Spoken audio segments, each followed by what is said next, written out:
What you are about to hear is from the second of our two events in Belgium, which both took place at Plek, which is located in Grimbergen, just outside of Vilvoorde, a suburb of Brussels. As we said with part one, these are both canonical events here at Theory Underground. They were recorded and have been made available for those of you who cannot travel and experience these kinds of events. The theme of the day was Timenergy, but this time with a focus on thinking it from three distinct levels: the personal, the organizational, and the global. The plan was for me and Cadell to both share a presentation at each of these three levels with audience participation between the segments. Early in, things did not go according to plan, and it got a little intense. We won't preface this with any indication of our own interpretation of what occurred. Everyone is welcome to their opinion of what happened.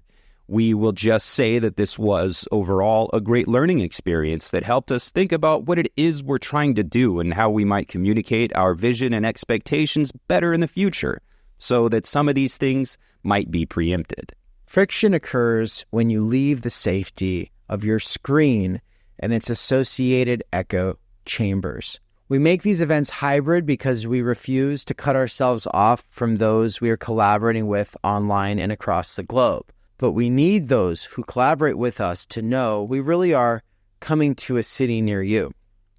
This promise brings with it real stakes and the possibility of engaging in a more genuine way. Without the possibility of getting together in the meet space, these screen spaces stay frictionless. Leaning into discomfort, disagreement, and risk allows us to fill out these otherwise one-dimensional relationships, which are necessary for getting a hold on the situation today.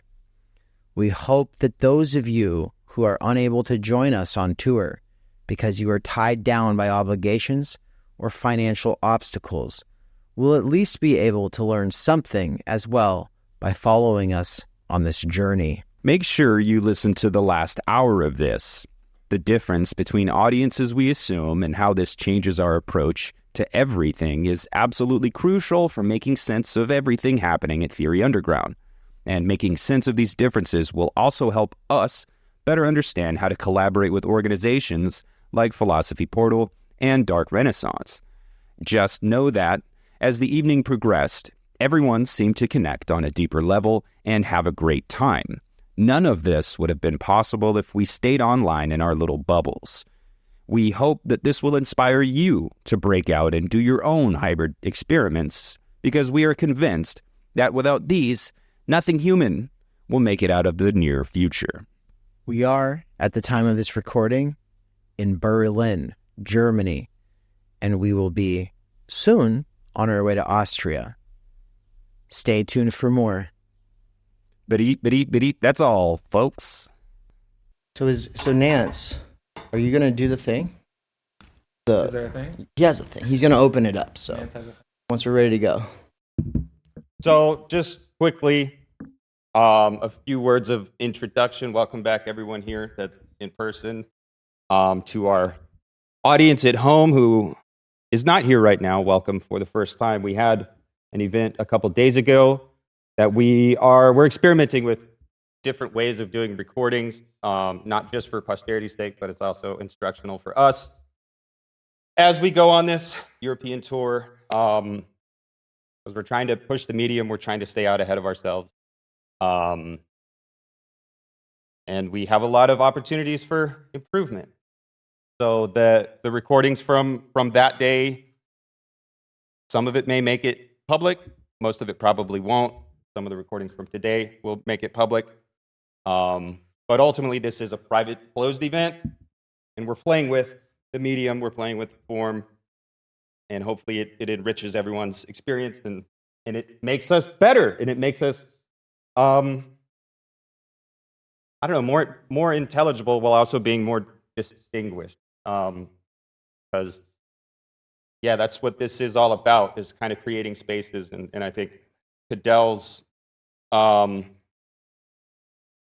the gauntlet a bit as far as like challenging at least me, like creatively thinking about the form, I do tend to care less about physical space. Okay. I am more focused on the internet. I like to go in the bathroom stalls and scrawl manifestos.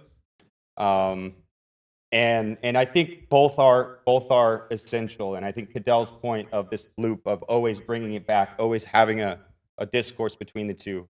I love it. I think it's radical, and I think it only challenges us to get better. So thank you all for being a part of that. With Theory Underground, what we do is largely online, and we did a U.S. tour. Dave has a long history of organizing, doing things inside institutions, and also like radical farm projects and discussion groups and all this stuff. But yeah, it's still a new medium. We're still trying new things. So thank you for all that. I really kind of want to keep it minimalistic. Cadell and Dave are going to welcome you all back to the space and open up the conversation, open up this pit, and we can all start dancing around rhetorically. And I'm actually really excited to see how it goes. I think last night we had a good session. So without further ado, put it together for Cadell and Dave. Thank you all. Do you want to start? Do you want to? I'll say a couple opening remarks and then I'll frame it. Yeah. So we had a great conversation last night. How's the levels coming through on this thing? Yeah, we're good. One of the things that Nance didn't explain, we're not going to be picky and choosy about what goes up from the last conversation. Oh, this gum is like a disaster. Oh no. Yeah, that was a bad idea. That's a bad idea. I don't know about Mentos. I don't use Mentos. They don't have solidity to them, I guess. Stick it back there. It'll be like a cobweb. I think it's like marshmallows over here.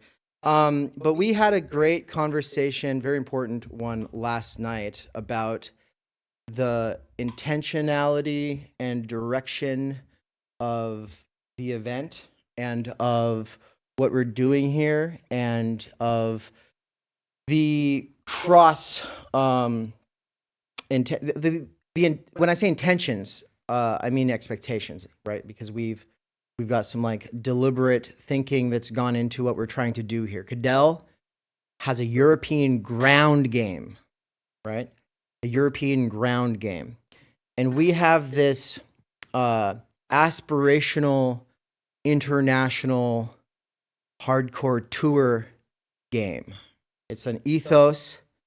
But it's also a critical media theory experiment because as Nance was just sort of referencing, this is a bathroom stall when we're talking about the internet. Like, so what is the internet doing here? It's almost like we're being projected into public transportation, and everybody's just kind of like doing their own thing on public transportation. They see something, they might tune in, tune out, talk some shit in the chat, who knows?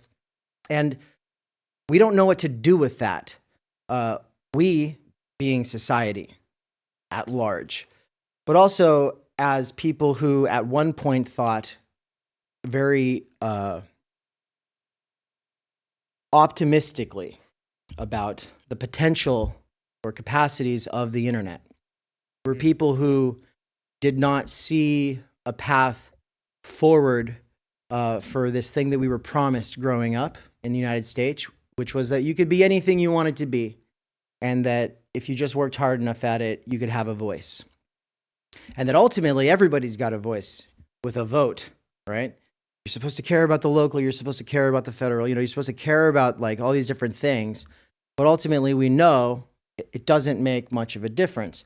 And then some of us were very optimistic for a period of time. Maybe we were optimistic during Occupy. Some of us who are older were before Occupy. We were, and this is not me, this is before my time, but we're excited about the what was going on at the end of the 90s with the anti-globalization movement, especially in Seattle, kind of one of the hubs where it was happening.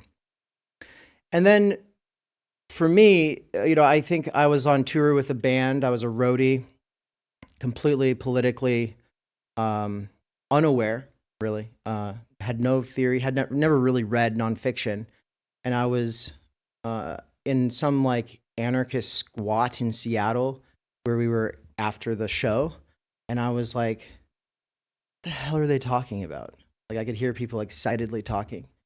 And it was genuinely more interesting than the drugs and alcohol that I was on at the time, right? But I was too impaired to actually be there for it. And I didn't, even if I had been there for it, I would have been probably excited to participate, but I would have made a fool of myself because the fact is I didn't have the prerequisites. And I think that that's become formative for me. And it's only like now in retrospect that I'm like, yeah, that probably had an impact on me because I was basically a music scene burnout at that point. I had thought that expressing myself and having fun with my friends and being a part of a scene was transgressive. And I thought that this was it was my outlet. And I knew it was cathartic. And I knew that I kind of had this sense, well, maybe it's not all that. But also I had this hope that like our screaming and our pain that we were dealing with was somehow going to transform the world. Because, when people speak their truth, we're supposed to believe that makes a difference. And I had spent like probably from the age of 16 to 23 trying to get socialized because I was like this homeschool kid, right? And I think, I come from a large family, and I'll get more into that when we get into our personal stuff that we're about to. But the point is that I wanted to be normal, but I also wanted to embrace or sort of normalize the fact that coming from where I came from, that wasn't really possible. And so I really fit in well with the kids who were high school dropouts, my coworkers who were mostly high school dropouts. Going to college was almost a sign of selling out at the time. And I think that for many years there, I would have thought that it was. Because when a person is a regular in the music scene and then they move on, it's like, oh, okay, it was fake all along. Because this is our tribe, this is our family, this is our scene, it was everything. But when I burnt out on it, it was because I reached the top, so to speak. Like I didn't feel like there was anywhere further for me to go because there was a sort of blessing in disguise as a curse that was my inability to actually sing or do vocals. And if I had a sort of natural capacity for that, combined with my sort of natural drive and charisma, if I have any, then it would have. Some people say that I have some. Well, if I have that, and that combined with my drive, and I actually had the vocal capacities, I definitely had the ability to pull groups of guys together and do something epic. I definitely had that. And so I tried my hand at being a band manager. I tried my hand at, I definitely had this longer term vision of having a music venue. But as a scene kid, I got about as far as you can get, which is you show up and everyone's like, Dave. That's pretty cool. When you come from no one knows you and you can't go and do social things without making a fool of yourself, to getting to the point where now you're one of the cool people, that's a major accomplishment. And I basked in it for 3 years. But I was also just drinking and I was smoking pot mostly, but I also started experimenting with psychedelics. And I think the psychedelics kind of was the first real oh shit, there's so much more going on. And so I was entertaining big ideas all of a sudden. And that's where conspiracy theories and spirituality, or what as conspirituality, as I like to say, when they combine, it's just one big meld.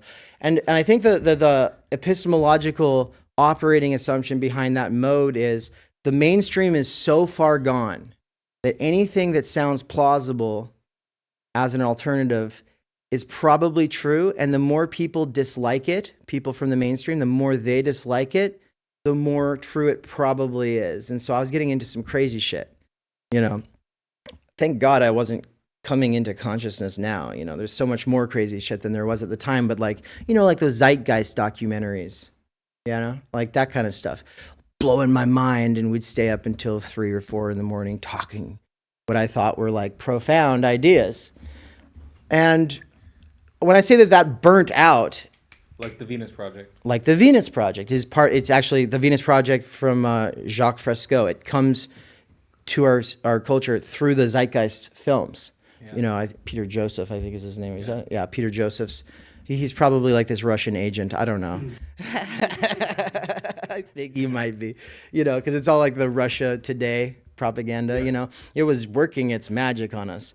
But, you know, that combined with all of the other things and burning out to where I would say, like, I probably, through all of the drugs that I was experimenting with, reached a point of prolonged low-key psychosis that culminated in time in a hospital, because my best friend and my mom were both like, no, you need to. And I was like, okay. And so like this kind of time of resetting and getting some distance from where I had been and what I was doing after rehab basically made me realize I'd made a complete fool of myself. And I think that the feeling like I'd made a complete fool of myself, well, that was normal. I'm very used to it. I can get embarrassed easily, but just work through it. And not, you know, my ears used to turn red all the time in social situations when people pulled some socialite, hipster, exclusive kind of, oh, you don't know about that thing. And I just, you know, navigating those spaces, I think, was probably part of my drive. Navigating awkward spaces was somehow part of my drive. And it wasn't for most of my siblings who are still like, I mean, they all do their own thing. They've all gone off in their lives and done their own thing. But for me, it was like, no, I want to be a part of whatever's going on, and I want the world to be better because I know that the situation I grew up in isn't right? But that didn't really become clear or clarified until I went to college, which was like the year after this time that I was in Seattle, overhearing this sort of Occupy chatter about anarchism or whatever they were talking about, socialism, I didn't know.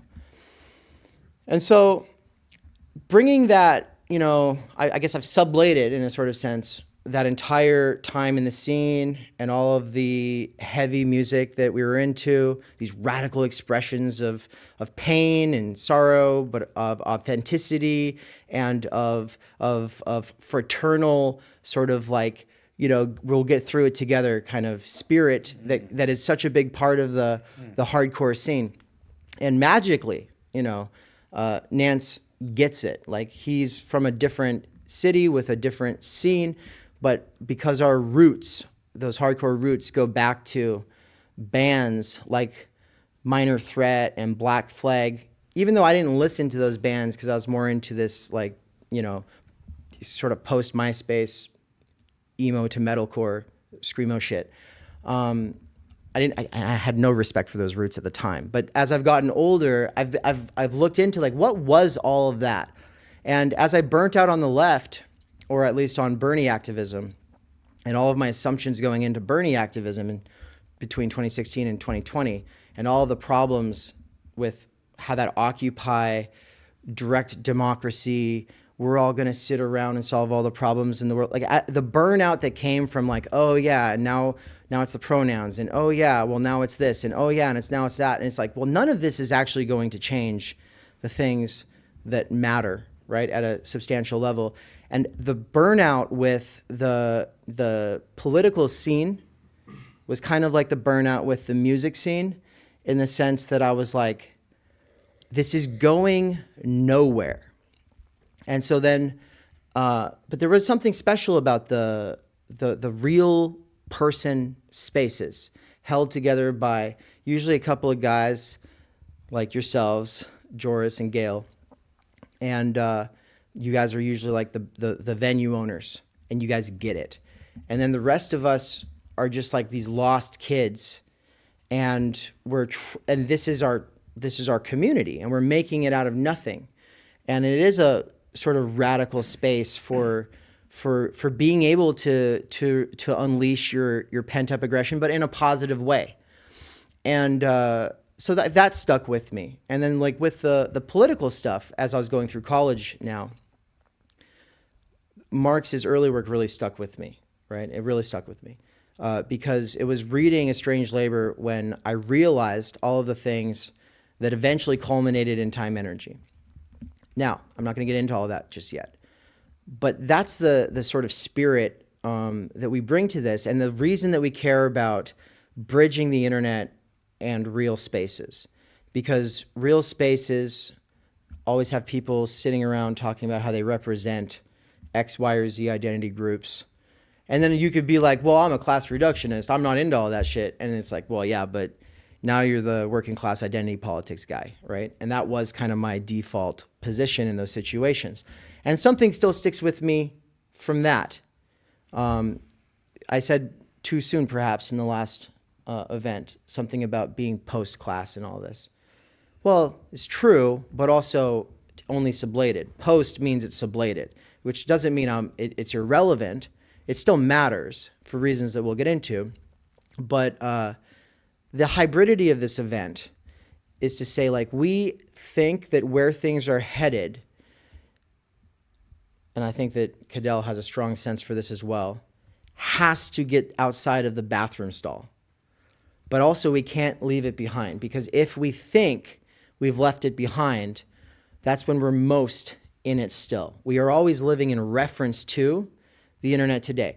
The bills, the legislation that gets put through today by politicians is often a very reactive and cowardly response to whatever student activists are doing in the moment. And maybe I've got the order of priority wrong here. I don't know why the Obama administration in 2016 was like it's like on its way out of the White House was suing North Carolina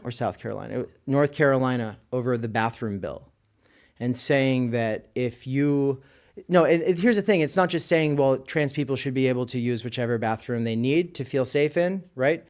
It didn't just say that. This is where the meme, the very prolific meme comes from. Trans man is a man, a trans woman is a woman. And it's like, well, that's a sort of normative but also ontological statement. And if people are going to disagree on that, it's probably because of epistemological reasons, right? We have different criteria of what we take to be valid truth claims. And a lot of us do not have the material to be able to work through those things at an intellectual level. And so there's a complete breakdown of conversation. And instead, the PMC just tells you, it is what it is, get with it, or you are the bad one. And so that I call epistemological gaslighting, right? You are being gaslit. You're being told, this is true. You have to not only believe it, but also like say it. And I think that like that kind of thing happening right in 2016 when Bernie was blowing up the polls and changing people's sense for what might be possible was really exciting for me. But I didn't see how this kind of legislation and this kind of activism was all coming in to create oppositions within the movement. And maybe the movement had other like contradictions that were deeper, and it was destined to fail regardless. But there were other factors that went into this. And one of the biggest ones was that if you looked up politics on YouTube at the time, it wasn't censored yet. If you look up politics on YouTube today, it's going to be CBS, CNN, MSNBC, MSM, mainstream media, and maybe the Young Turks, right? You do not get the kinds of access to the political debate culture and the video essays that existed before. The only people who still see that stuff, the algorithm is still showing it to them because they now belong to this niche consumer demographic. But there was this moment where it's just like you put something out and it felt like you reached people and it felt like you could have a voice and it felt like you could make a change on things. And so there was a little bit more validity to a sort of democratic internet optimism. Watching that fall apart in 2020, where you couldn't find these people who, including myself, were trying to be influencers for this movement or whatever, and realizing we had been completely siloed by appeals to, well, we have to prioritize the advertisers, right? And watching YouTube kind of change in this way, and watching the people who were just living on the podcasts, living in their little silos as well, made people like myself and Nance completely lose hope. And of course, there was 7 months of rioting and looting. But also, if you were just watching the left media, these beautiful candlelit vigils, because obviously there's both always going on. And I was watching people say, this is the revolution, this is the change, this is going to challenge imperialism, this is going to challenge capital, this is going to do that and the other. And I was like, the working class movement that was maybe a possibility, I believed it was a possibility, it is gone, guys. Like, that is not what's going on here. Because Bernie in 2016 was speaking in universal terms, and in 2020 he was speaking in particularist terms. He was letting BLM activists take the microphone and filibuster. He was letting, I went and saw him in Carson City when I was knocking on doors with some people from Idaho. We went to Nevada and knocked on doors because that's a battleground state. And we saw vegans take over the stage topless. They took their shirts off and spilled red milk all over themselves and talked about animal abuse and everything. And it's like, you could just see like everyone was, and Bernie's face was amazing. Like, I still have the picture somewhere. Poor guy. Yeah, he was just like this, like, and he like, his face is right here and their boobs are right here, and he's just like, it's like a good meme if I could post it, but Bernie's probably a legend. Let's be honest. Bernie's a legend. He was. He's a sad leftover of like a bygone dream from a different moment of the internet, right? Like, and now we have, people for Bernie on Instagram posting about how great the student activists are because they're harassing cops and doxing them. And it's like, cool, guys. Cool. I bet that's going to make everybody like you. I bet that's going to make everybody believe in your program, because we all saw how good your anti-cop bullshit went in 2020 when you all started Chaz, and then you kept out the cops in ambulances, but then you were begging to have them back 2 weeks later when someone ended up dead. And then you were like, they're not helping us. And Seattle was like, well, what do you fucking want, guys? Right? And so it's like, this is just this old 60s radicalism being recycled. And, as Marx says, first is tragedy, then is farce, right? And so then for me, it's like very sobering, right? I wanted to use all of that to ground this weird space that is between so-called private and so-called public, where in reality it's like there's a bathroom stall onto public transportation, and who the hell knows who's on the other side. But that's sort of always there. We always know that anything we say could be recorded and released to the internet anyway. And so people are still scared to say things. And I'm done working with people who are scared. Done working with people who are scared to make mistakes. Done working with people who won't go out on a limb. And that's what the publisher's statement in these two books is all about. Like, a culture of fear and silencing makes it so people don't think and they don't talk, and almost every slogan becomes a thought, discourse, and movement terminating cliche. So working with real people, working with real people here, and like the meme of the really strong black and white guy. Yeah. You're the black guy. He listens to rap, so he's the black guy. Yeah. I'll be the black guy. Yeah.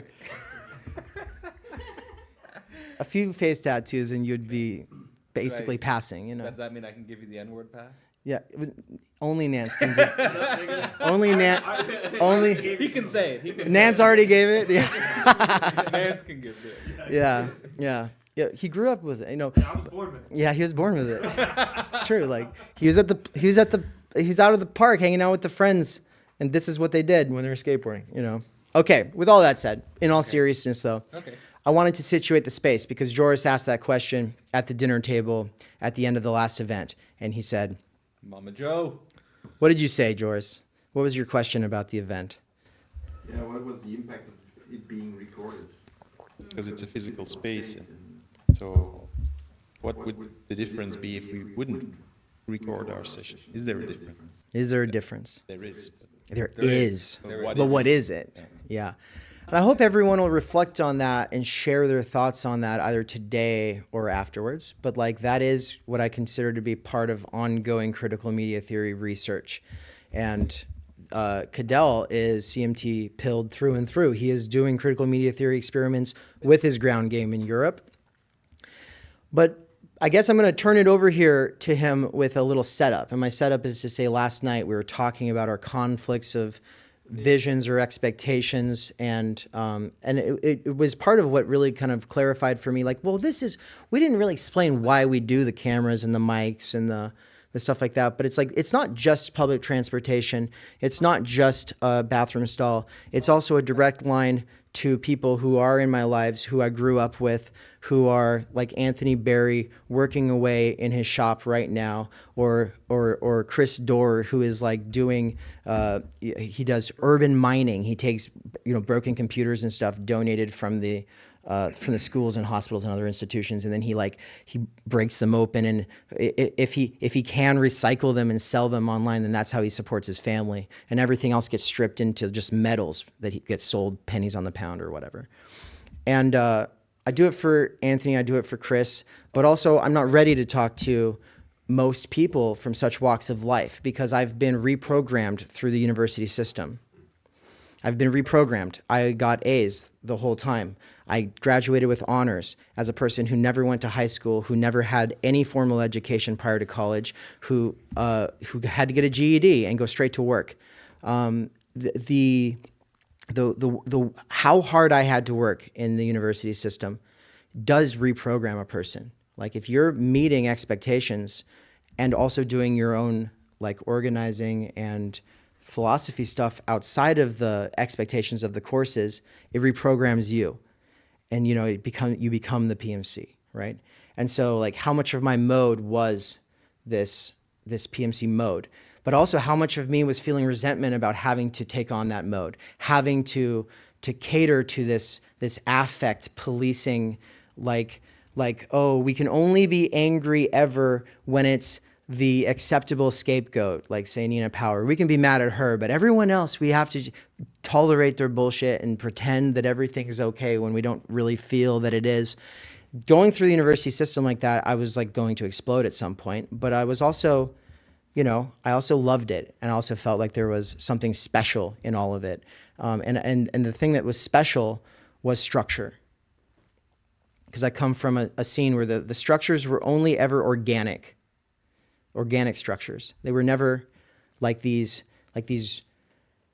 formal institutional kinds of structures where there's potential access to real recognition from actual experts in their respective fields. That kind of recognition was life-changing. And I think that the elephant in the room was that like I was getting upset because I was remembering all of the events from the US tour where we talk and we talk and we talk, but it feels like the real substance of Timenergy is not going to get through to people. And it's not a substance, it's an existential, but like the point doesn't really get through, and it's because we didn't really properly ground it. And this is what Cadell and I were talking about. We didn't really properly orient it, but really like the triggering part, just to be very crass, is like what Nance says, like the people who tend to like philosophy like to drink wine and not think about where stuff comes from. And I'm saying that I'm bringing all of this baggage from the last tour into this space, right? I'm not saying you guys are bringing all of that into the space, but it is the thing that drove me crazy about the event in Pomona University, which has a $5 billion endowment and has only like 2,000 students. Yeah. Like that's like that audience and the people sitting there kind of joking and having their little side conversations had me at one point. I fucking smacked the podium, just like fucking smacked it, and then just went off. And it's like, yeah, I kind of did that a couple times on tour. And I think Cadell probably caught something because he was like, yeah, it seemed kind of combative. It's like, yeah, because who are we talking to? Like, I'm looking for potential renegade PMCs. And I am speaking to, renegade PMC. And I'm speaking in the presence of, with this camera. I'm speaking in the presence of people who didn't get to go to college, who had kids, and it just would have never worked out. People like Nance. And so that's where we're coming from. And then, so Timenergy matters at like this level that is like my personal life. But talking about that last night, Cadell started sharing his own story, and I already knew a little bit of this, a little bit of why it matters to him, because I can always kind of tell, right, when someone more or less gets it. And so then when he was sharing, I was like, yeah, we should start with that, right? And then he presented the idea, because we were talking about the different levels of this analysis. And so the plan for today is to do 3 levels: personal, organizational, and global. And each time we'll both talk, and then it'll go into sort of Q&A. And then we'll come back and we'll talk about the next level, Q&A, next level. So there's a bit of a meta structure as opposed to just bleeding out into Q&A. Yeah. Which is where it starts to just feel like, okay, we're just going to talk forever. And it's just, the directionality starts to get lost, right? So there's basically a meta structure, personal, organizational, global, and then we'll feed back around on that. So like maybe while we're speaking, just maybe take some notes, or just if you're not taking notes, just reflect on either your personal relationship, your organizational relationship, and then the global relationship to these ideas. And then we hopefully will get somewhere collectively where by dinner we're, having a dope dinner conversation. So what ideas exactly is try to work? Like time, energy, and the commons. Is it you guys will speak and then we'll do Q&A like yesterday, or more of an open discussion? Like it's There'll still be the what is it called? The cog shell or whatever. We'll still be using the microphone. Yeah. We'll do like a little short thing on the personal, and then open it up for the Q&A circle.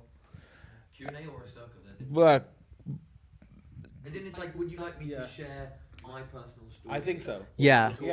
No. So like when we're talking about personal, I want you to talk about Owen. Okay. When we talk about organizational, Dark Renaissance. When we talk about global, we're talking about universal political views. Okay. Yeah. So we build up in that direction. Yeah, okay. Perfect. So I think that is basically everything I wanted to say about that. So please, we're not going to do this every time, but put your hands together for Cadell. It's Cadell. It's me. That guy. It's me. It's him. All right. So just want to maybe make a few quick points about why record this. So, and also this digital physical loop and why it's important. So like I was watching a left tube video last week where this guy was talking about a left tube funnel. Like it was a funnel from influencer to educator. So there's this funnel from influencer to educator. And then after watching the video, I was reflecting on, wait, this entire funnel he's depicting is only digital. Like even it's supposed to go influencer. You've got like 1 million followers on YouTube and you're doing some video essays on politics or something. And then you go down the funnel and you've got these educators who maybe have like tens of thousands of followers and they're doing like more like a university lecture. But this is all online. So I was saying like, I think what Dave and I are doing, Philosophy Portal and Theory Underground, we're even like, those memes of the iceberg where you go down into the darkness. It's like we're so far in the darkness, like we're off this funnel. We're off this funnel's radar. Like that ultimately, the reason why he posts this online, shout out to the people we're talking to online on Theory Underground or Philosophy Portal, is that we're not just a YouTube channel. Like there's an actual fucking infrastructure that we built behind that. And so like when I was just doing like the Žižek Less Than Nothing series on YouTube and stuff like that, I had already encountered the limits of being an educator. Like I didn't want to be an influencer, but I already encountered the limits of being an educator. And I was like, wait, if I'm just staying on YouTube, I'm fundamentally limited. There has to be an infrastructure. So there has to be an educational infrastructure behind, but then even with that educational infrastructure behind, it's about confronting it's about continually saturating and confronting these limits. Like you saturate a limit, then you reach a limit, and then you have to see what's lacking, why you reached a limit, and then you have to sublate, meaning you have to build in that lack. So I built the educational, but then we have to do things physical. We have to do physical organizing. We have to do retreats. We have to do different styles of events. I also think we have to learn how do we interface with institutions. Like, I don't think we should just be, we're against institutions. We should, how do we interface with the rest of society? Like, so like Joris and I did an event where we're like, and totally it was an experimental, like, we're totally in an experimental phase. Like, how do we interface with the banking sector? Like, but we should think that. Like, how do we interface with the banking sector? How do we interface with traditional academics? How do we, like I don't want to be, like, I remember watching this video at a spiritual conference of a woman saying, we're going to have a global political conference, but no politicians are invited because politicians are corrupt. You know, it's like, no, like, he's not going to, like, how do we interface with actual politics, right? Like, how do we, and that's ultimately, like, again, why we trying to think through the philosophy of right, because Hegel's like, no, you have to, if you think freedom is just in antagonism with the state, you're going down a dead end. Like, freedom can't just be an antagonism with the state. Freedom cannot just be an antagonism with the banking sector. Freedom cannot just be an antagonism with what you think the big other is. It has to be working with, like, that's, like, you have to work with all of the contradictions that will inevitably, that you have to think. You have to think. Like, for example, there was a woman at the School of Thinking I was at last week who was just like, we should just abolish the borders, and like just taking the moral high ground, like that's obviously the right direction. And I'm just like, but I don't even know how to interact with you, because like it's such a disconnected idea. It's such just your fantasy idea, which has no basis and is not going to ever have a reality.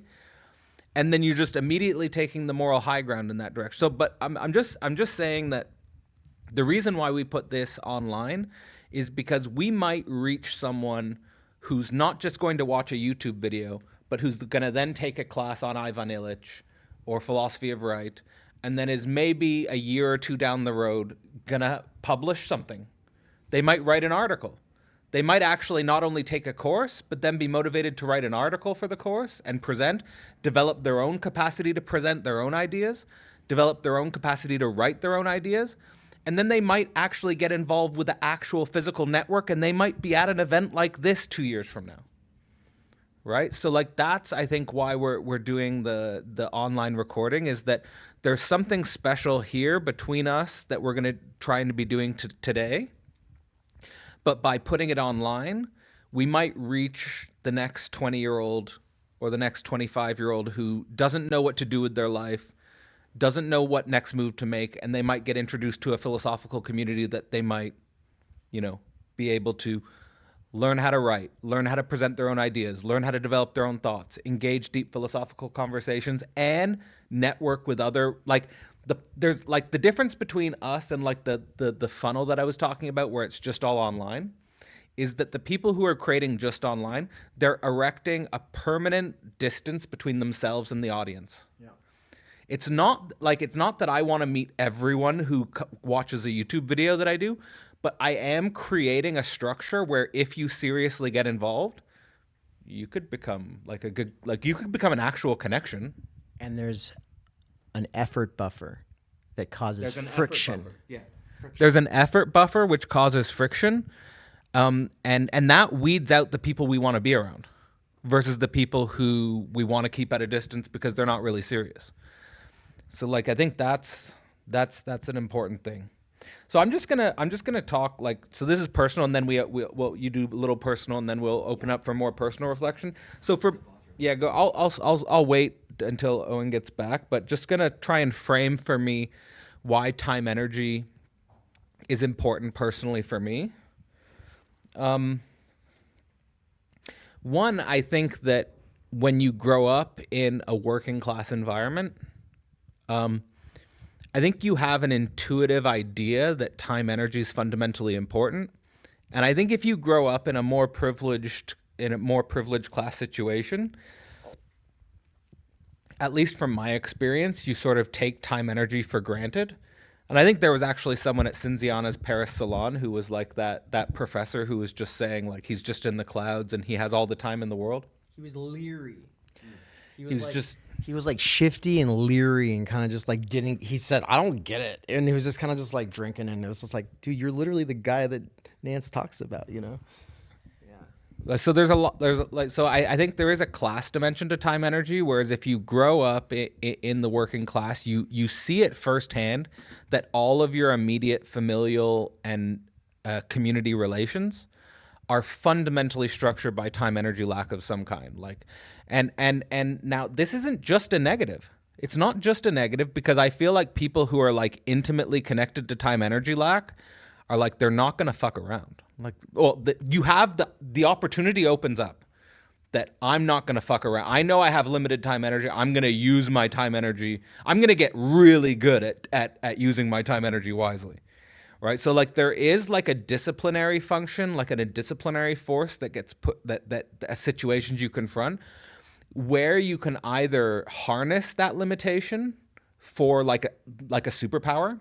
And I did kind of feel like I had a superpower when I was an undergrad in relationship to some of the other people in the undergraduate program who were not really aware of, like there was like the Van Wilder guy, the Van Wilder type of guy who was like in his 7th year of an undergrad, and he's like partying every fucking weekend, and it's just like, and I'm just like working as a security guard on the weekend to make sure I don't have to pay another fucking year of tuition and rent.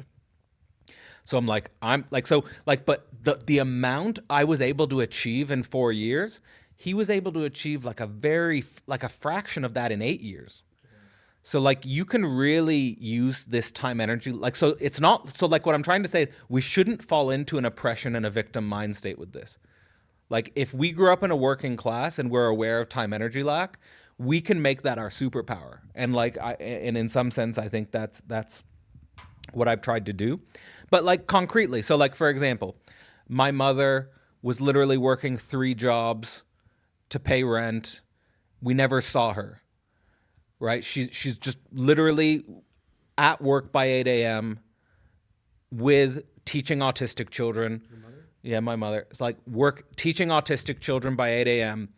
She's at work until 11 p.m. at a care home, cleaning up people who have caring for people who have mental disabilities. That's her entire day. And so we never see her. So she missed dinners, right? She missed baseball games, and she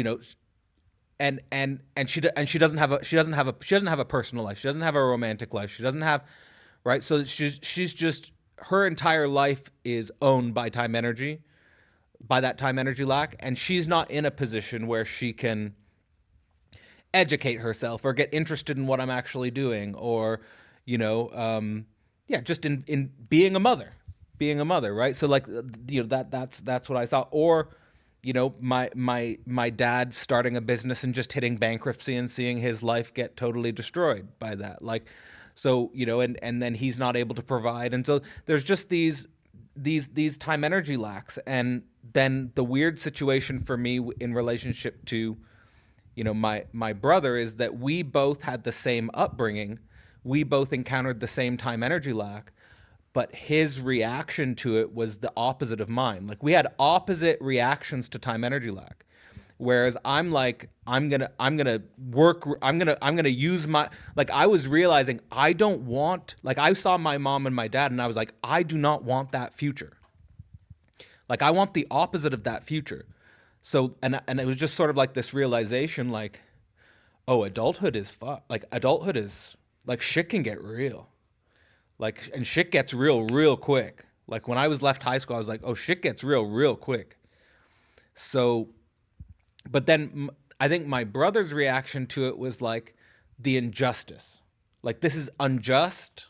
Why is adulthood like this? It's almost like this emotional negation of adulthood. Like, I'm not going to discipline myself because this is unjust, this is unfair. So, and I think that's kind of, it's kind of shooting yourself in the foot a little bit, but unfortunately, I think a lot of people in working class situations choose that route. And probably where they find themselves is, and this is where I'll stop, is the scenes that you were describing, Dave, because that's where my brother went, those types of scenes. And now what is characteristic of those types of scenes? I want to say Lacan wrote a seminar that was titled the father or worse. The crucial, the father or worse. What's worse? Because of course we want to kill the father. What's worse than the father? The fraternity. So the fraternity, you said in this scene, it's what? It's fraternal pain. So it's a bunch of scene kids who don't have fathers, who are in pain, and they think their pain is going to change the world. But it's not going to change the world. So that brings me to the point of philosophy of right. Hegel's saying with the philosophy of right, a politics that's based in the immediacy of pain is a false politics, right? You have to be able to think through. You have to be able to think through and mediate your pain. Like, and I think that's where, and that's also why we're putting this online, because we might reach one of the kids who's ready to recognize, oh wait, me and my brothers who are in pain, this is not going anywhere. Right? We need to build our signifier. To use the language, to use Lacanian language, we need to build our signifier. And those guys might be filled with big ideas because they might be taking psychedelics or whatever. And like everyone who takes psychedelics has the big ideas. But do you have the capacity to mediate those ideas in the actual world? Right? And that's what we're here for, and that's also why we put this online. So yeah, I'm gonna stop there. But I think the message I want to end on is just, if we're growing up in working class conditions, we have the opportunity to have an existential contact with time energy lack, and we have the existential opportunity to flip that lack into a superpower. And I think that's in part where I find my motivation and drive that's here now.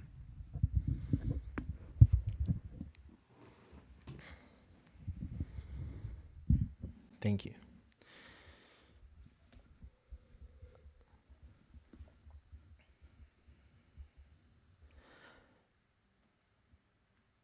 I hate talking about personal things.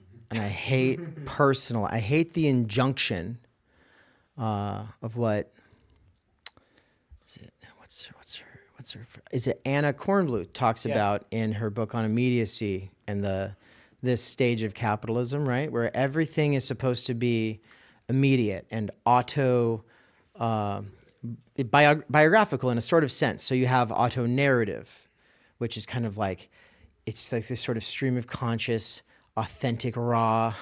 You say anything, you're so brave, and you're just going to put it out there, But of course, that's mirroring the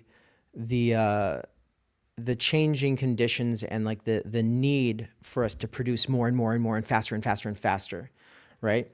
If someone used to like put 20 years into a book and then put it out there and see how that hit, the public, like that's gone. First of all, the public is gone. Second of all, yeah, if you take 20 years to write that book, what are you doing in the meantime? It's not gonna make a splash. No one's gonna know who you are. You have to be on Instagram. You have to be on Substack. You have to be on blah, blah, blah, blah, blah, blah, blah, right? Like I just had a post go up today, I think, right? It's posted, just published today on Substack. Thankfully, I scheduled that out before tour started. But the point is, you have to like become this administrator of your own potential legacy. There is no agent. There is no PR. There are no editors. And we're supposed to glorify it and be like, oh yes, we're raw dogging it out here in the real, man. We're the underground. It's cringe because this is where critical race theory has been now for at least 20 years. If you read the anthology of critical race theory that Kimberly Crenshaw put together, it has that foreword by Cornel West where he just does his song and dance that he does for anybody he's helping at the moment. Completely uncritical. Well, then it's a great book because legal scholars and people who operate within the legal system have to think about history and how it has resulted in the currently existing situation and what becomes a buzzword later, institutionalized racism, blah, blah, blah. And of course, there are like these laws that do not appear on their face racist, but were actually manufactured to be such. And that's where the critical legal studies tradition comes from. And so like the first half of that book is on critical legal studies. The last half is like this identity politics on steroids, but ultimately just for affirmative action. Like that's all it cares about, right? And that last half has essays like, hey, it's racist to say that a person who's addicted to crack should not have her babies, or should have her babies taken away, right? The CPS should not be able to remove a child from a situation where a woman's like leaving her baby untended and she's like smoking crack, because that has a disproportionate impact on the black population. That's the logic. And it's like, well, sure, but that's poverty. And you're just talking about the population that is disproportionately impacted by poverty in the United States. But that does not speak to the actual situation that people are worried about, right?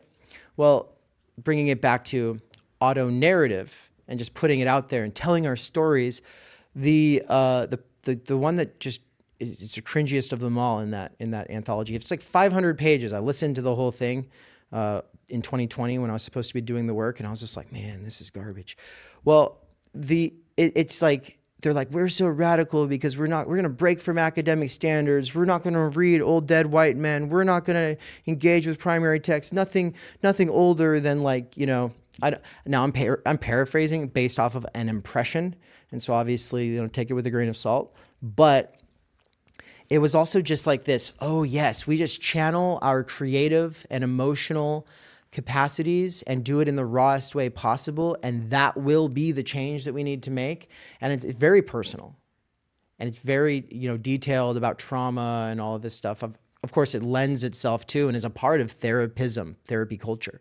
Please do. We made last night. Yeah. So the distinction between the personal as immediate affect, like what I'm feeling right now, versus the personal as the result of your drive. Right, like and making a distinction between those two levels. I think that if we have a politics that gets caught up in like my personal affects right now, this is a trap, versus the personal, which is the mediated drive, which actually has a universal value for others to learn. Yes, exactly. And so that's where because I was expressing my hesitations, and then Cadell went there, and I was like, that I can do, but the drive. What is the drive? I would say the drive for me was an inherently male drive. And that is to say that it didn't really become distinct prior to puberty, right? And that means that, I was just a kid who was born in California. I was a child of immigrants. They were too poor to live in the city they were in, but my mother's father had a small business that he was able to, because of his small business and where he was at with everything, they had like a duplex, and they had been renting it out to other people, but they were able to move my parents into that duplex. And then my parents found God, and my dad switched out his alcoholism for the Bible. And they got super into like a quiverful family, like make as many babies as possible. Many in my family would just call it a cult. There was no compound, but it was like this. It was kind of like that. And my bone to pick with ideology and dogma and epistemological gaslighting and everything, that comes from probably before I was fully conscious yet, when I was being spanked because I was just being yelled at and told, you have to do this, you have to do that. And I think the first word that I really learned, it probably wasn't the first word I spoke. I think the first words I was like known for saying was like big truck, because big trucks would drive by and I'd be like, big truck. I loved big trucks, and I wanted to be a dump truck driver when I grew up. Like I was really set on that. But this drive of mine comes from a frustration with being told I just have to toe the line, that I just have to play along, that I just have to regurgitate. And sucks for my parents in their little experiment, because I was the first that they conceived in a long line of children that were meant to be quiverful babies. Like they had 2 children when they were normies, but when they got radicalized, I was the first arrow in the quiver, like made for God. And I was just like, who? What God? Why? And like this little philosopher, you know, and they're just like, we'll beat the demon out of him, right? And that's pretty normal. That's pretty normal for parents who are struggling, who are very stressed, especially ones who live in a super, super bougie, liberal Californian city, right? They come from Podunk, Kalmar, Alberta, Canada, and they're living in this, like Marin County is the most expensive area in the Bay Area, right? And, you know, it's probably a 45-minute drive if there's good, not a lot of traffic into San Francisco. This is where people who think that Berkeley has too many black people or whatever, this is where they go live in Marin County, you know? But of course there's gangs. And the gang violence was rising because it had been rising over the last 20 years. And so my parents didn't like that because my brother got mugged a couple of times, right? Because he would go out, he's kind of a solitary wanderer type, and he was getting like hounded by these local gangs. And so that's like the situation that made them want to go live in the woods. That coupled with ideology. And like, I would always get called a wise ass, or my mom never used the word ass. She would say, she had a word for it. It's escaping me right now. Signorelli, you know, I don't know what the word is, but it's basically jackass, right? But that would be the word used if you want to make sense of their reasoning and not just take orders, right? Like, oh, you're questioning things. That's a sign of rebellion. And the chief virtue in this fundamentalist evangelical homeschool group, which is the same group the Duggars were a part of, right? The documentary on Prime called Happy Shiny People is about the international homeschooling group and that does conventions and such that my mom and dad got into. And obedience, as I was saying, is the chief virtue, right? And I think that would work for a lot of kids, and I think that makes sense for a lot of kids. A lot of kids really do need structure. They really do need prohibition. They really do need to be told no. And really, like, little kids probably shouldn't usually get much of an explanation. Don't run out in traffic. Why? Fucking, I told you. Just don't do it. Okay, let me explain. You're going to get hit by the car. Okay, well, that's a really easy example. But what about when it's all these other things and they're all stressed out? You can't expect my mom to be a philosopher or to be able to know how to handle a little philosopher in a situation like that. Because I think my mom is like a lot of working class moms who are very stressed out, which is to say, they know that the liberal elite in the area they live in is saying you should sit there and do nonviolent communication with them. You know, you should sit down and you should observe neutrally, and then you should talk about your values. No, share your feelings about how your neutral observation of the situation caused certain feelings to rise up inside of you. And then you say, it's on the basis of certain values that I'm feeling these things. Now let me make you a non-conditional or a request, like a request that you can choose to follow through on or not. And of course, like Alfie Kohn and these kinds of parenting gurus in like the 1980s and 90s, they were like all about that. But my parents, obviously, they're growing up in liberal hellhole, and obviously there's class going on, and they don't understand that, right? They're like these poor immigrants, and my dad's going into all of their, multi-million-dollar houses, and is being treated like the help, like a piece of shit, like a slob, right? And he's trying to fix their washing machines and their dryers and their refrigerators, and he's dealing with all of their kind of Karens. He's dealing with wine Karens. And so of course they wanted to go live out in the woods and homeschool us. But the thing about the vision being rolled out by families like the Duggars, they were in that show 21 and Counting. For anyone who doesn't know, they had a lot of kids. And it was all like, oh, we're so happy. This is like God's way. And of course, it was like a really dark, kind of fucked up family. But they were just hiding all of that. It's reality TV, but it's also kind of like the real situation. But I'm trying to say, I don't think it's too unique to that. Like, I think when I was growing up, I thought everyone else, everywhere else, was having a better life, that my problems came from this ideology. So I was very anti-religious by the time I was like 20. You know, the period from 15 to 20 was like struggling with this idea of God, this thing I'm supposed to pray to that doesn't answer, you know? So I was like struggling at the time. But like by the time I was like 20, I was like a pretty pissed off atheist, right? I was blaming God or the idea of God, and especially religion, and especially fundamentalist religion, for something that had a class basis. The way my parents were being treated before they were radicalized, or I should say, as they were radicalized to become more reactive to this liberal, progressive, wine Karen approach to life,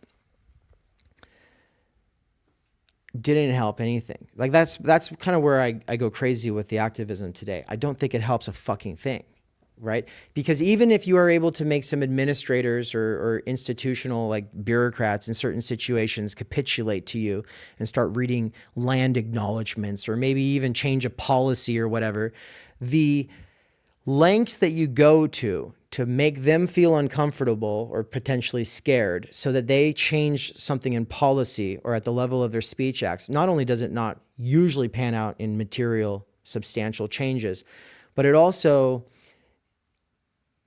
is the thing that feeds the reaction of people like my parents who don't understand the system that they're in. They've never had the resources for understanding the system that they're in. They just need to stay above water. And staying above water was very hard. And this is where I relate really, really heavily with where Cadell's coming from when he talks about his mom being gone from 8 a.m. until 11 p.m. My dad would be gone from before sunup until after sundown. And my mom had to do everything. And bringing it back to this idea, like the Duggar vision, that's a rich family, and they still couldn't pull it off. They still have an extremely dysfunctional family, and there's, you know, all these survivor groups for people who grow up in these communities. And I was part of those until I was like, okay, this is performative victimhood bullshit. You know, I can't stand it. But I feel my heart goes out to the people who get up, you know, who are trying to recover, and who are trying to process their trauma together. But of course, it's kind of like, if you're not feeling healthy, you probably shouldn't go hang out with a bunch of people who aren't feeling healthy, right? And the internet says, oh yeah, let's all get together and then tell everyone else how to treat us, right? Bad idea, right? And so that was me realizing, oh, like I have bullshit that I have to deal with. I have like this background that I don't know how to come to reconcile. And the best way to do that probably isn't in these recovery groups. Well, whether you're rich or poor, there's problems with this sort of like standardized mass family rearing, top down. Father is the umbrella, underneath him is the mother, underneath the mother is the eldest son, underneath the eldest son, and it's very strict hierarchy, and obedience is the chief virtue. And if you question orders, then that actually means that Satan is whispering in your ear. That is what? Rebellion, the chief sin, according to them. They'd say like the main reason that Lucifer gets kicked out of heaven is rebellion. So that's the main thing to watch for in children. That's so funny. And if they do it, if children are showing rebellion, you have to spank it out of them.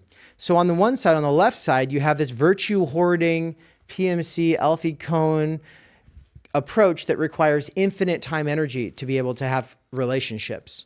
If you want to have like poly relationships, or if you and talk about boundaries and consent, or if you want to have children and you're trying to empower them by letting them make all of the decisions in their lives at the age of 5, not only is it irrational and blah blah blah, but it's also assuming that you have all of this leisure and you can just focus on them.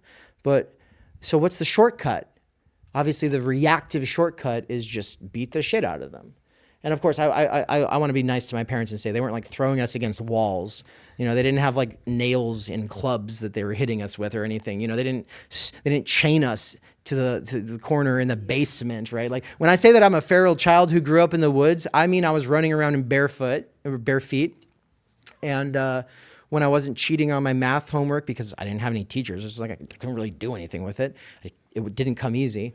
I was just running around, doing like not hood shit. It was wood shit. I was doing wood shit with my couple of friends, right? And it was fine up until the age of 12. So Timenergy at the personal level up until 12 was pretty much like not a question.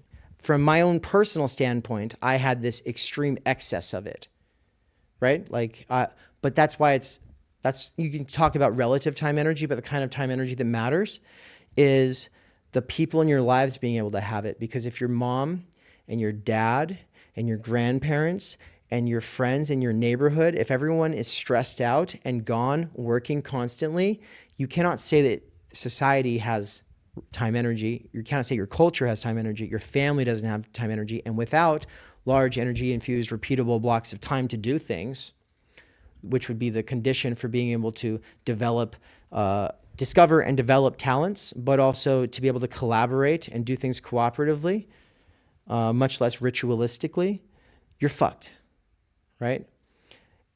Puberty is where I switched from just being like, oh yeah, it's all this freedom, to being like, actually, I fucking hate my family. I fucking hate my dad. And I was blaming him for never being home, right? I was like, you guys keep having kids, but you can't spend time with kids. And we've never actually had a real conversation in our entire lives without you yelling at me. And so it was like, of course I took it out on my parents. And when you hate your family and you hate, and you think that the larger society had it good, and then you run away from home, and then you live in the larger society and you discover actually it doesn't seem like anyone else has it good either, right? Well, then you just end up being a scene kid where you go like, punch the air and scream or whatever, and there's really nothing more to it until like I was older. And so all of these points that I was talking about earlier in this conversation were points of burnout. And whenever there was a point of burnout, my drive eventually found some new outlet. Or maybe we could say a cathexis or what have you, or cathected onto something. I don't really understand this psychoanalytic language too well, but I think that's how you talk about it. And so drive obviously is the thing that comes and undermines what you're trying to be, right? And working class people want to have good lives, but also the animal or the id, it's not the animal, it's the id, which is an inhuman thing, needs what it needs, right? This is why people will say that like, well, I didn't choose to be a homosexual. It's just my life. It chose me. It's because you don't choose your drive. Your drive chooses you, and you're in its grasp in a sort of sense. And you can be like, oh, I'm going to be disciplined. I'm going to control myself. Well, that's the law. Drive is inherently opposed to the law. And so my life was just like sex, drugs, rock and roll, and living in what Kierkegaard called the aesthetic sphere. And it wasn't until college, as I'd mentioned earlier, that I was like, oh, I discovered estranged labor. And it was reading Marx's 1844 manuscripts of the estranged labor where it suddenly was like, oh, so it's not just my parents choosing things. It's the fact that they didn't even have any real contact with what Marx is calling their species being, which is, and most people misunderstand this. Most people interpret species being to say that it's just, oh, you need water, you need food, you need shelter, you need to survive, you need to procreate. But it's not just about babies and brilliance. It's about the kind of babies and the kind of brilliance, which I'm sure everyone will understand and readily agree with. But that's kind of where I'd like to take that, is like, what kind of babies are we trying to make in this society? Are they ones who do not have role models and relationships with older people who've dealt with shit before? And therefore, because with role models, and I get into this in the book, with role models, you have more ways of doing mimicry and differentiation that break outside of simple forms of transgression. There's more sophisticated ways of transgressing than just drinking, just drugs, just sex. And it's like, those are all fine and dandy, but let's use Churchill as an example, as I do in the book. Churchill, I mean, he was a womanizing drunk at a certain level, but he could also drink all night and he wasn't sloppy. He was drinking and chewing on cigars, but he wasn't sloppy. And the reason he wasn't sloppy was because his drive was going way beyond just partying in the moment, because he was a political animal. And he wouldn't have been a political animal if he wasn't hanging out at the Rothschilds' house every summer, right? He was hanging out with the Rothschilds. And then I list the other families in this book where he'd spend 2 weeks at this rich person's family, then this rich person's family, then this rich person's family, because there's like 70 richest families in London, and they all try to do this child exchange thing. And what that does for a child is it shows them different kind of role models that they can mimic and transgress. It's not just one father. It's like they kind of have like this ability to differentiate themselves. But when you don't have a relationship with your father, you don't have a relationship with any positive older figures who will have real conversations with you and offer you real mentorship, and you don't have access to the kind of education or leisure-filled schooling, which would be skole, that is going to help you to explore and develop your talents, all you're left with is like the most easy escapes. The fraternity. From immediacy, the fraternity. Yeah. And so that's basically what I want to say about the personal here. Should we open it up a bit? Yeah. I wrote down beat, molested, and neglected. And the reason I wrote that is because it's the story of every person I know in my life who didn't go to college. And so when people glorify poverty or act like the lumpen proletariat's got the solutions or the underclass has the solutions, like their rage is somehow going to be the solution, it's like we're talking about the most fucked up people in the world, okay? And I don't know. Middle class people don't have it easy either, but all of the weight of society comes pressing down, and every clean space produces an ugly underbelly somewhere. All of the sewage goes somewhere, and someone lives in it. And those people get blamed for their own problems. And I think at a certain level, responsibility matters, blah, blah, blah, but also this is why Timenergy matters at a structural level. We'll get into the structural stuff in a bit, but I'm interested in hearing everybody's thoughts on Perfect. Great. So, on it. Beat, molested, and neglected. Yeah. so do we pass? Do you want to pass it on that mic? Oh, we go to Joris first, though, for sure. We definitely want to go to Joris first. Yeah. Joris it's almost like a virtual panel because we're all shown side by side on the screen right now. So we'd love to hear from you. Yeah. Yeah, thank you for sharing those stories. In the beginning, when you were talking, I was like, oh, I cannot relate to this. It's a totally different world. But by listening more and more, I think I can relate it, but through the generations behind me. Yeah. So my dad, he lived in a working class family. So my grandmother, she had to work in a bakery and all night long. So I the stories you are telling, I hear my dad telling. Yeah. So weird. Yeah. And so the first generation, that's my grandparents. They were religious, and they had to work like these hours that you're explaining. And so my dad was the first of the extended family. He was the only child, by the way. But he was the first smart kid that went to the university of all his peers in the family. So he was the first that went to study engineer, and he climbed up the ladder. And so that's and I was raised by him. So you see that it's like there's one generation difference between us. That's what I hope for my kids. Yeah. So I hope my kids have that experience. I hope my kids have that experience that you're having. Yeah, absolutely. And so I'm like the third generation, and I grew up very privileged because my mom, she didn't have to work, and my dad even, because she was ambitious, she wanted to create her own company, but at the end of her life, she talked to me about it, and she said that my dad, he passed away 2 years earlier, and he even acknowledged that he didn't want her to succeed in a company because he wanted her to stay with us kids, because he didn't want a life like with a mom always working. So all these stories, like it's like strange to connect them. So she didn't have to work, but she had her own struggles with cancer and stuff. She was young, but So I grew up like with a mom at home. She made our sandwiches. She brought us to school with the car. My life, I'm pampered. I'm super privileged. So that's different. But we unite somewhere on when I quit my job around my age of 40. So where this is going nowhere. Can I ask you? So you grew up in privilege. Yeah. But you didn't waste your time.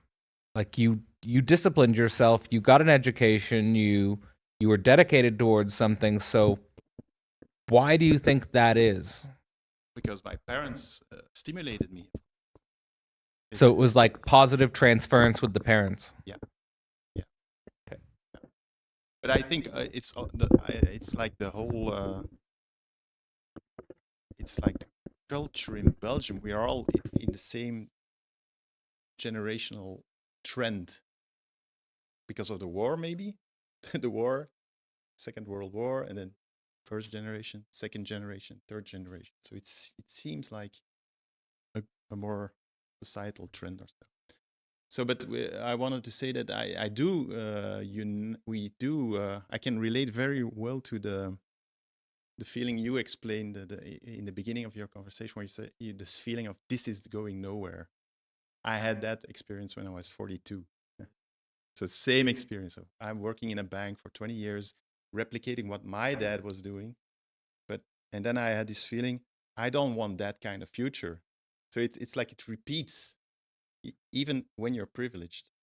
Because I didn't want to have a career in a big company like he did, and he pushed us out of working class somehow.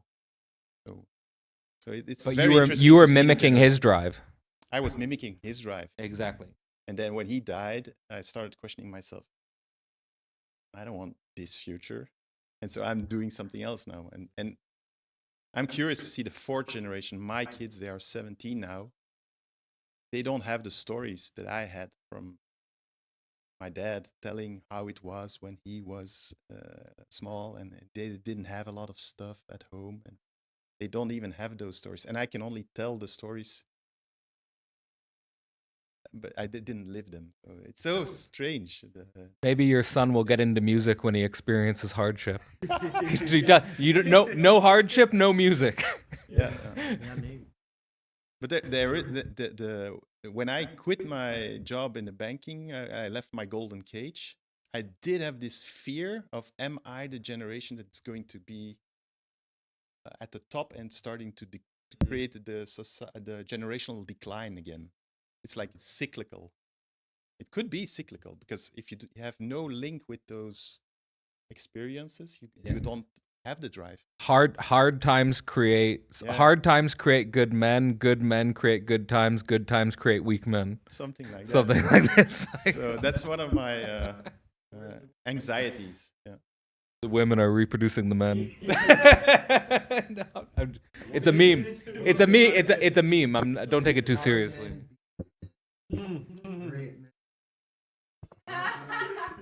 Good men become women? Good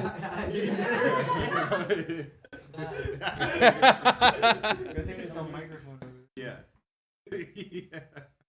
So that's how I could relate to those stories. So it's interesting to think generational. So is for you time, energy, and abundance? Yeah, compared to most people. Yeah. And it was after I quit, I was in full abundance of time, energy. Now I'm starting to work a lot more again, but I can oscillate between periods of abundance of time, energy, and then so that's super luxurious. Yeah.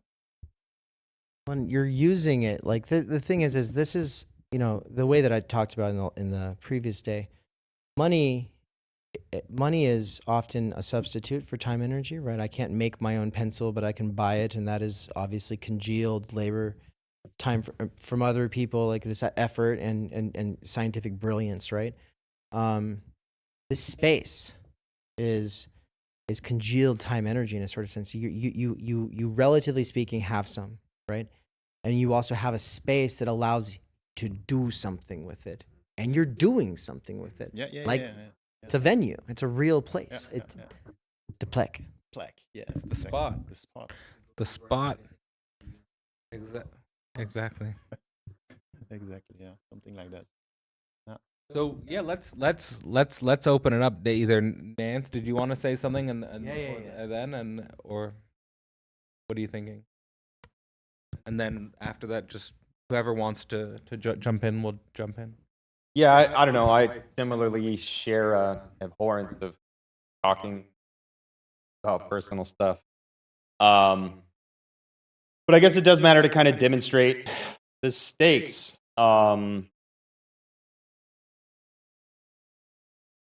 Because they are real and they like working to free up time energy as opposed to just being an angry,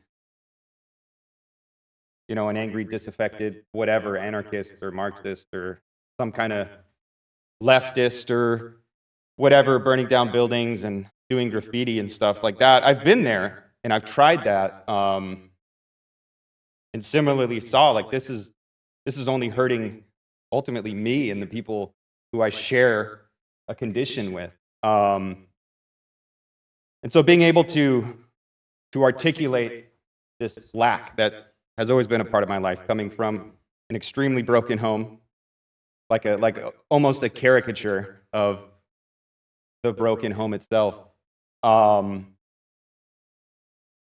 Like there was always something missing. There was always something to be angry about, but it was always just kind of diffuse and kind of amorphous and everywhere all at once. But having the ability to name it allows me to kind of direct my energy and my personal efforts. And like I have a structure that I can reference when I'm thinking like, is this worth it? Should I sit around feeling sad? Yeah, sometimes we do need to sit around feeling sad. Like we've all been through what we've been through, and you can't be John Wayne all the time. Not all the time, but so yeah, sometimes you eat ice cream, you jerk off, you feel sorry for yourself.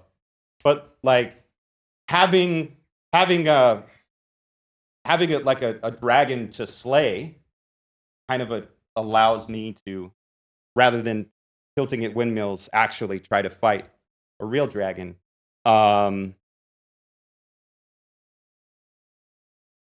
Yeah, and I don't know.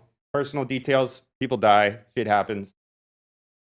It's not, like, this is not just activism, this is not just, like, performative. I need somewhere to belong.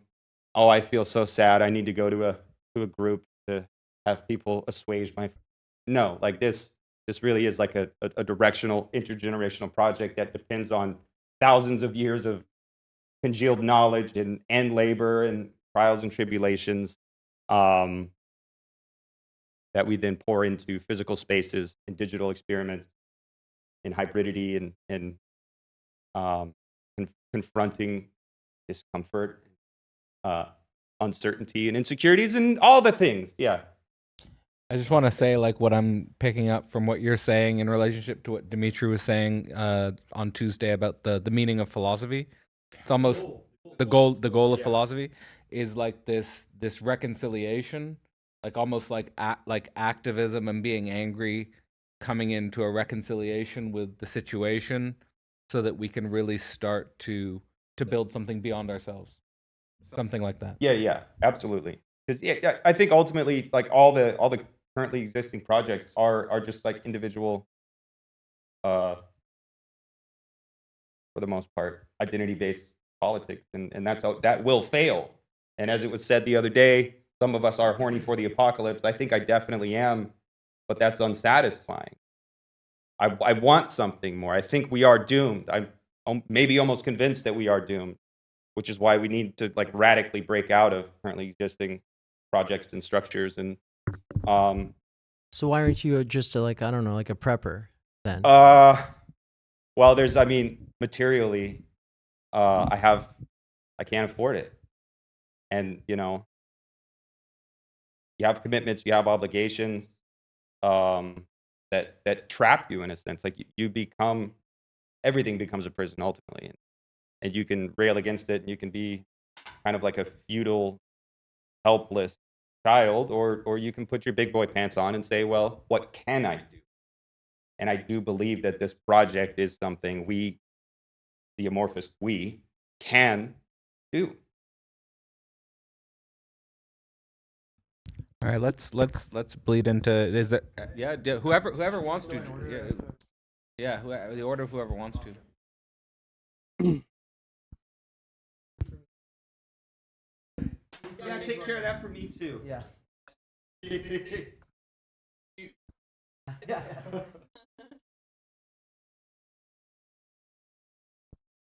I have a lot of notes.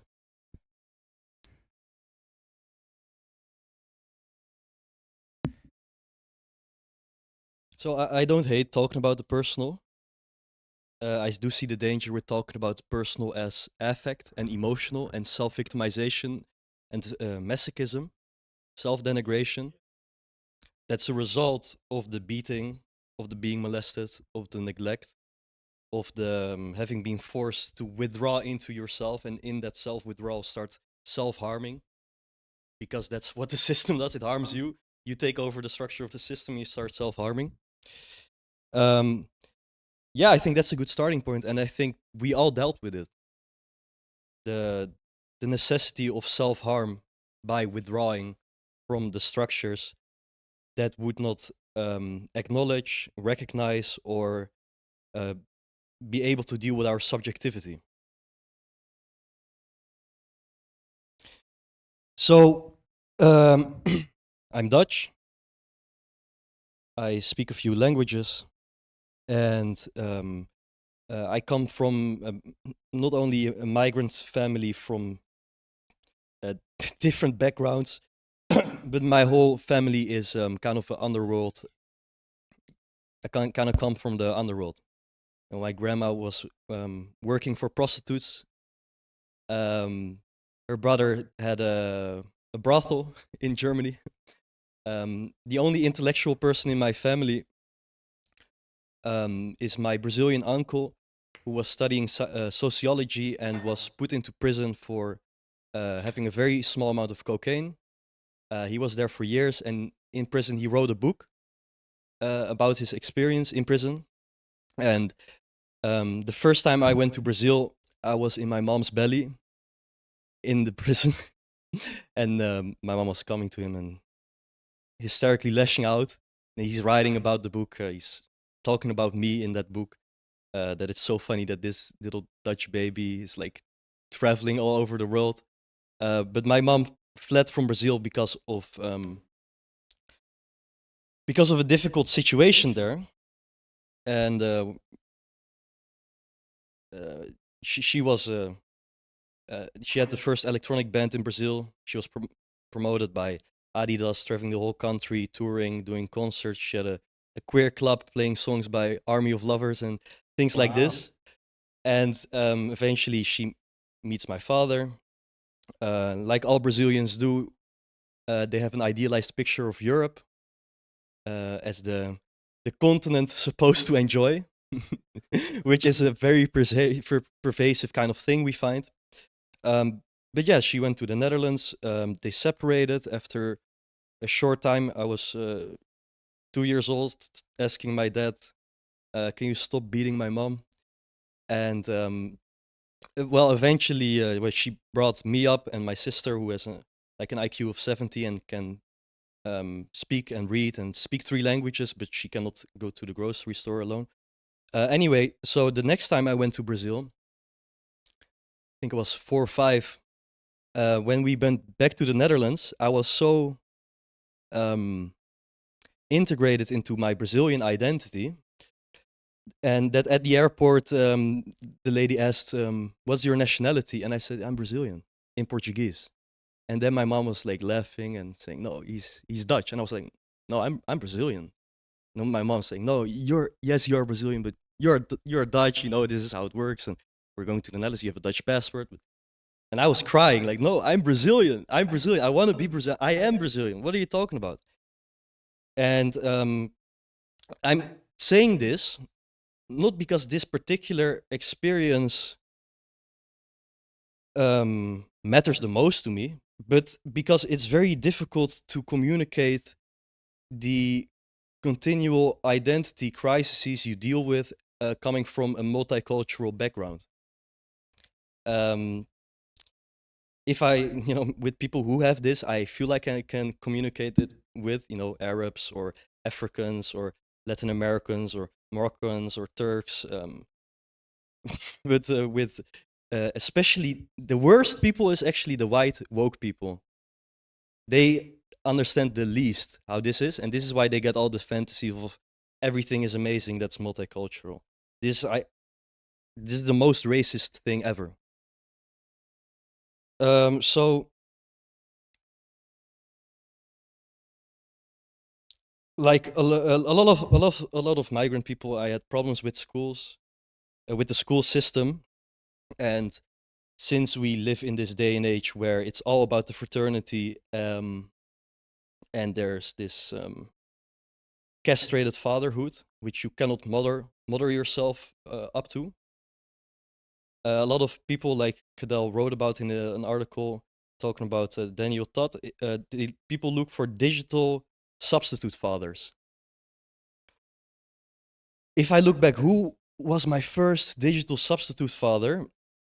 It was it was people in the new atheist movement in America, like Richard Dawkins, a few others, and I was binging those videos when I was 15 years old because I wanted and needed and was yearning and needy for a dogma. Like, can someone please be my dad so I can model him? And the difference, and this is a huge difference, that you grew up with fundamentalism, Christian fundamentalism. I grew up in the Netherlands, and just like the UK, we have this, we come from this post-Cold War, post-modern, permissive, relativist culture. So I grew up in this, and in this culture, education is always supposed to be fun, and there's no hierarchy, there's no clear, explicit hierarchy, there's no fundamentalist dogma which you can adhere and explicitly rebel against, because the hierarchy itself is obfuscated. But I still was watching all the new atheists talking about reacting against Christian fundamentalism in America. So somehow I found the dogma that I wanted in new atheism. But when I became 16, in 2016, Trump got elected in America. I already was in my third school because I got kicked out of 2. And nothing was working for me in my personal life in the system. My subjectivity wasn't being acknowledged or recognized or being seen or heard. So I was trying to have myself against fathers I had to create, courtesy of Gail here. The son creates the father. Let's meditate with this. The son creates the father. So when Trump got elected and I was kicked out of school again, and they were putting me on Adderall and antidepressant and sleeping pills and having all these, again, white, woke, postmodern, permissive, relativist, PMC people who I would visit, and they're like, "You're such a nice kid. How can you not do well in school?" Completely disconnected from what I do. Like, I remember vividly, I went to this villa of this, like, psychotherapist who was giving me a diagnosis of ADHD. So just get the pills, you're gonna be all right.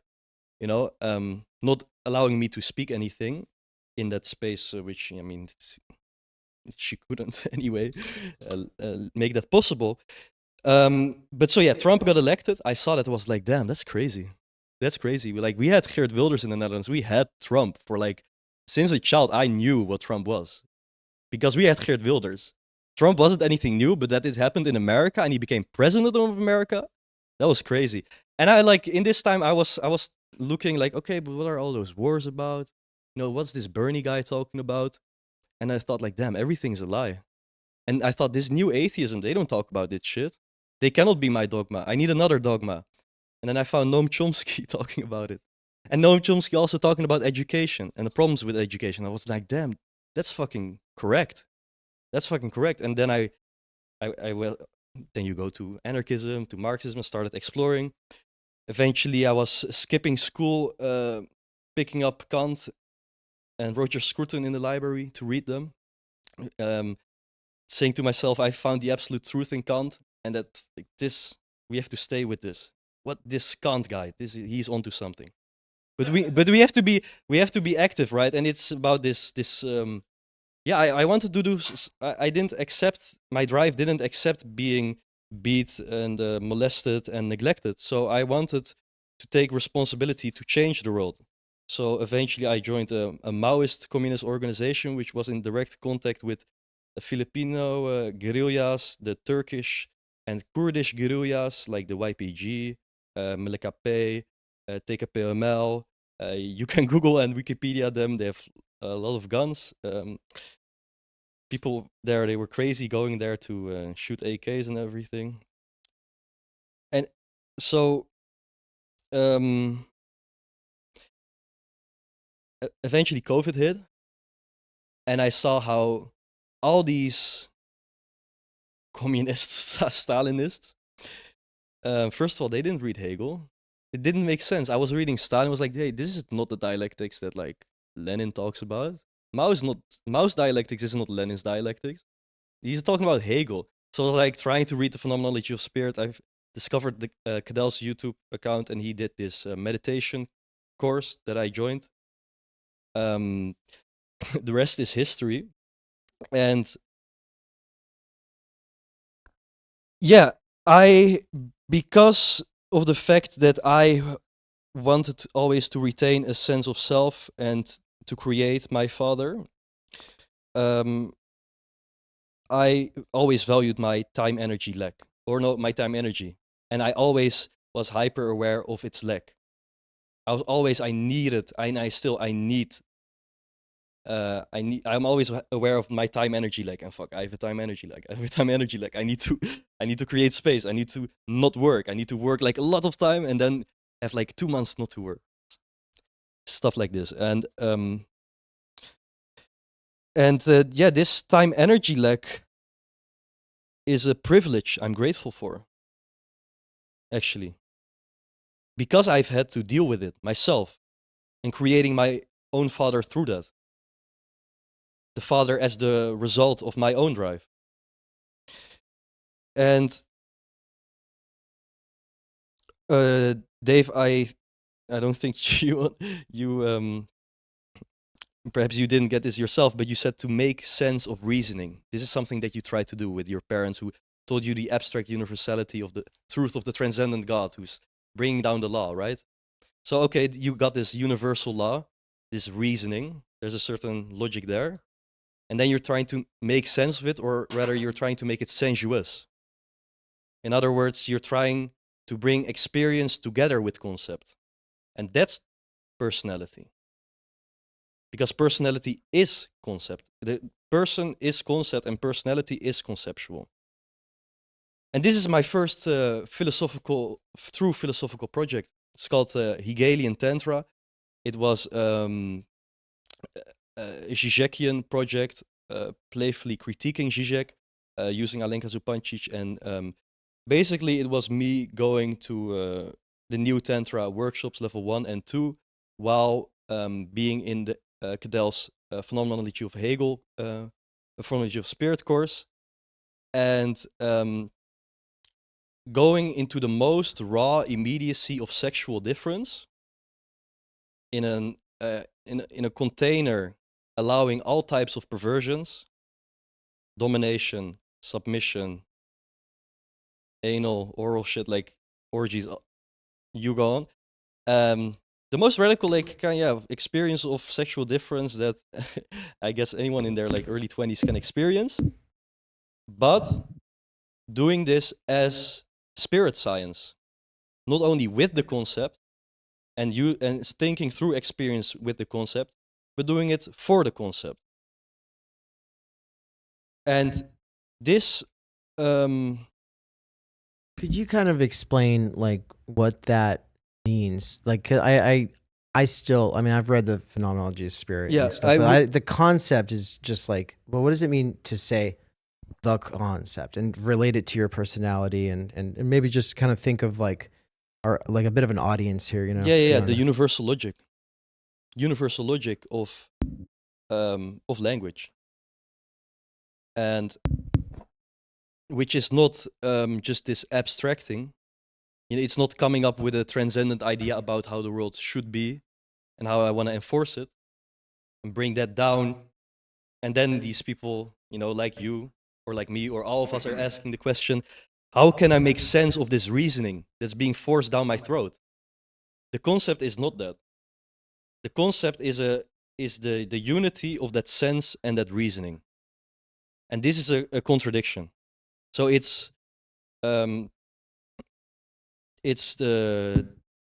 the linguistic basis of experience, the fact that everything is always already symbolically mediated, and that there is no thought without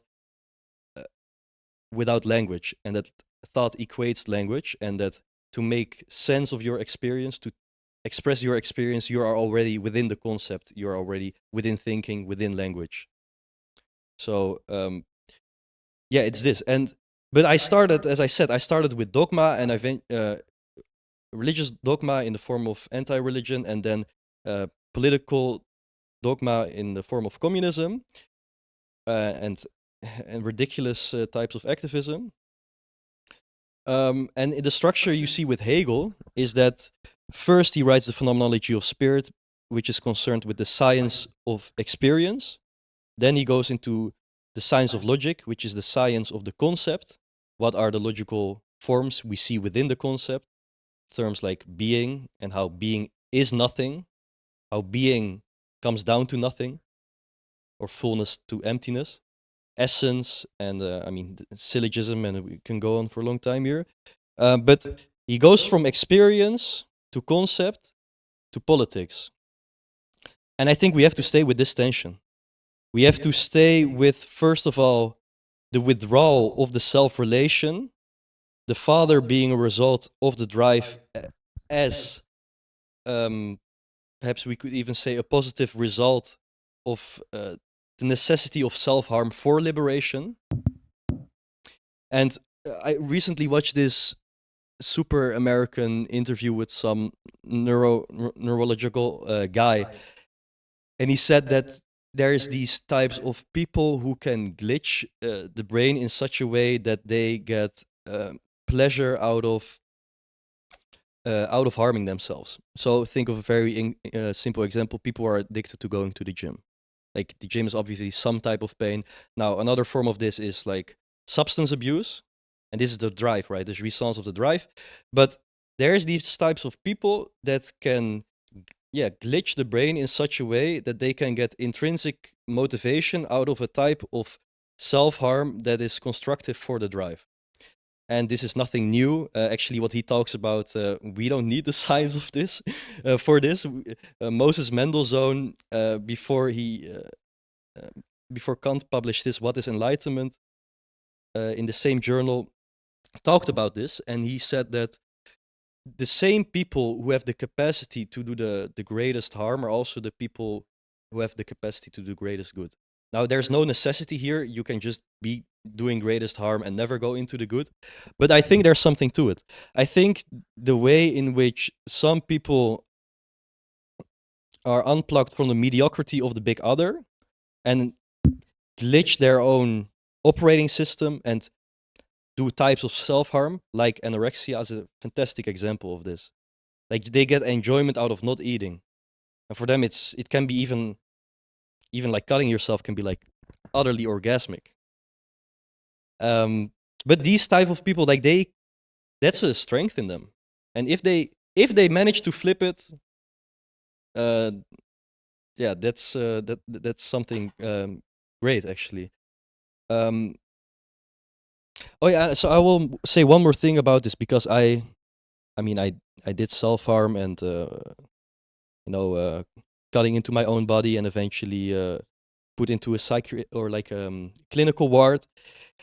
And then they give me this antipsychotic pills. I was glad because I got some drugs, and I like drugs. But these and all these people started talking with me, and at a certain point, I was put into this self-isolation cell for like 7 hours, and no one's like there, and I had no phone, and it was like super boring, and the drugs faded out, and eventually this black guy walked in, and I've had a lot of experience with clinics, psychiatry, a psychologist, but this is the only also good memory I have of it. This black guy walked in and he sat down to me, and I asked how it's going. I said it's horrible. Like, I hate life. Probably I said I want to kill myself or something like this. And he asked me, what do you like? And back then I was like 17 and I was rapping, and I said I like hip hop. And then we were talking about rappers and exchanging, interacting about the mutual love we have for hip hop. And this attests to me to the well, I cannot live without music, and like Nietzsche says too, the intrinsic power of music. Another straightforward political example here is Public Enemy, which are these types of people who withdraw from the mediocrity of the big other, who deny being denigrated, who also go beyond the masochism and the self-harm to create a sense of self in music, to speak their mind using the poetry of free association in the rhythm of music. And I mean, it's highly political, politically emancipating. So this is, I want to, let me see. Highlight a thread of Dimitri talking about unplugging from the mediocrity of the big other, and you messaged to me about mediocrity that we should. Oh yeah, that was...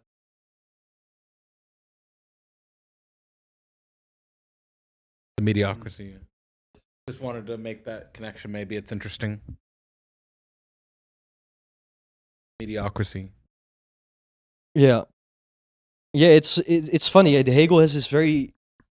Usually, Hegel doesn't seem to me to be a cynical thinker, but Hegel has this one moment in which he writes that mediocrity rules the world and has always ruled the world, and he's in a kind of like a depressive mode there. But it's never been a problem for those world historical individuals who have excelled in the way that they do. So mediocrity is the norm for the entirety of human history. And that's also something we have to take into account when we say such a thing.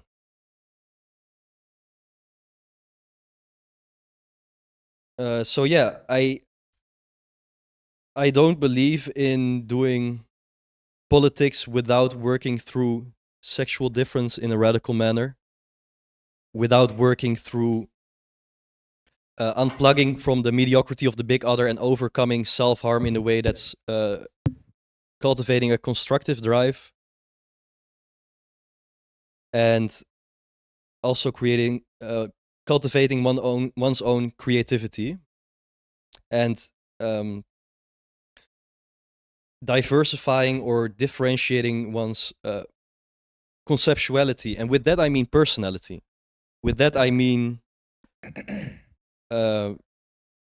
learning a new language, cultivating a long-term relationship with someone who seems a complete alien at first. These types of things.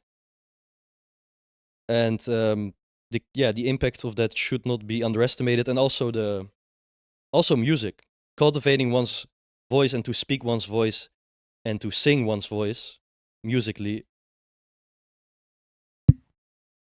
These we have to. This is going to come up hopefully in the organizational and global part. Like, we have to rethink the relationship between aesthetics and politics, because that's come up in the last conversation, and it's completely inadequate the way that we've dealt with it. It's been a huge topic in the 19th century Germany, with huge consequences for 20th century Germany, which we are still living through now, post Cold War. And yeah, we have to take it seriously. So with that, I will pass the mic. Skirt, skirt. Skirt. Who's picking up? Owen. Pass it on to Owen. Oh, I can just build from that last point. Because I went back the other day, I was listening to Camille Paglia's interview that she did with Jordan Peterson right as he was blowing up.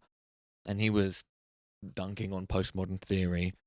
And she was talking about her historical process maturing as an intellectual, actually in a very similar way to what we're doing here, talking about her struggle with institutions and the political context in which she was a young female academic coming up in the context of American culture, late 50s, 1960s. And there was this huge embrace of high French theory, Derrida and Foucault and Lacan, through this American lens. And she did not like it. And her point against it is that I'm interested in art, and art requires a relationship with tactility, with the body. And these high theorists go straight into abstractions, and they don't actually have that much to say. She's like, look, I'm teaching young sculptors, young musicians, young painters, young sketchers, and they want to know, they want to see visually and hear sonically and feel the history of art, feel the movements of eroticism, of pleasure, of pain. And theory on its own is not going to give them that. And that was her ethos about what she thought the 60s was about, and this embrace of color, of drugs, of sex, of India, and all of these things. And I think there is a deep truth in that. I think at the same time, for me, what I've the journey I've been through, it's I've been very grateful to both have had spaces to go into that, and also conceptual mediation, you could say, both through reading. I mean, so I was this guitarist, and I was into music, and I was into partying, but I'd also studied the classics, and I had this sense that there was something going on in the classics. And then I discovered Nietzsche when I was 19, because I got a Kindle for my birthday, and I went onto the cheap books list, and there was the collected works of Nietzsche for 99p. So I went, okay, yeah, this guy's got a cool name. And I spent this summer reading this guy Nietzsche and just fucking blowing my head open. And it was, what I loved about Nietzsche was that he was actually writing about these works, these people that I'd spent 8 years studying in school. I'd studied Latin for a long time. I was saying this to one of you guys the other day.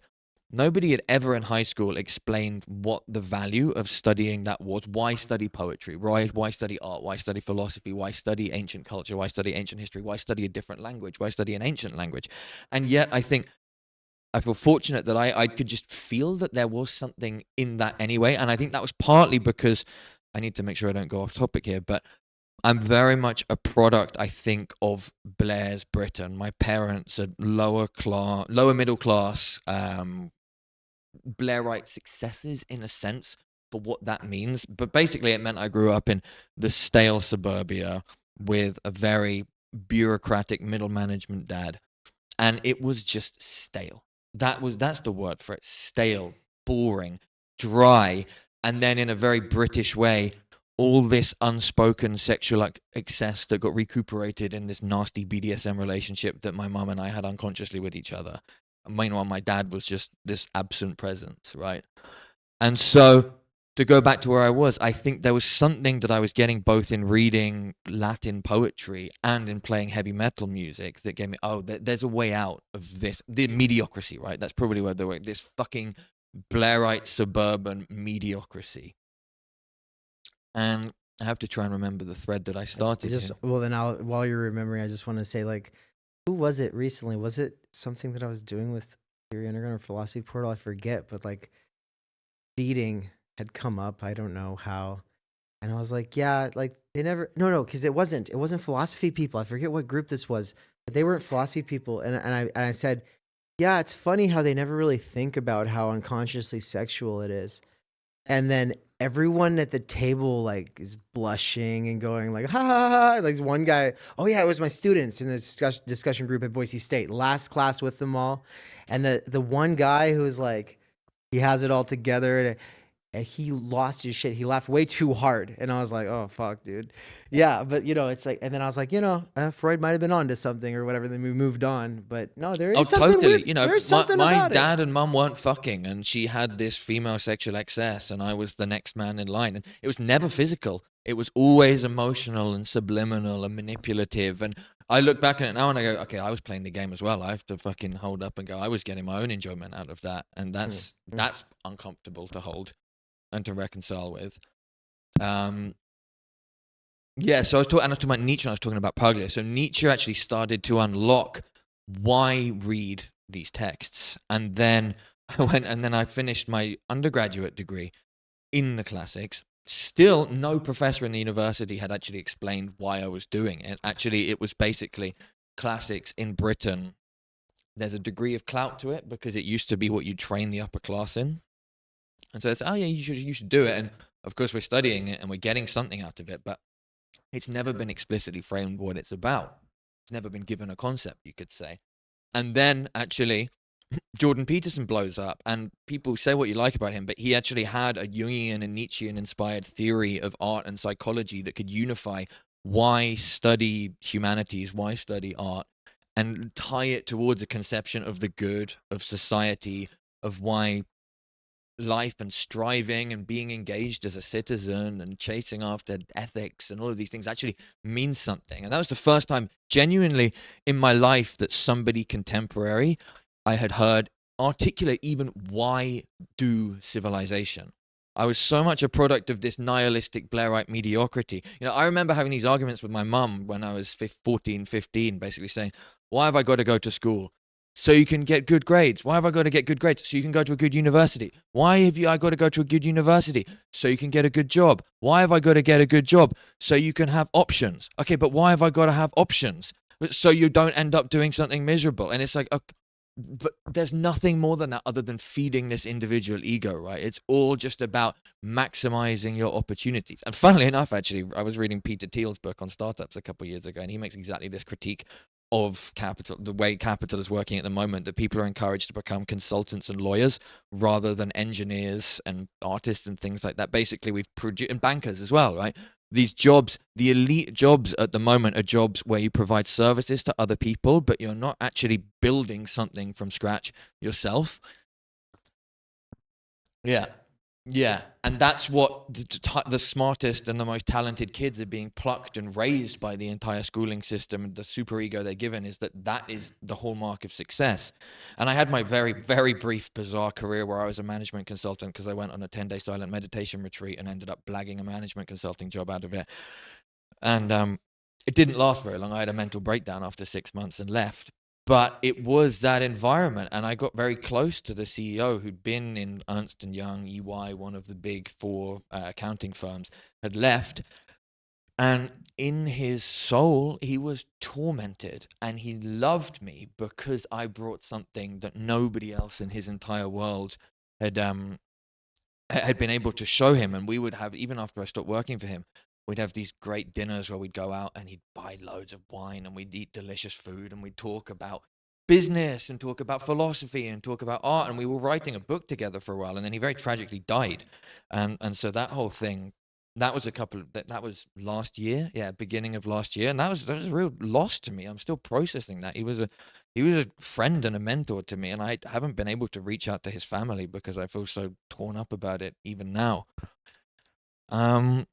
So let me try and recuperate and go back to what I was saying, where Dimitri was talking about aesthetics and politics, and I was saying about art and this tactility, and there's something in the body. I mean, I was thinking a lot about what we were talking about the other day, Dave, when you were talking about Heidegger and being and time, and how in his project in that he brackets the body to develop his theory. And I've not read Heidegger, I don't know the work, but something to me, that the presupposition that you can do that, something in me just goes, no, I don't think you can make that move. I don't think this idea of bracketing the body works. You know, I was sitting playing the guitar yesterday at Timothy's house, and I was thinking, my capacity to play the guitar is entirely down to the fact, it's like, how smooth are my nails? What's the sensitivity I'm getting through my fingertips? What resonance from the wood can I feel in my chest while I'm playing? And this is directly tied to the capacity. And I think that is this aesthetics and politics. And I think maybe there's... Can I just say that I think the Whiteheadians this is what the Whiteheadians are directly saying. Just as a connection to philosophy. The Whiteheadians are interested in what he's pointing out here about the guitar and the sensitivity of the body. Yeah, and I mean, even my understanding of preliminary neuroscience is that basically we think with our bodies as much as we do with our brains. The neurons are all linked, and so that just makes sense to me. But it's not a contradiction. Okay, We'll get into it. Yeah. We can talk about it. I'm interested to develop that further, but because to me, I don't see how that is a move that can be made outside of abstract logic. No, it would be a contradiction if I was here as a Heideggerian, which No, I'm not. I'm not accusing you of anything. But if I was a Heideggerian, which I'm not, and if I was saying Heidegger has figured everything out, which he didn't, and if I didn't think, if we didn't think about how he is bracketing methodologically, because it was phenomenology that formalized the fact that all discourses do bracketing, and then it tries to take an explicit responsibility for that bracketing instead of... So for instance, you're bracketing out a lot of things when you focus on the body. And astrophysicists bracket out the body when they're focusing on galaxies. Right? So like anything you focus on is going to bracket other things out. Even if you're using glasses, you're bracketing out the glasses because when they're working best, you're not fixated on them, right? And when your body is working best, at least when my body is working best, I'm able to do things beyond the body. But of course, if I forget about the body, then the real will be back to intervene. And this is why you do need psychoanalysis and why you do need Lacan and all of this, the rest of this. You do have to bring the body back in. And I think that you get it through psychoanalysis on the one side and Merleau-Ponty on the other. And thankfully, Lacan is also in dialogue with Merleau-Ponty, and, so they kind of do that. But it's still very heady. Oh, but here's where I think Dimitri's onto something with the Hegelian Tantric project, because I think psychoanalysis as a method and as setting up a conceptual space where you can begin to work with these things is very important. But like you were saying the other day, Lacan, I think you said psychoanalysis is a commedia dell'arte, right? This Italian, it's hundreds of years old, this Italian theatrical methodology. I was just hanging out with this Italian woman in Naples a couple of weeks ago who is a commedia dell'arte performer, and she has trained this with a maestro, and she was telling me about the methods they use, and it's crazy. They basically, you train to physical exhaustion, so you're completely wiped out, then you put the mask on, and you allow yourself to be taken over by the personality of the mask. And for people who don't know this, it's an art form that's semi-improvised. Basically, there's a stock of characters and situations, I think, and you wear these masks, and then within those, the performers within these archetypes, the performers then create a theatrical play for an audience, and it was fun. And I think often aristocrats enjoyed it because you could have the theater actors, and then you could go up and play in it as well. So it became, and there's something in this, it's like, it's seeing what you could say, the various archetypes, which are really mythic representations of drives, different types of enjoyment, you could say, or ways of relating to things like prohibition and fantasy and pleasure, power, but actually moving them through the body and not just speaking them out, which I think is what psychoanalysis does. And so I'm interested actually in these, what Thomas Hammerich would say, ritual spaces, or in Eastern language, tantric spaces that actually allow both the body's energy and its various pleasures to move through and be explored, and then at the same time conceptually mediated. And that's what brings me to something like an Epicureanism, or like its classical vision of actually being like seeing the body as a site of pleasures to be refined and enjoyed and cultivated and thought through philosophically. And I think that's why, again, I love your vision with going to Goethe and this German romantic vision, I think. Yeah, please. So I read your article, right, on aesthetics and politics, and we need to do a deep study of this for years. Like, we need to read Kant here, who has a certain type of aesthetics. Hey, hold on.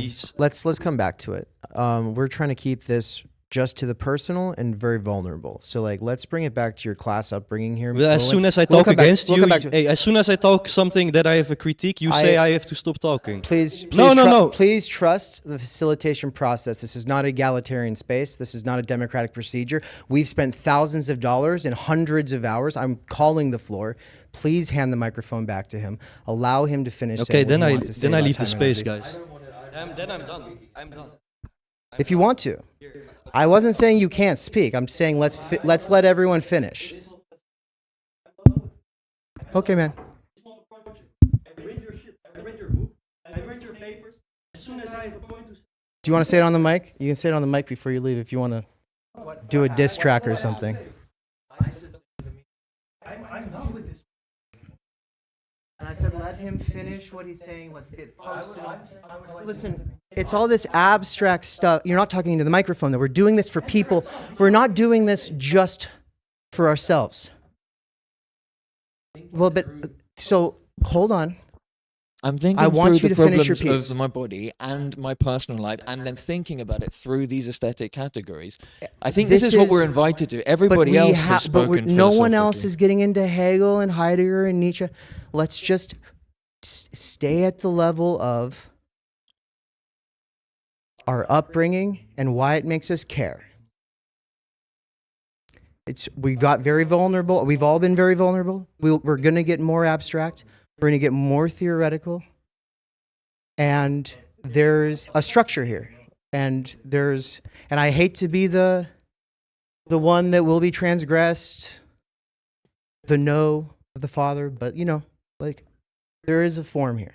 Sure, So but I think Dimitri was gonna talk when for he 90 asked if he seconds. could say something, I was talking about It's not triggering, it's off Epicureanism and track. Dimitri's view with going to Goethe in the 19th they're getting into century their romantic. theses about aesthetics and all this stuff, and it's going to be a back and forth.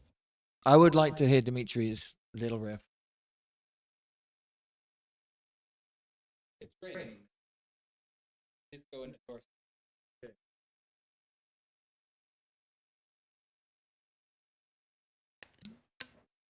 Yeah, I mean, someone else can take the mic. I don't think that's the way to do this. Your opinion is welcome. Thank you. Thanks, Mom.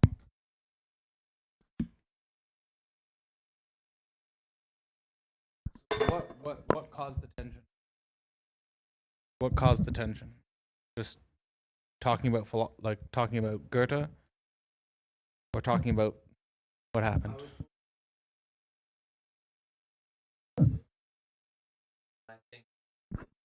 And what I think is that it's important to move these energies through the body and to develop a philosophical practice. And that is what I try to do in my personal life. That I said it's something you could call it an Epicureanism, which sees the body as a site of pleasures and experiences to be cultivated and refined and thought about. And that's where I like Dimitri's turn towards German Romanticism and Goethe. That's more or less what I was saying. Yeah. And Dimitri wanted to say something to that. Okay. And what was your problem with it? It was turning into a back and forth instead of everyone just is going to say their piece and then it's on to the next part, right? And if people want to bring in their theses or if people want to write papers that are extensions of this project, that's great. But I feel a responsibility in these situations to speak for the no factor and just say no, it'll come later. And I wasn't like fuck you, dude, but it was perceived as fuck you, dude, and for that I'll be sorry eventually. But right now it's like no, I in a situation where someone's facilitating, if you don't like it, it's like a referee at soccer. Do you go and you yell at the soccer referee because they called it a goal the way you don't like it? Like as a parent and your kid gets penalized while playing soccer, do you go and scream at the referee and then storm out? Well, there's a lot of parents like that. They come from the PMC and they cannot accept someone taking responsibility in a situation. And it's fine. But he probably would have trusted you in that situation, not me. He doesn't know me very well. And it was taken personally. Well, I think Cadell would have said, have your 60, like, say the bit, and then we can move on. Dell's a very permissive guy.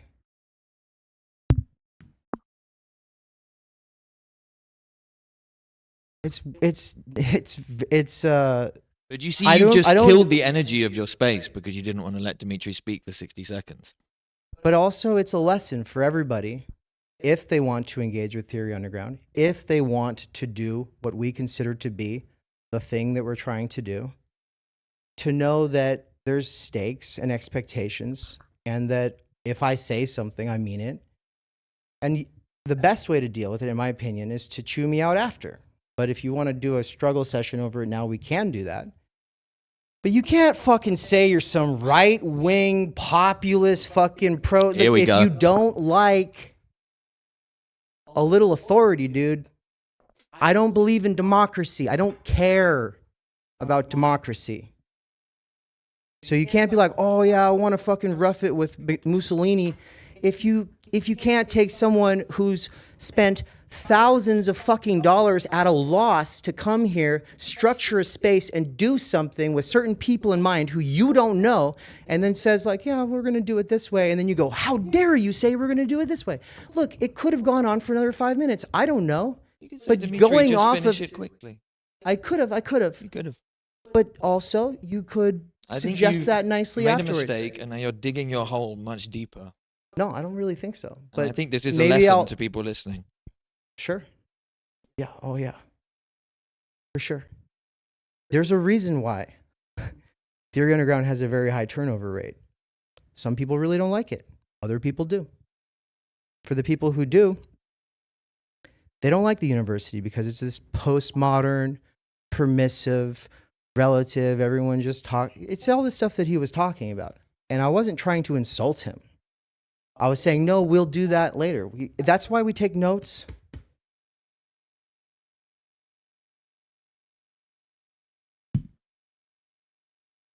And if you feel like the space is ruined, everyone can talk about it in your piece if you want to. But yeah. But these people aren't like we're not like Owen and Raven and Gail aren't trying, like they're not writing a piece. Well, this is the segue into what we're actually doing with our organizations.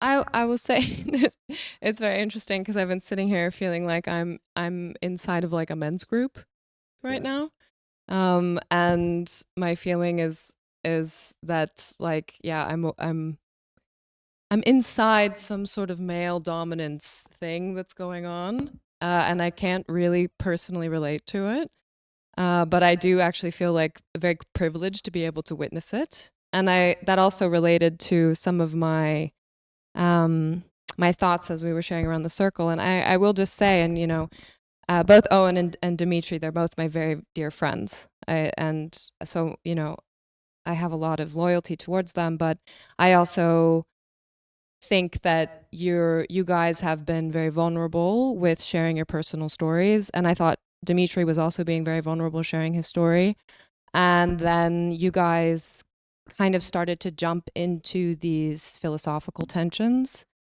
and that like neither me nor Gail have actually been able to share our personal stories. So I do think that that point of order was appropriate. But I think that there's another, obviously this is releasing some tension that's been held in the space. So here we are. Now here we are looking at it, okay? So, I mean, I think that is moving the dialectics, as someone might say. So I don't know. Now I don't know where to take this on a personal level, because now we're inside of some sort of process. I don't know what I should say, whether or not I should go back to telling my personal story like the prompt, or if I should, you know, continue to address what's happening. But yeah, I do think that if we agree, go ahead. If you want to proceed, then go for it. But also, we could let Gail say how he felt about it. Yeah. Let Nan say how he felt about it. And then Owen can still say something if he wants to say something about how he felt about it, and then you can go. Like, yeah, let's release the tension a bit. I think that's a good idea. Yeah, thank you. Well, that reminds me something that happened last year, there was a group at VUB, and actually, Kada, you know about this, about self-organization. And so the people said, yeah, we're talking about for years about self-organization, but we do not self-organize. So what if we create a festival based on these principles? And so it was a 3 days festival. The first day went fantastic. And then second day, everything started to fall apart. And we had same kind of situation, but with a group of maybe 50, 80 people. Oh. And basically everything fell flat. So we had a huge round table with all these people, and we took the mic, each one of a turn. And I said that it was actually fantastic because we were actually self-organizing. Because the first day we were like, applying principles that what we knew about science, about games, about stuff, but we were not into the real stuff. There, everybody was taken by surprise, and everybody was at the same level, and we were like facing the uncertainty of that awkwardness, and so there was a huge moment of tension relief. And then for a couple of hours, it was like on and off. But then the third day was the most fantastic there was. So this situation that just happened revealed an undercurrent that exists here, and that existed yesterday or 2 days ago. Yeah. So you cannot escape yourself, and you cannot escape. Great points, Gail. This is really good. This is really good what you're saying. So you can say that this is a success. It is because of this. If we hadn't this moment, it would have been a nice conference. But now we are into the real stuff, and we are all naked. And by the way, thank you for sharing your vulnerability in the way you did. All of us, but especially you. Yeah. I give the mic to He's Nance. got a mic. Nance has a mic. Can I put myself on? Yeah, I would like to echo everyone's, gratitude. This is experimental. It's strange. I spent my savings to come across the ocean. I believe in Cadell. I trust Cadell. And so to a certain extent, that's kind of been transferred onto everyone here.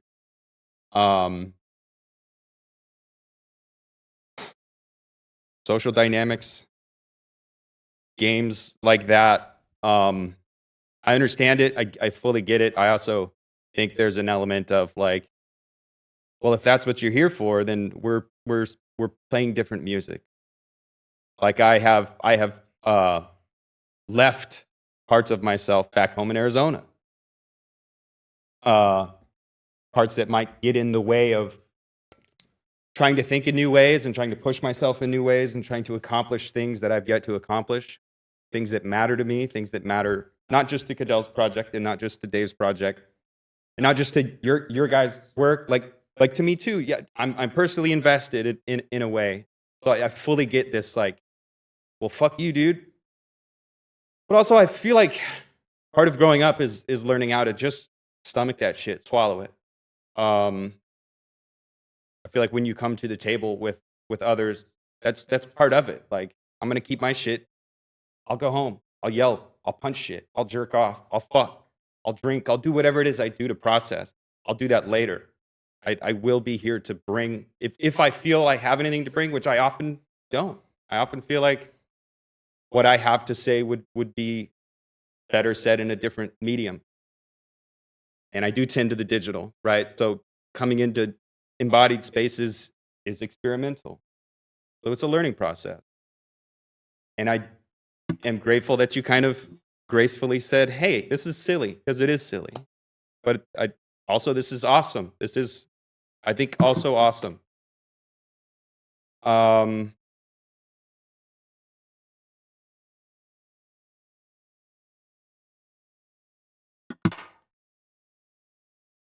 I do hope we can continue this kind of process with this the structure of expectations are also important to me because I don't like to be surprised. So we had spoken before this started about we'll go personal, we'll do a short round, we'll do organizational, do a short round, we'll do global, do a short round, so we can ultimately have a direction of the contribution given. So I hope we can finish that. And thank you.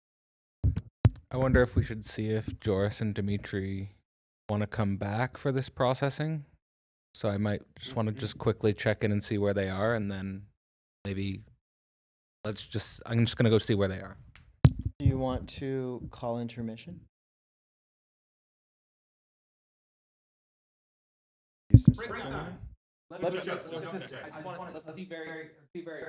He'll just check really quick. Okay.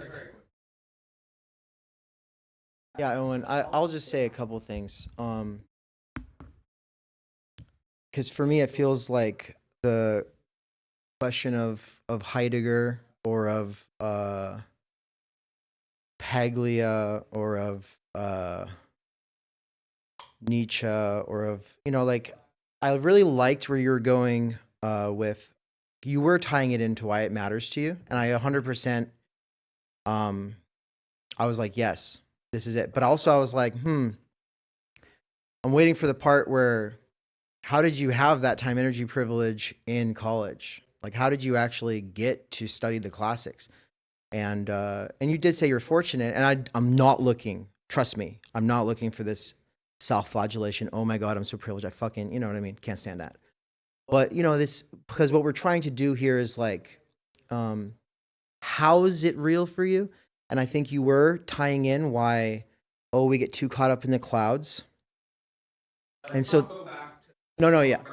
We're not, yeah. Okay. But I'm just saying, I was like with it up to that point, yeah. Oh, you can grab the mic there if you want to be on.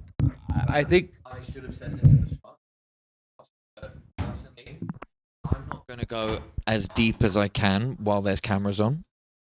I don't feel comfortable with that, and I don't really know you guys or your audience that well. So I think, as I said, perhaps I should have said that at the start. I forgot, and so I went into more. I was saying what I was comfortable with, and then I started to develop that. And Dimitri had opened a door, and I thought it was an interesting door, so I was exploring with it. But yes, there's much more I can. I mean, I can really go into sex and perversity, but I'm not going to do that live on air.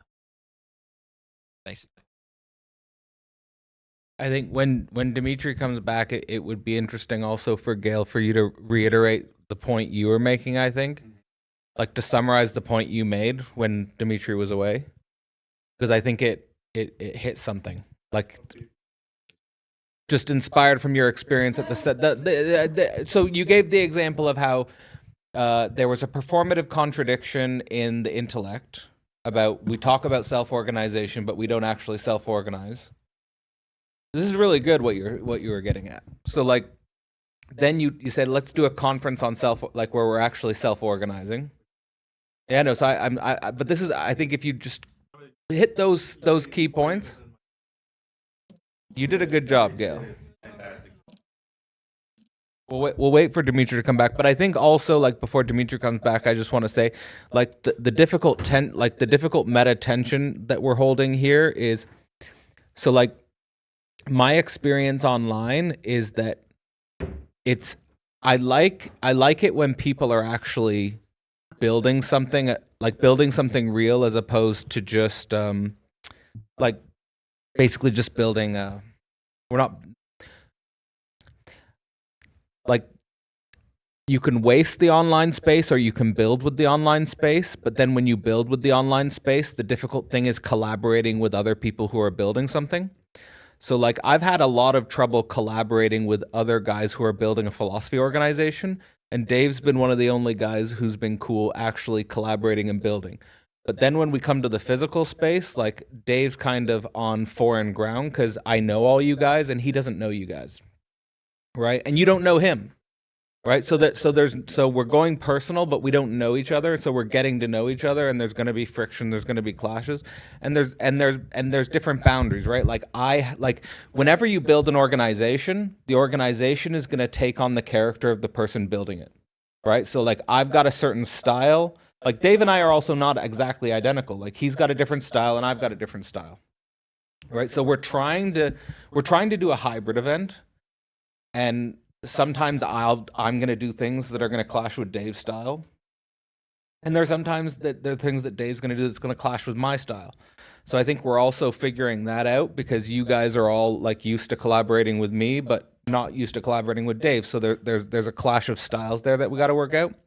But I just want to say, for Dimitri, when you left, Gail had a really cool point that I think hit something important. Do you want to say it, Gail? Because I think, do you want to re-say it, like the sort of the experience you had? Because I think that was super powerful, and then maybe we build on that. Yeah, well, I was saying that I experienced a similar moment a few months ago, or 1 year ago, with a group of people from the Global Brain Institute, Claire. And the topic was that they were talking about self-organization for many years, and they decided to self-organize, to create an event based on self-organization, just like to apply the principles. And it was a 3-day event that had a great success. People came from America, from Asia, and we were like between 50 and 80 people around the 3 days.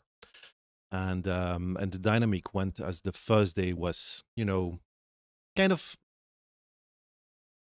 half prepared, though it was self-organized. People came with their mental idea of what it could be, and it went well. The second day everything fell flat, because you had done your experiment, and now it was into the real self-organization. So what do we do together? And we are from way different backgrounds, etc. The physicality was something real, because we are forced to be vulnerable, but we overstep boundaries as well, without knowing, because That's a key point. We can step over boundaries without knowing. We step on each other's boundaries we don't know. yes, and then a similar outburst happened, and then we took like 2 or 3 hours around a huge round table with like 50 plus people, and having the mic pass from one to another. And when came my turn, after maybe 2.5 hours, but the silence was gold. Everybody was just like present. So we were sharing that moment that lasted for 3 hours. And when came my turn, I just said that I was actually happy, because it was the first time that I felt we were self-organized, because nobody knew a shit. We didn't know what would be the next minute. And we didn't know if we're going to have a third day, because, everything seems so confused and conflicted. But then, yes, it took an hour or two to settle down, and the last day was actually the most incredible ever, because we were really self-organizing, and it's the emergent process. And it was so good because we were creating it together. So the thing that I want to emphasize in Gail's story, which I think is so important, is that no matter how embodied we think we are, we all come to this event, myself included, we all come to this event with idea of how we'd like the day to go, right? We have an idealization of how we'd like the day to go. And then inevitably, it's not going to go that way, right? And for various reasons, and we all have our ideas about why it's not going the way we would like it to go. And I think the key here about this moment is, how do we respond to the negativity? How do we respond to the surprise? And that depends on all of us. And the possibility, if we are willing to confront the negativity and the surprise, which is not fun, no one likes to do it, but it's inevitable. Like when we go embodied, like in an intimate relation, like the model for me I always work with is the intimate relationship, the partnership. Like if you're in a long-term intimate relationship partnership, a real long-term intimate relationship partnership, it cannot survive unless you handle the negativity and the surprise in that partnership, right? And now when we're talking about this, it's like even more complex in some sense, because we've got a room full of people who are in some sense bridging two different worlds, right? So I just saying. So I think or 3 or 4. So I feel like we still need to process what just happened, the negativity and the surprise of it. I think before going into the regularly scheduled program, let's make sure we do that. I do want to give everybody a chance to get something off their chest here really quick, because I think Cadell, as a co-facilitator, said that that's what he wants to do, and therefore I am going to go with what he said. But also, I do think that the reason I suggested last night as a sort of like, well, it's a 50-50, should we lead with the personal or should we lead with the organizational, is because the elephant in the room, which is the conflict in expectations that was making itself present in our space here at the table. And we had to work through it. We had to hug afterwards, right? It was, Cadell's very chill. I'm very like fucking animated, you know? Nance is very like stone cold, but we worked through the thing and came to this plan, not as a compromise per se, but I think it was actually like we came to some idea of like, where was the tension at? Like, what was it getting at? What are the contradictions here? And I think that Cadell was a kind of midwife for the process. I mean, I was like, wow, we didn't even have to call Joris in, you know, because this is kind of what he does, is he mediates between organizations. And so I will be fascinated, you know, to hear what he has to say as well. But as far as like the plan goes, the reason to maybe lead off with the organization I was proposing last night was just like, the reason that the reason that I am the way I am in certain spaces, and I'm going to say the things I'm going to say in certain spaces. Yeah, sure. There's this personal thing that I'm bringing into it. That's always there. But there's also like explicit expectations and principles and goals and all of this stuff that is very directional for the operation. And we have some of our contradictions, because we led the last time with similarities, but like the key contradiction between us as human beings, as organizers, and as we actually have like these school things that we're doing. The contradictions are real. Like, they're real contradictions, meaning that they're responding, as you say, to real lack, right? And so we'll get into what the real lack is that's driving, I think, my way that I am in situations like this. And Cadell will talk about why he's got this other approach. And that is part of, that is the next thing. So this interacting with the entity that is Theory Underground. And that's exactly. So we almost led with that. That was on the table as leading with that, and then personalizing it after, and then going global after that. And then most of the time these things, they just go global first, and then the personal comes up later. But like, as far as like, so I want to get into this organizational thing in a minute, and as a sort of segue point into that, because I think solutions and how we deal with these kind of contradictions, that does get us to the global too. So from the organizational, we'll then be able to get to the global. Because, for instance, if self-organization is the solution to capital, well, then that would be sort of a segue into the global. But if it's not, then that would be why Theory Underground doesn't prioritize much self-organizing outside of, I do everything myself. It's my little fiefdom, dictator Dave, blah, blah, blah. Sorry. Like, genuinely, if we don't lead with that and make it more clear, it does cause problems. Yeah, we're gonna see Dimitri and both you guys speak. I'm not sure. I just wanted to presence that what you said, Raven, also is like, I think what Dave was trying to get at with the constraint on the speech was that the first round was meant to be focused on the personal, and it started to drift from that a little bit, and so there was a legitimacy to the constraint in some sense. So I just wanted to presence that, but let's bring Dimitri in. I'm gonna observe. Okay. Is something you wanted to say, Owen?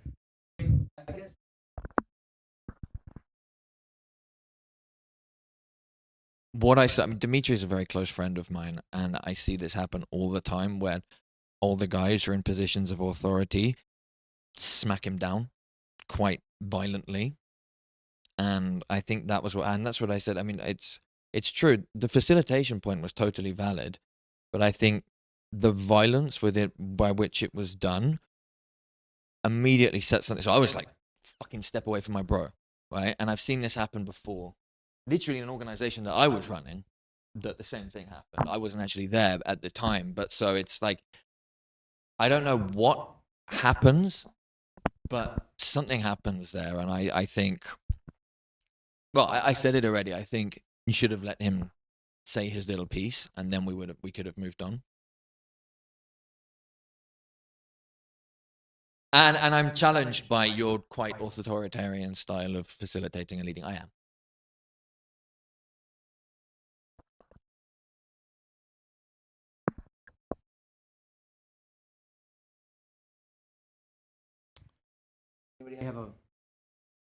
Anyone have a follow-up to anything they've said that they would like to reiterate? Or does Joris have any points of order or reflections?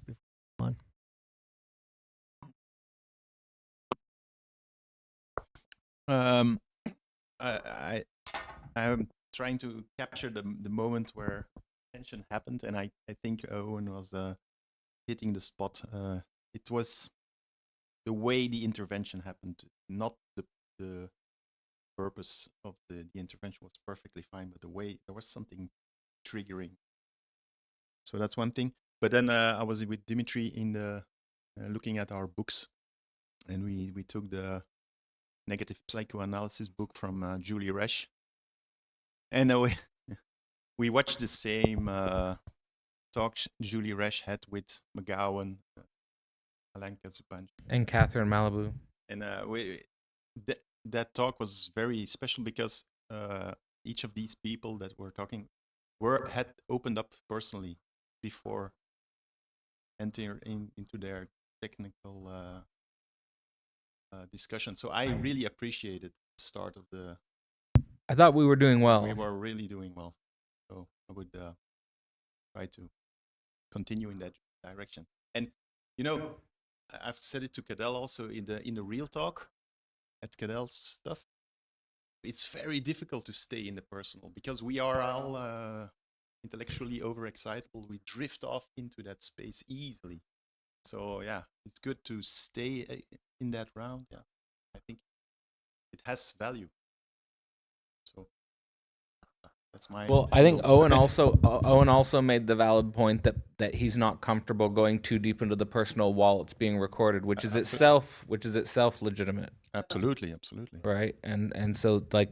You don't have stepping into the personal, like stepping into it is like it's to me it's hyper valid. Like that's to me staying with the personal is absolutely essential, but it's really about designing spaces where people feel like they're not being shut down that allows the personal to flow, because as soon as there's a figure of authority, when it's come to the personal, it's going to trigger the father wound.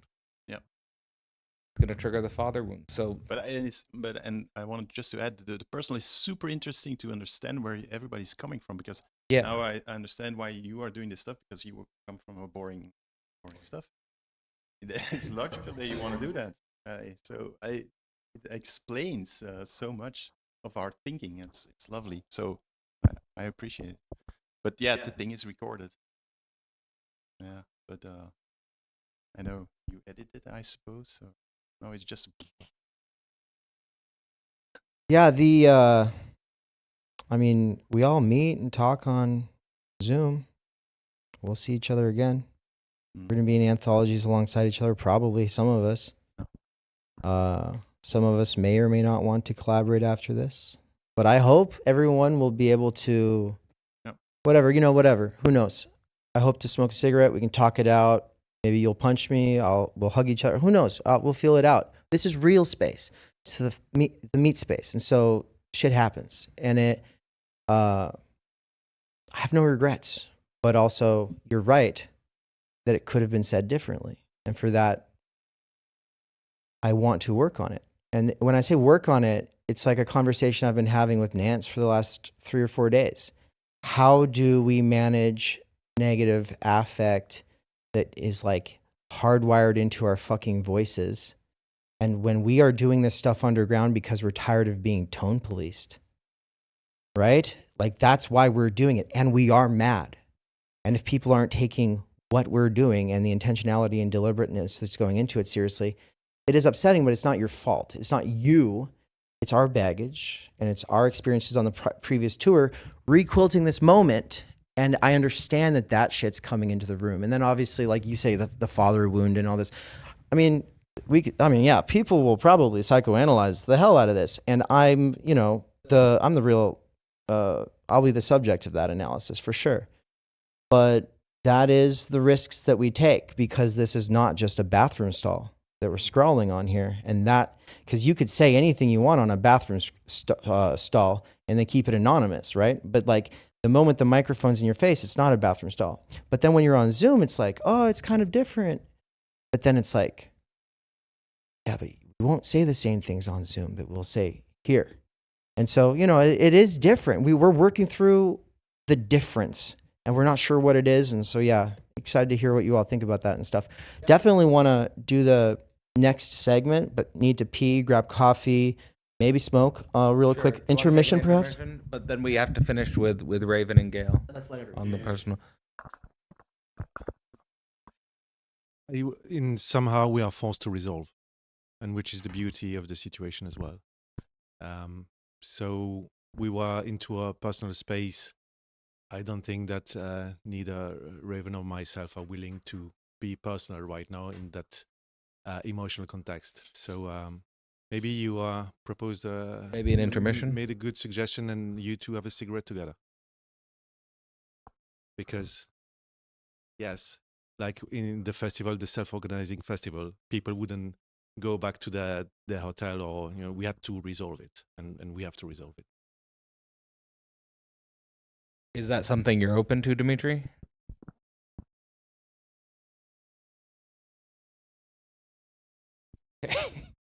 So why don't we just take an intermission and let's see what the intermission brings. Should we stop?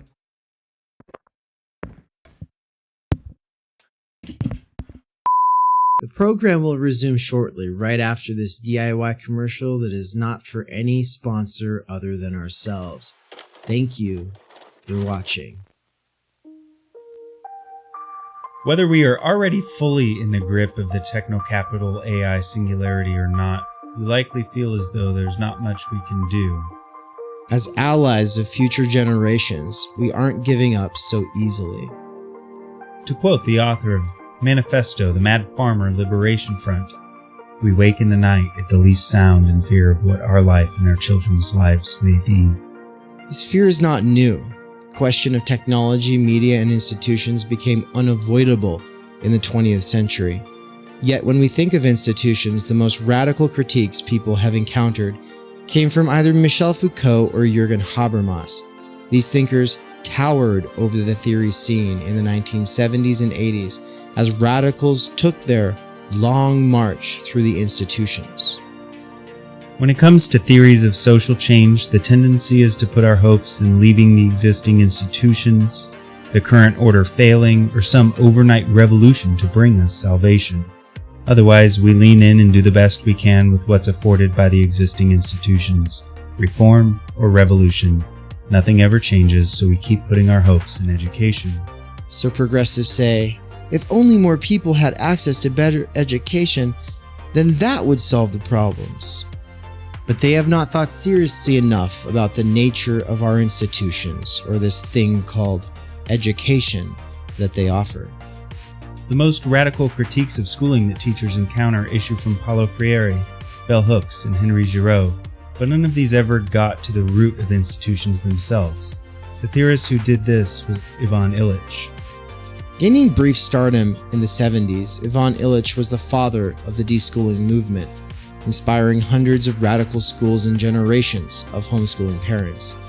But this characterization of his work as the anti-school guy was his ultimate demise. But that only takes account of a surface level of his work. Illich was immediately misunderstood and quickly abandoned. The issue goes far beyond schools. We spend our entire lives mediated through institutions that totalize, instrumentalize, and reduce humans, all of our possibilities, to something predictable, calculable, and exchangeable, easy to control. The interests of state and capital here overlap entirely. Our desires are thus turned into commodities and our time energy into labor power. Illich doesn't stop here, though, for institutions are not the whole picture. When people think of schooling today, they think of studying for exams, not learning for the sake of learning. When people think of hospitals, they think of treating illnesses, not human-to-human care and well-being. When people think of transportation, they think of speed and efficiency, not the possibility of sustained, regular, and meaningful connections. When people think of reading, they think of collecting information, not lingering with an idea. The move from schooling to schole requires serious inquiry into the conditions of possibility for this mode. I'm calling for a sincere and earnest revival of Illich. While most introductions to Illich limit their engagement to his earlier works, a series of polemics against schooling and institutionalized consumer society, I want to go deeper and lead us to a more robust understanding of who and what a human is for Illich. With his help, we will reopen the question of what we are, what we can be, and the types of lives we are willing to give our time and energy to bring into being, if there are to be humans in the future. This course begins on June 13th and goes through July 4th, 2024. It meets on Thursdays at 11 a.m. Eastern Time. You can enroll at theoryunderground.com/courses/Illich-1, or just click on the link in the description. For those who just want to spend a month really thinking about schooling and institutions, this is a fantastic way to do so. But for those who are looking to go deeper with a community of truth seekers who are going beyond the current theory scene to form an intellectual milieu, this is a fantastic way to do so, because the Theory Underground 2024 conference at the end of October 23rd through 27th is going to have special panels for presentations related to this course. Any student of this course will have opportunities to present, and those presentations can ultimately culminate in submissions that may be accepted into the anthology we are doing on the critique of schooling and education, to be published either at the end of this year or at the beginning of 2025. Thank you. We hope to see you there. So are we picking up on the personal form, or? Do you feel like you want to come in on this, or how are you feeling? Let's see. Well, I do. Like, I feel like people have shown their bellies a little bit, and I wanna also show my belly a little bit, just so. Oh, my belly is out. You're right. You've been. I have the actual belly that's out. Yes. Okay, so what's the TLDR on Raven's life story? So okay, so in terms of like culture and where I came from, my mom was like a radical feminist, ecological anarchist person, and she met my dad in Northern Ireland and then got pregnant with me, and then they got married, and my mom was in her mid-30s at the time. So I was like an accident child, and a big fork in the road for both of them. And then my dad was living in Northern Ireland during the Troubles, right? And this was just in the 90s where the violence was coming back, and my mom was like, okay, we need to get the fuck out of here. I'm not going to raise my child in Northern Ireland. So she dragged my dad out of the country and brought him to Baltimore, Maryland, which was a crazy shock for him. He had barely left. But it was interesting thinking about time energy as it relates to my father, because he did grow up in poverty. You know, he was born into a family that was living on the property of a manor, and they were the gardeners, and he was a gardener as a 5-year-old child, working in this like Protestant kind of class structure. But as a man, he did have time to fish and to hunt and to go out into the river, and he really fostered a relationship with the land. And that was partially enabled by the fact that he was living in a rural place and they were in poverty. By the time he met my mom, he was more involved in peace and reconciliation work between Catholics and Protestants. They were both doing that on this farm. But then when my dad moved to the U.S., he didn't have any time energy anymore. He had to work. But the structure of my family was such that my mom was the breadwinner, and my dad was working he was working at Whole Foods before it was bought by Amazon, and then he worked at a health food store, and both of them were working. My mom was working for the city parks and planting trees and stuff like that. So that was their mission in life. And my mom, she wanted to raise us in this kind of radical, left-wing, progressive type of household. So there wasn't a lot of structure in the home. We all slept in the same bed until I was 7 years old. There was this like this feminine excess, in my mother that I think came out with her relationship with my brother. So I can kind of relate to what Owen, you were saying about that. So yeah, I was in a different kind of part of this historical process. I think a lot of kids now, they're being raised with very, very left-wing parents or progressive parents, and they're going to kind of go through the same thing that I did, which is like when I got older, I looked back at this and was like, okay, this was really messy, and there was such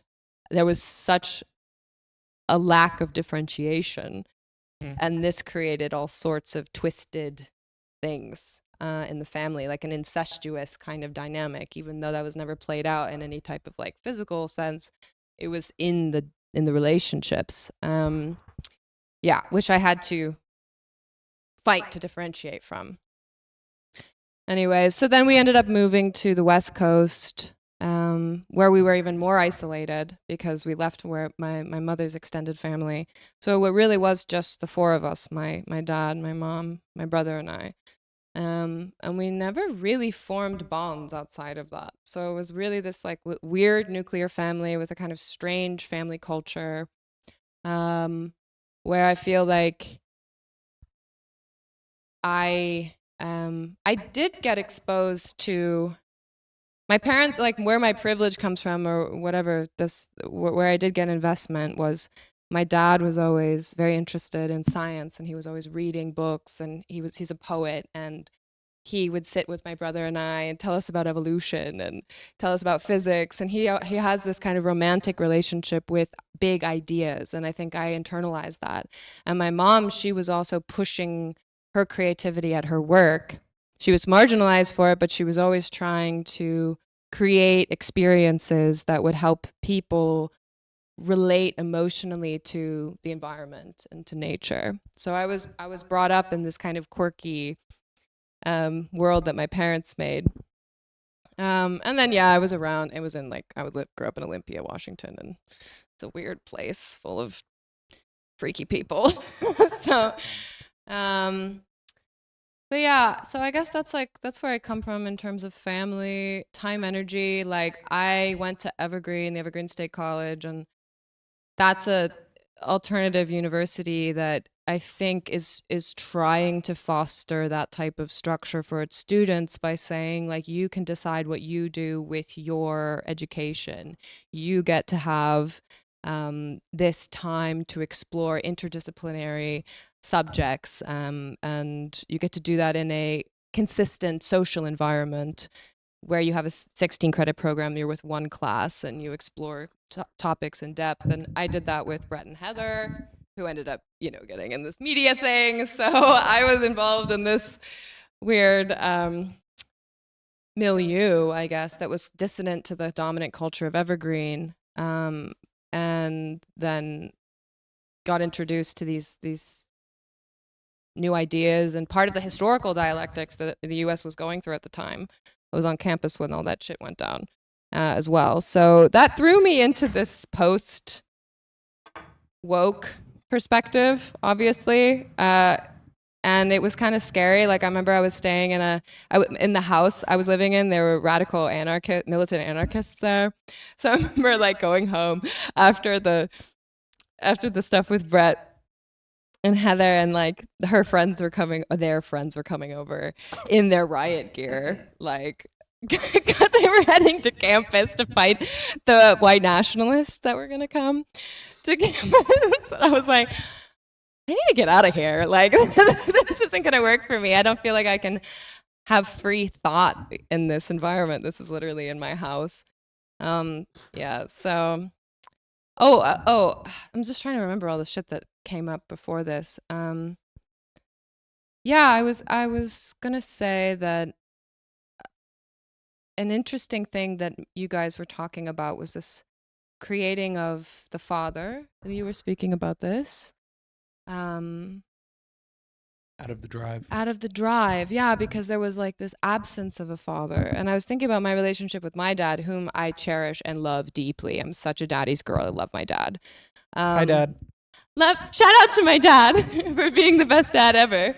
Yeah, I love my father, and I think that that's always given me this strength against the resentment of feminism.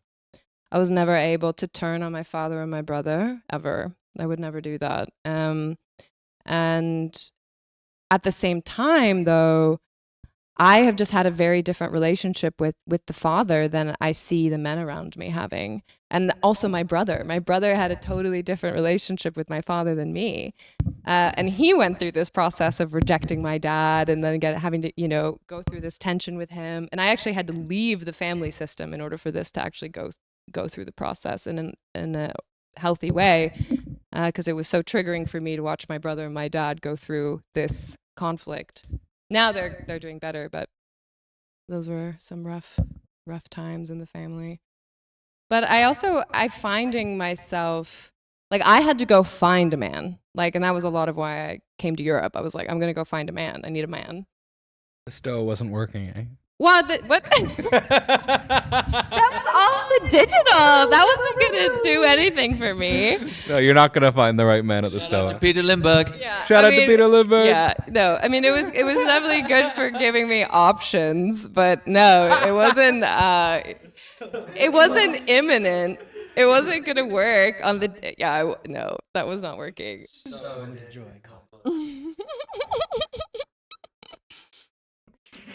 But I think something I'm like sitting around here, like thinking about the kind of men that I'm around, like in these conversations, the kind of men, and I think this gets back to the rant that you posted on TikTok yesterday, where I was saying that like, I have this belief that like women, especially young women, should be going out into the world, deciding who they want to bond with on a deep level based on what your man's existential mission is, this, like, I guess in a sense the creation of your own father, right, seems to be a potential theme for why men are even put in this position in the first place. If you don't have a father, then you're kind of forced to go and find out who that figure is for you, and you have to construct it yourself. You don't have a model that you're just be able to internalize and replicate. And I think that that's a pattern that I've seen with the men around me who are choosing their own kind of existential coordinates for their self-actualization. And I'm very attracted to that because it's this vital energy that's, in my opinion, moving towards a novel future, like a future that doesn't already exist, and is a synthesis of your own drives. Because it's about what are the things that I have some sort of projected identification with that come from within. And then you end up in this relationship with the internalization of these things and the negativity of these things and the integration of them into your own being. And I really want, I don't know, I want to appreciate that. I do really appreciate it personally. So I think that's Yeah, I feel I said this a bit earlier, but you weren't here, or you weren't here either. But I just wanted to say I do feel like I'm in your men's circle in this context, and I feel privileged to be here in this, because I get to see what this internal process looks like, and it's not my process. I'm just going to tell you, this is not my process. Like, I am not in this process at all. Like, and I can't fully relate to it, but it does feel like something vulnerable and something deep. And I'm honored and privileged to be witness to it. Aho. Aho. Aho. I don't know how much that. Gail? Thank you. I would say that my experience of Timenergy has two very distinct phases in my life. The first one, I would say, until age 33, and the second one until now. The first period has been characterized by lack of emotional support for me. So materially, it was fine. So the Timenergy could be qualified as good. However, I didn't know that I was that I had emotional lack at the time. But since you cannot escape yourself, I had to face it at some point, which was the clear-cut moment at age 33. But so family background. My mom was really not treated well by my father. I didn't realize that. So I was in love with my father because he brought me to the US. Many times I was traveling and stuff. And my mom was the one who had to make it happen. So she was the police. And I didn't like it. And she transferred her anger of my dad onto me when I was a teenager, which was even worse. Larger family settings. I did feel the Second World War aftermath on my family. Yeah, you didn't go to the war, so don't be a softie or something, type of stuff. You cannot express your emotion. It was weak. On my father's side of the family, I don't know them because you wouldn't even. I had the social role. I was a child. That's it. They wouldn't give a shit about my interiority or. But then came the 20s, and I started to work in production and some music production, and it was very easy for me. Somehow I could manage I could fit into the social fabric quite easily, quite well, but it was unsatisfying. And for you, it was like the word is stale. For me, it felt I couldn't suffer the narrow-mindedness of people. And so I left and I went to live at the seaside for a few years. And I just experienced a sharp decline in my life standard because I was not generating any income. So I had to work in factories, in kitchens and stuff. I was working 6 days a week I was a slave, basically, a slave to the machine. Up to the point where I lost all perspective, and that was the moment for me to die. And it was very frightening. And it was not Heidegger, it was Dante for me. And I read one sentence in that book, and I just had a feeling of a knowing. And so I decided to jump out of my comfort zone, leave the Shire, and Dante's Divine Comedy is about the hero's journey, basically. So you go into the forest, and then inside the mountain, and you have to go through it, which is basically the theme of Alice in Wonderland or The Matrix or Lord of the Rings or all of this. It's basically always the same story. Or Shiro's Journey or Spirited Away, I don't know. But I didn't know by the time. And so that's when I met my drive, or my drive met me. And now I'm compelled to do stuff. There's no choice, which feels very comfortable because there is no choice.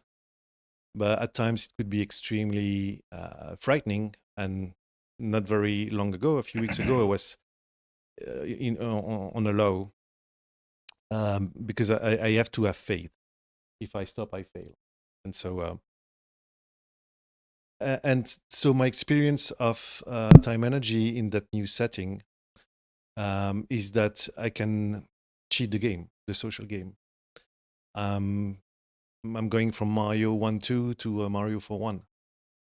And that happens a couple of times. Each time before meeting one of my mentors. And I would go on the intuitive side. So for instance, I understood at some point that that my understanding of money was extremely shallow. So I said, okay, right now I want to have a solution. So I just went onto a website, best university for business ups, find a professor with a nice face, call him straight away. Can you help me? No, but that guy can help. Boom. 2 days later, I'm with a central banker. And 2 months later, my life has changed. And 2 years later, I'm giving conferences on money with the top of the finance industry. And it was crazy. And also, I could buy an apartment thanks to that, because my understanding of money is it's a unit of exchange and blah, blah, blah. But the guy, my mentor, said, no, it's not that. That's a functional definition of money. But the ontological definition of money is an agreement within a community to use something as a means of exchange. And the agreement is based on trust. And so I understood that I couldn't get money from the bank because I was seeing money as a stock that you have more or less. But then I started that if I can create trust, I can change from the stock to the flow. And I created the flow of money because I created trust at the bank, and the lady at the bank said, okay, I give you your part. Boom. So it has a real concrete outcome. The second time is 2 years ago. I was in a very long project, European funded. We were burnt out for my colleague, and I didn't know where to go next.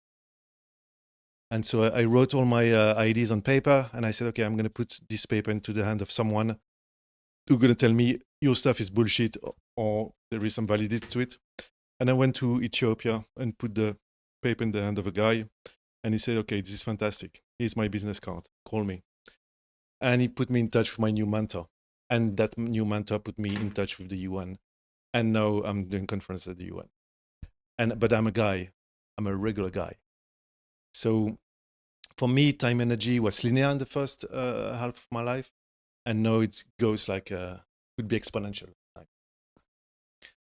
And it's a wild ride. It has the upside, but the downside as well. You have to keep faith. So yeah, that's my experience. Fantastic. So we made it through the personal circle. Yeah, we did it. All right. So I think now is. Do you want me to start with the organizational, or do you want to open up? Okay. Let's do that.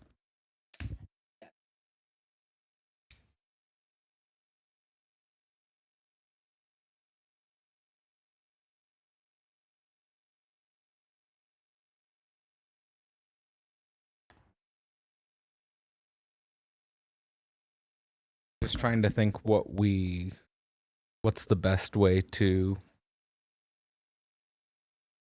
make the most of 5.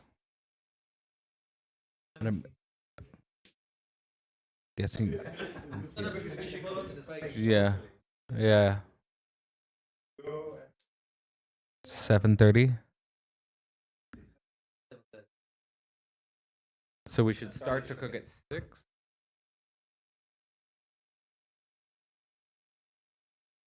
Yeah.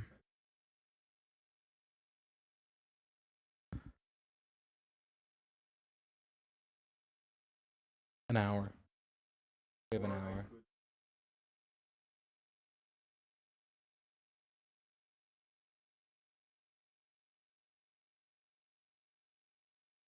Can you handle the ring, Joris? The legend of Joris. Yeah. So I think for the final hour, I think we should try to be we should say our point, but try to be concise, because time is limited. But I think what I have to say here on an organizational level might be helpful or useful for each of your own projects, like thinking about organizing your own projects. Just from what I know of Gail, like your work with Mio, your other work, like thinking on that, that's like what I mean when I say organizational level, or actual spirit, or dark renaissance, or multiversity, or theory underground. Dave's going to talk about theory underground. I think that's sort of the level that I'm going to try and focus on. So on the level of Philosophy Portal, and I'm going to be here talking about Philosophy Portal on the level of Timenergy. Basically, I made a decision, and I don't know why it was at this moment, but at a certain moment of my life, I think I was around 25, I made the decision that money was going to follow my creativity, and that why Timenergy is valuable for me is because of creativity. Like Timenergy has a value. Like when I don't have my Timenergy, or collectively when we don't have our Timenergy, it kind of means we're not in charge of our creativity. We're not in charge of our Timenergy, so someone else is in charge of our creativity. Right. Now, like Gail says, it's a bumpy ride, and you've got to have faith. But I've managed to live in such a way as that money follows my creativity. But again, you don't know. You have to befriend uncertainty, in some sense, because there's no one plan, there's no one way that's going to get you through that process. And in some sense, what I'm doing, and I think what Dave's doing as well, is walking a path that most university professors never walk, because the path to tenure is their way. The path to tenure is their guarantee. And I think that model of the path to tenure, which all academics are basically following, is a dead path. Not only is it a dead path, but it's a path that also seems to be structurally falling apart. So I recognize the dead path in the sense that, inspired by the piece I wrote for Underground Theory, which is that when I first got to university, I thought the higher up I go, the more rich the conversations would be. So I thought that oh wow, the first intro class to anthropology is interesting. I wonder what the teachers are talking about amongst themselves. Right? The teachers must be talking about something really interesting if this is the intro class. But then the closer I got to the teachers among themselves, the closer I saw, well, they're just in bureaucratic meetings and they don't like each other, and they're trying to get away from each other. Right? So like the higher up you go, and the more you see the inside of what the teachers amongst themselves are doing, you're like, the truth must be somewhere else. Right? So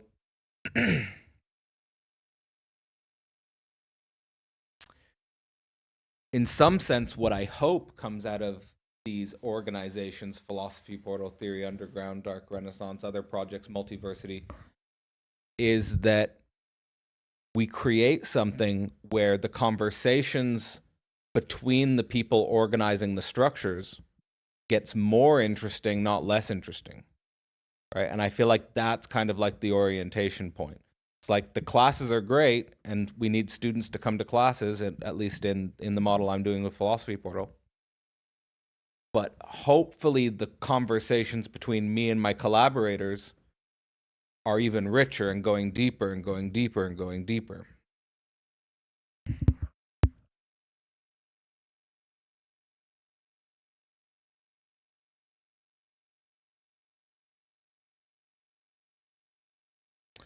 So I want to say that the structure of that tenure path is falling apart, but it's also perhaps a blessing that structure is falling apart, because it's a weird road opened up.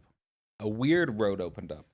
And I think the biggest challenge on that weird road was that I'm an academic who had to learn the basics of business. Right? I'm an academic that had to learn the basics of online business. Right? Which I think most academics never have to learn.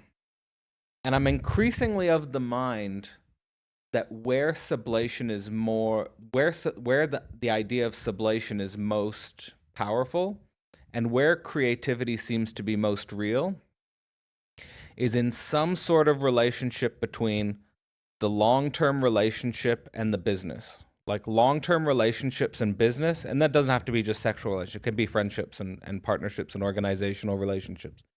But in long-term relationships and in business, you have to learn the power of sublation, because things are going to go the opposite of the way you want them to go. Things are not going to just follow your desire. Things are not just going to follow your mirror image. And I think that when it comes to tenured professors, once they get the tenure, everything seems to revolve around their mirror image. Right? Everything seems to revolve around their self-symmetry. So again, there's a certain blessing here, but I think that the biggest downside, is, so like when you're trying, when all the academics are trying to get the tenure, they become organized by citations and peer-reviewed journals, and there's a certain currency that allows them to go to the tenure. The downside of the business and the market direction is that you have to fight the attention economy, and the market dynamics, and that becomes the new sort of struggle that you're constantly trying to navigate. And so if you keep feeding that monster, I think that's also a dead end. I think that's also a bad path. So there has to, and at the same time, you've got to feed the beast. It can't be totally ignored. So in some sense, I feel like coming and doing events like this, and collaborating with people like yourselves, is almost like a way to, like, I consider this to be more real than if I got 100,000 views on a video or something like that. Like that there's something more real about staying with this energy and the real spaces over feeding the attention beast. I feel like I learn more that way. But at the end of the day, I'm only been building a business 2.5 years, and I'm constantly confronting new questions about what I'm doing and how I should be doing it. I'm basically always confronting questions. I don't know what Philosophy Portal will become. Right? I don't know if Philosophy Portal will have to become something different. I don't know what collaborations and organizations and synergies are possible. Right? And I think that I'm just staying with that path. And, I think, like, beyond today, I think we do have to get used to what I would call empty tomb moments. Like empty tomb moments being like, you had an idea, you were really excited about your idea, and it totally failed right in front of you. And then you're in the empty tomb. And the idea dying is like the crucifixion. Like the idea dying is like the crucifixion, and then you're in the empty tomb and you're like, is the result null? Is the result coming to nothing? Did my big idea not only fail, but is the result going to be just this pure negativity? And all along my path in building Philosophy Portal, there have been these empty tomb moments. But there's also, I think that I struggle with faith, but my experience and my history of confronting those empty tomb moments do lead me to the conclusion that there can be resurrections, that there is an other side to the empty tomb moment. So I think what I feel I've learned, or what I feel I'm learning, not only today, but like the last few months, is how can we learn to not ignore our egos, but sublate our egos into the organizational projects that mean the most to us. Because if we're interacting ego to ego, we're going to get hurt, and things will get really messy.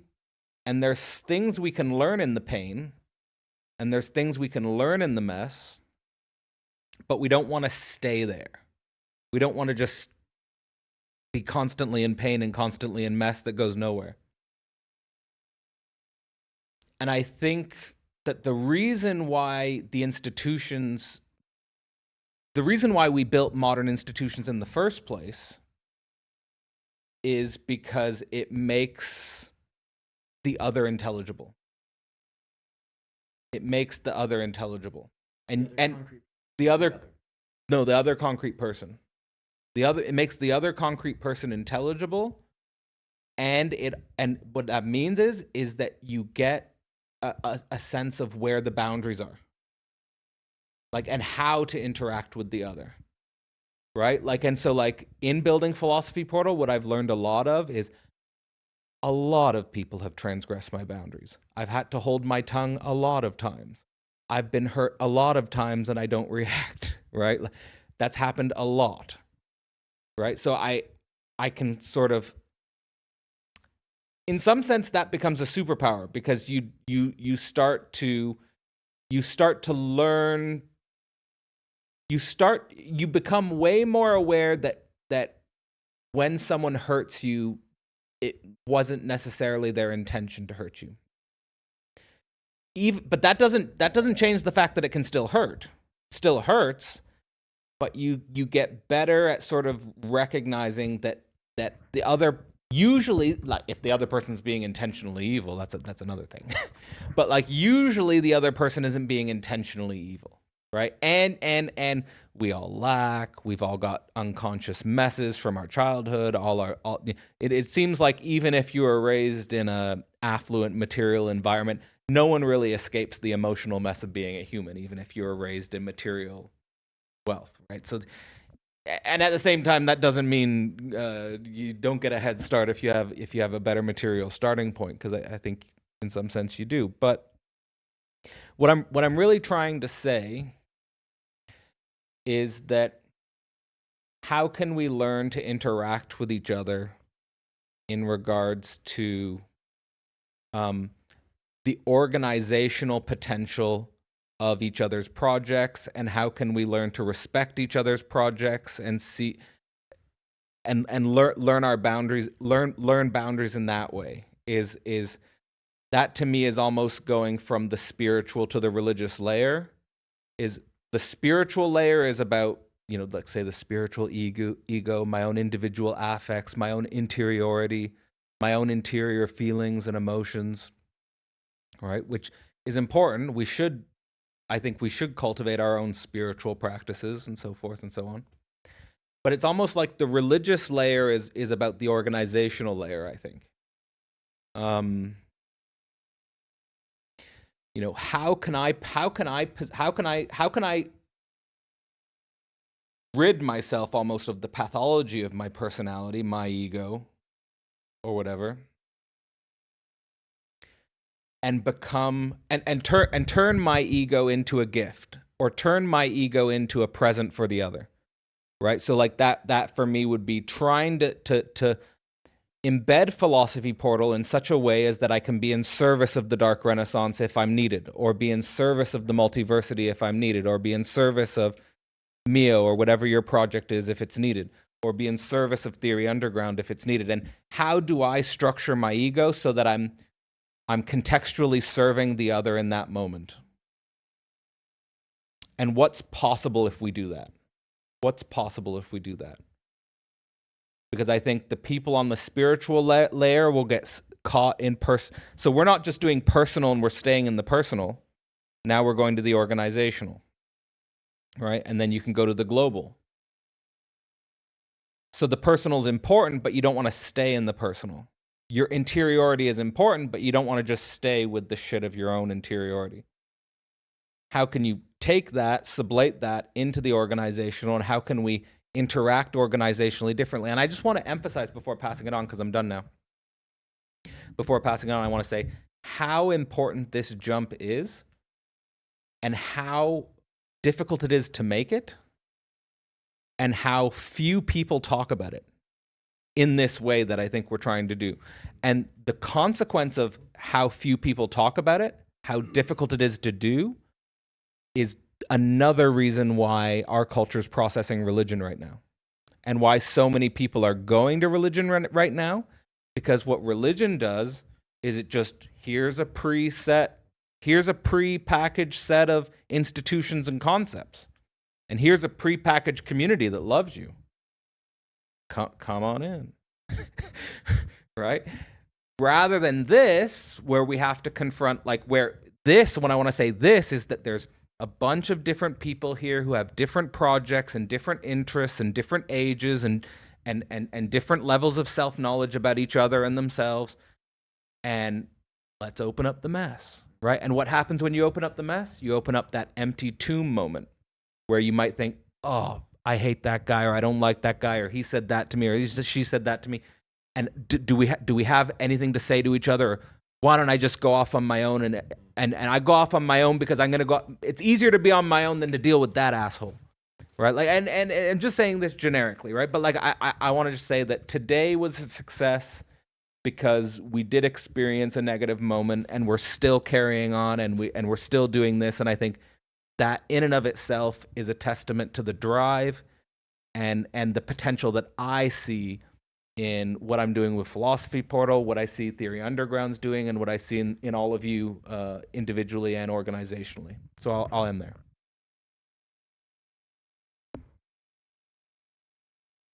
And that it's about protecting our time energy for creativity.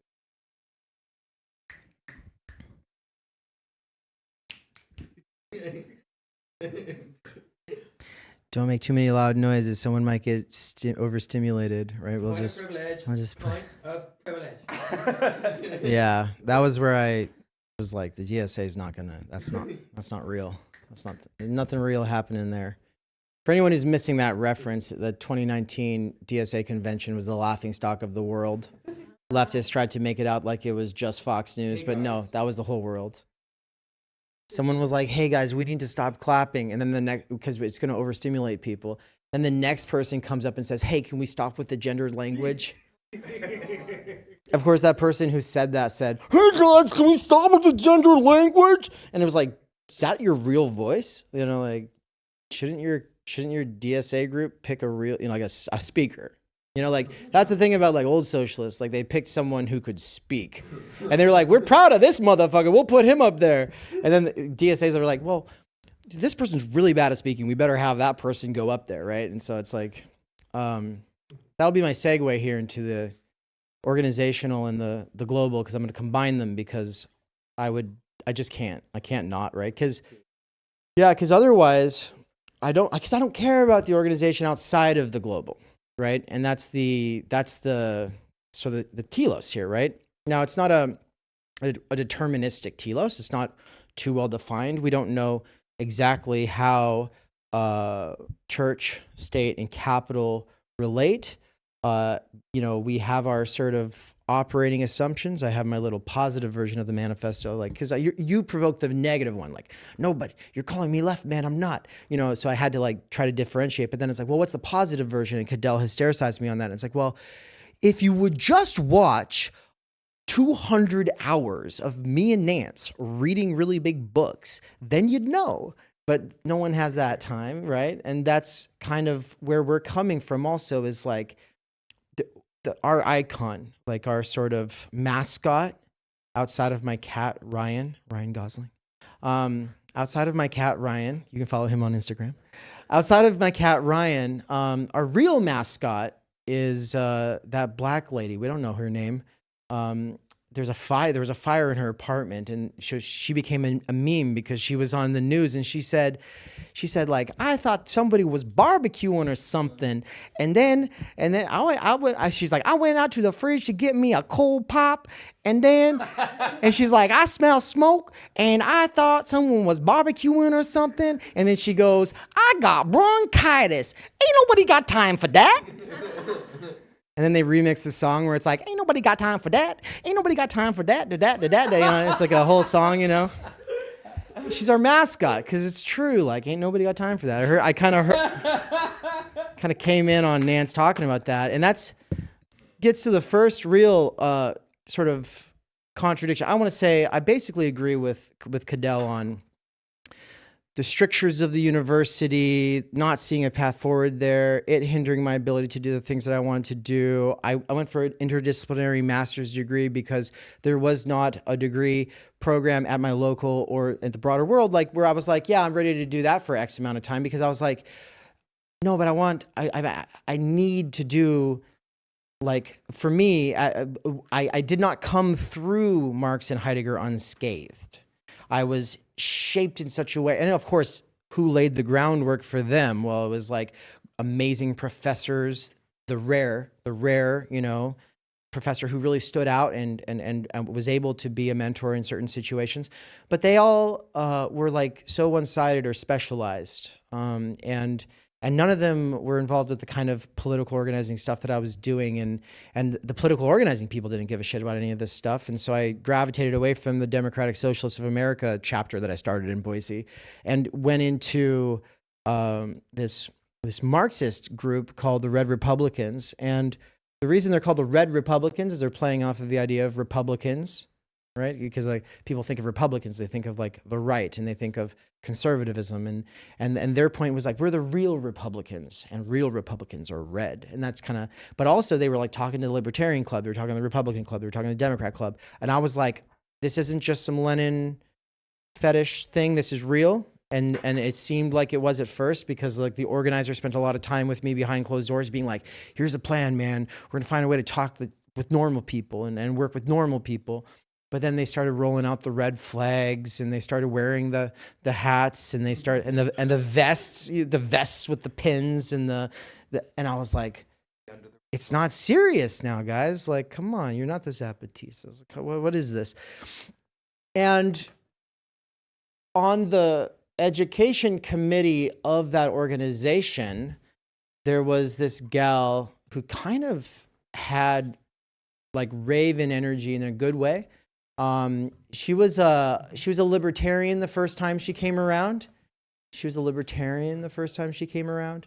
And when I say came around, Anne, my wife, and my vice president in the club that I was in at the time, we all wanted to do something fun and theatrical and performative. And also, we didn't really see any future with any of the existing activism. And we just wanted to kind of meme and play off of like that Eric Andre and like Who is America or whatever that Sacha Baron Cohen show was. Like, which is basically just like pranking people, having fun. Like, and I was like, I mean, it's a little situationist now in retrospect, but like, we wanted to make something happen and kind of do it for the lulz, be funny and non-internet speak, like do it, to have some fun. And so and this is about the most experimental we got with that club before it fell apart. We started a fake club called, I think it was called like Our American Heritage. and it had like a bald eagle, and it had flames coming up around the sides of it, and it had crossed AK-47s. And then we used like we made a fake poster for a real event, but it's like, you know, Ben Shapiro's face with like, just like exciting. And it was just like how to destroy leftists in debate. And I was still a leftist at the time. And so I performed being the woke SJW kind of person, and they performed being like the conservative organizers of this club. So I showed up to counter protest, and here's my future wife. I had no idea at the time, so Anne's like talking about like Ben Shapiro and all of this stuff, and so the person with Raven Energy, I'm saying, like, showed up and was totally duped, at least halfway for it. I think that those two, because she came with her guy, they were convinced that the whole thing was real, and there was like fake arguing, but then there was also some people who were like in it, and there was this really nice liberal professor who kind of came to mediate because he'd seen the posters and he thought there was going to be shit. And on Facebook there was like 100 people talking shit in the comments, and like shit because someone had shared the image, and all these people were talking about showing up to counter protest. So I thought I'd be in good company and be their little leader, but none of them came.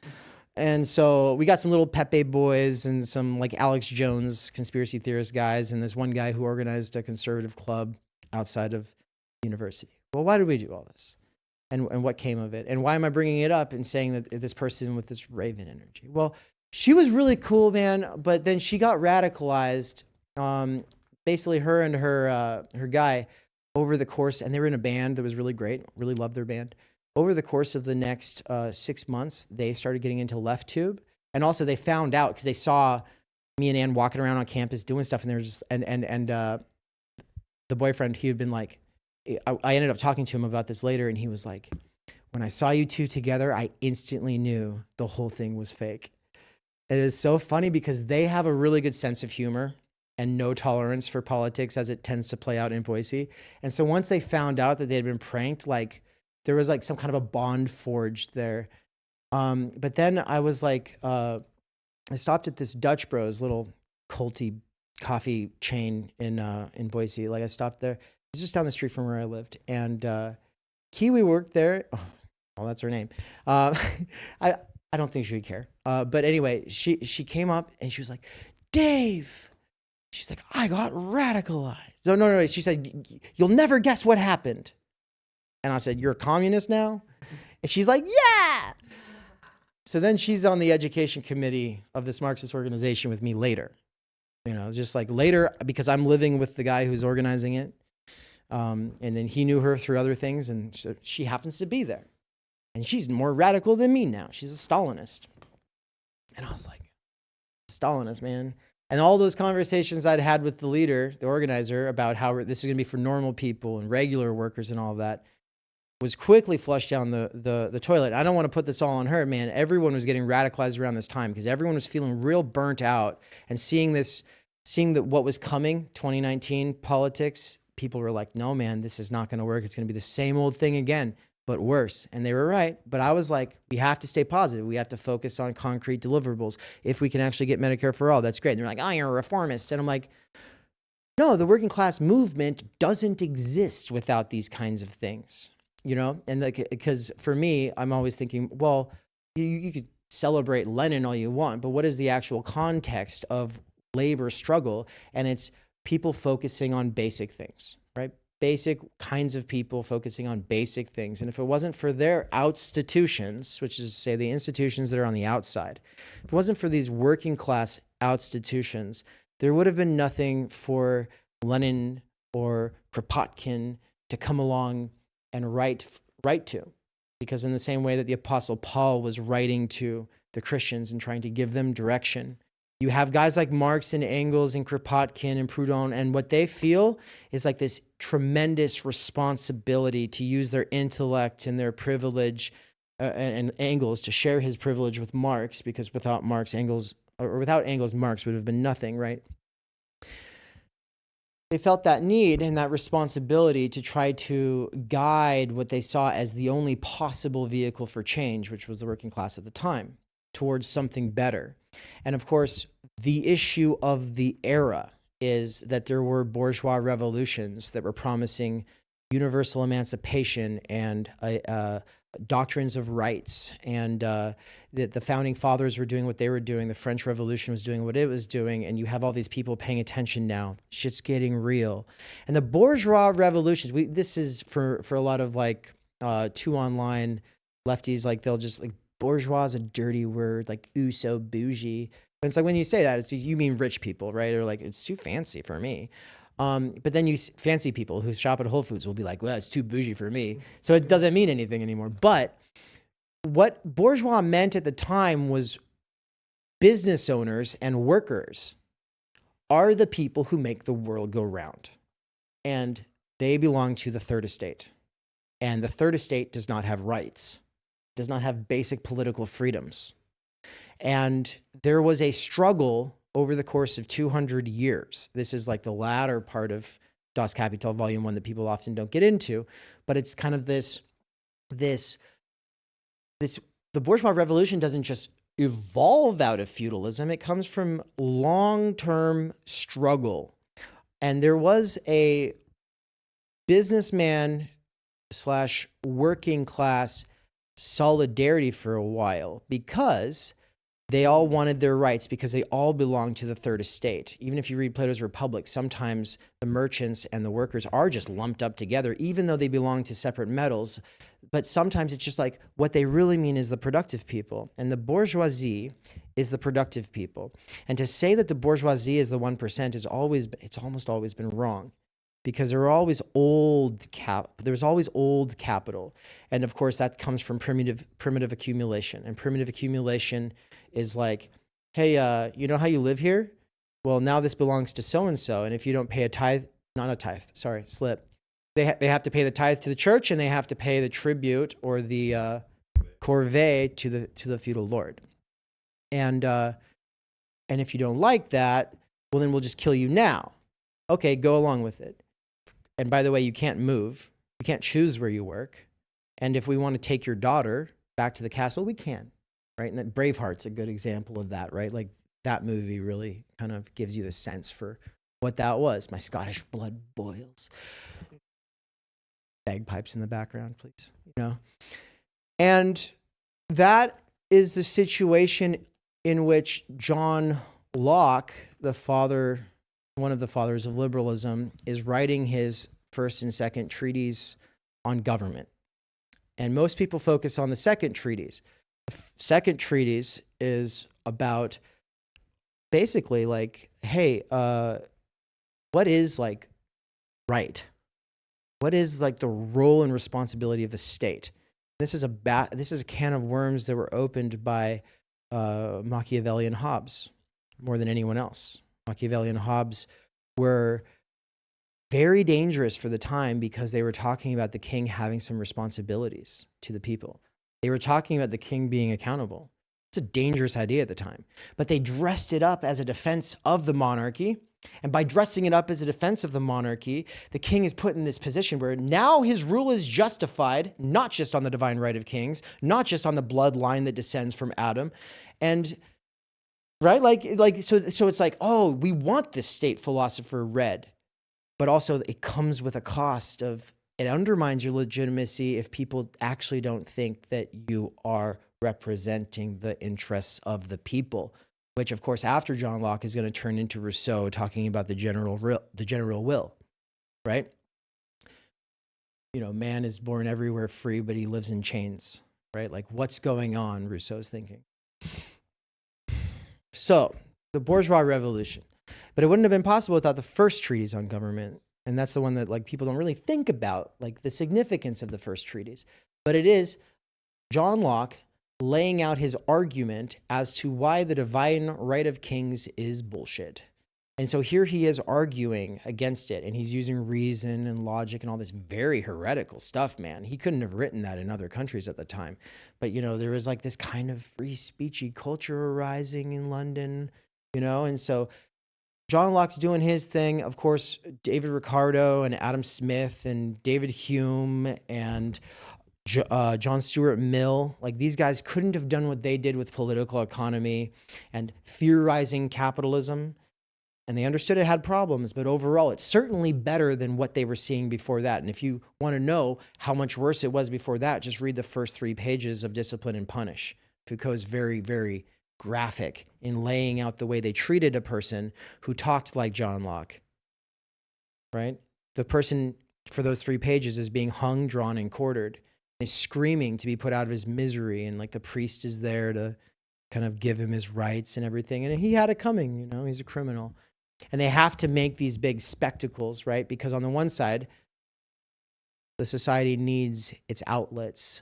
We have like this excess negativity and it has to go somewhere. And of course, you get all these people who are like, yeah, kill him! Because like they got nothing more interesting going on. They didn't have TV, they couldn't play Call of Duty, you know? So it's like, they got to do something. And so all of this lays the basis for where Marx is going to intervene. And that's all I pretty much have to say about the global, which is that after the French Revolution, there's a split within the bourgeoisie between workers and businessmen. And it's an perhaps unfortunate and premature split. But what you saw with the Paris Commune was a bunch of people trying to take over the apparatus of the state and thinking, like, we can do this, guys. And then you had all these different people saying, well, no, it has to be this way. And no, it has to be that way. And then you got, oh, you're counter-revolutionary. We better kill you. And then it's kind of the same thing that you see later after the Bolshevik Revolution, right? Everyone's starting to get shot. Like Lenin's very unapologetic about it. He says, what do we need prisons for? Right? Just shoot them in the head. Right? This really lays, and this is why conservatives are always like, wow, the left doesn't understand the precedent that it's setting. What that means is if the left does something, the right's going to be able to do it too. And of course, the right did do it too after the Soviets were doing it, right? This is fascism. You take the Bolshevik form of organizing and its attitude towards the state, towards the market, towards the workers, and then you just say, yeah, but we'll just focus on the nation and we'll purify its blood. And that part is, you know, maybe for Himmler, it's real. But for guys like Gödel's, like it's probably actually opportunistic. It's probably just saying, look, there's a lot of anti-Semites here, and they have a lot of power, they have a lot of money, and the rich Jews, because not all Jews are rich actually, they don't have as much commitment to the state, and there is this antagonism. So let's play off that antagonism. And then, of course, that's the idea of fascism. You bundle together all of the power brokers, including as many of the socialist blocks as you can. You split those blocks from within, you send people in there to organize and split stuff up, and you bring it on over.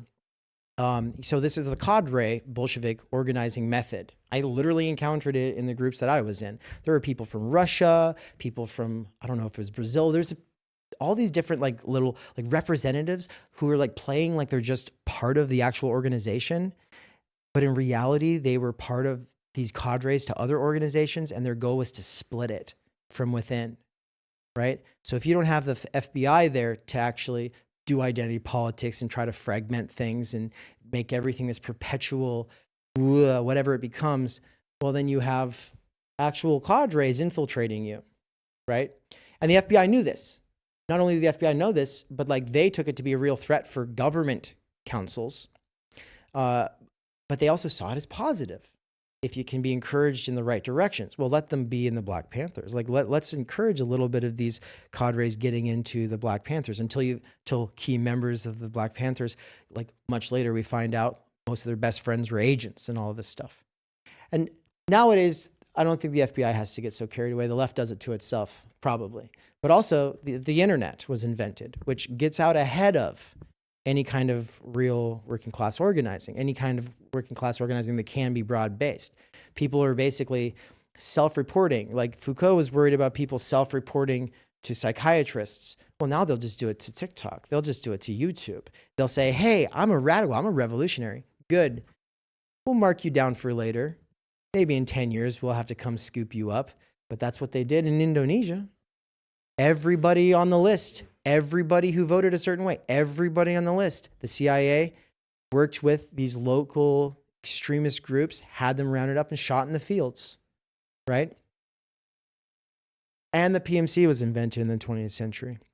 So the PMC and the internet, it changes the game forever. And when I say it's invented, I don't mean the PMC, like, yeah, doctors and lawyers and academics, they existed prior to the turn of the 19th into the 20th century. But they were like 3%. Now they're like 30%. And the reason for the radical acceleration was because you had guys like Taylor. What's his full name? Frederick Winslow Taylor. And W.E.B. Du Bois. And Bernays. Basically what these people are representatives of some interests for an emerging function. An emerging social function. For Bernays, if you read propaganda, he is selling himself as the person who understands population control and how to control and how to use information to get what you want.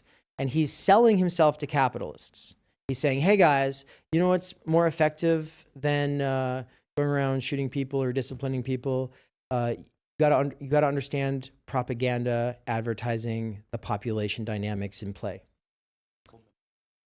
Yeah, I'm bringing it. I kind of see that, and that's kind of, yeah, I don't know, man. So I got to get through a few things here, and it's all, yeah. I mean, I feel like the plan almost changes because of things went different, right? But I do think that I have to bring together these things, and so I'll try to make sure that there's at least time for a couple points, but also we'll hopefully get a couple hours, the table and everything. But the point is that that's the context within which we find ourselves. And the Frederick Winslow Taylors and the W.E.B. Du Bois, on Taylor's side, it's about scientific control within the workplace to de-skill the workers and to centralize that in the management, and then to have professionals gatekeep the rest of the skills that had been hoarded by advanced workers. And advanced workers were the people being organized by Bolsheviks. Well, you pull that out from under, and then there's nothing there anymore. So coming from this, we care about the working class and it's the counter to capital, well, the working class kind of doesn't exist in a sort of sense anymore. The conditions are still there that we've all talked about today.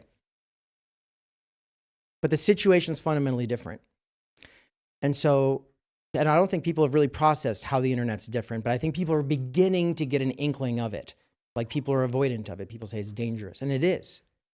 Anybody who's trying to do the revolution online, man, they're a fed or they're naive, right? That's one of our leading operating assumptions as an organization. But then the other one is just like this attitude of, well, we don't have time for that.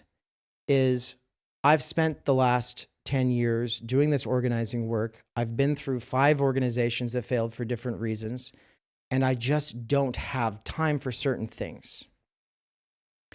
And I don't think any of us do. But when I wrote Waypoint, I was coming to terms with the fact that if I don't know what the situation actually is, and if I can't find someone who I'm like, they've got to figure it out, I want to study under them, then what? And so I was like, well, I can't go get my doctorate in the university system because I don't see the things that I'm talking about right now are actual majors. And so yeah, I could do this interdisciplinary degree, but that I did for my master's. But my PhD program is Theory Underground. That is my PhD program. I have an annotated bibliography that is 100 pages long, and most of it is page by page, the different courses that I think are necessary for me to get to where I can even lead other people through courses on the situation that we are in now. And in Waypoint, I said, I'm so stressed, and I'm always like, I don't have time to read. I don't have time to study. So what do?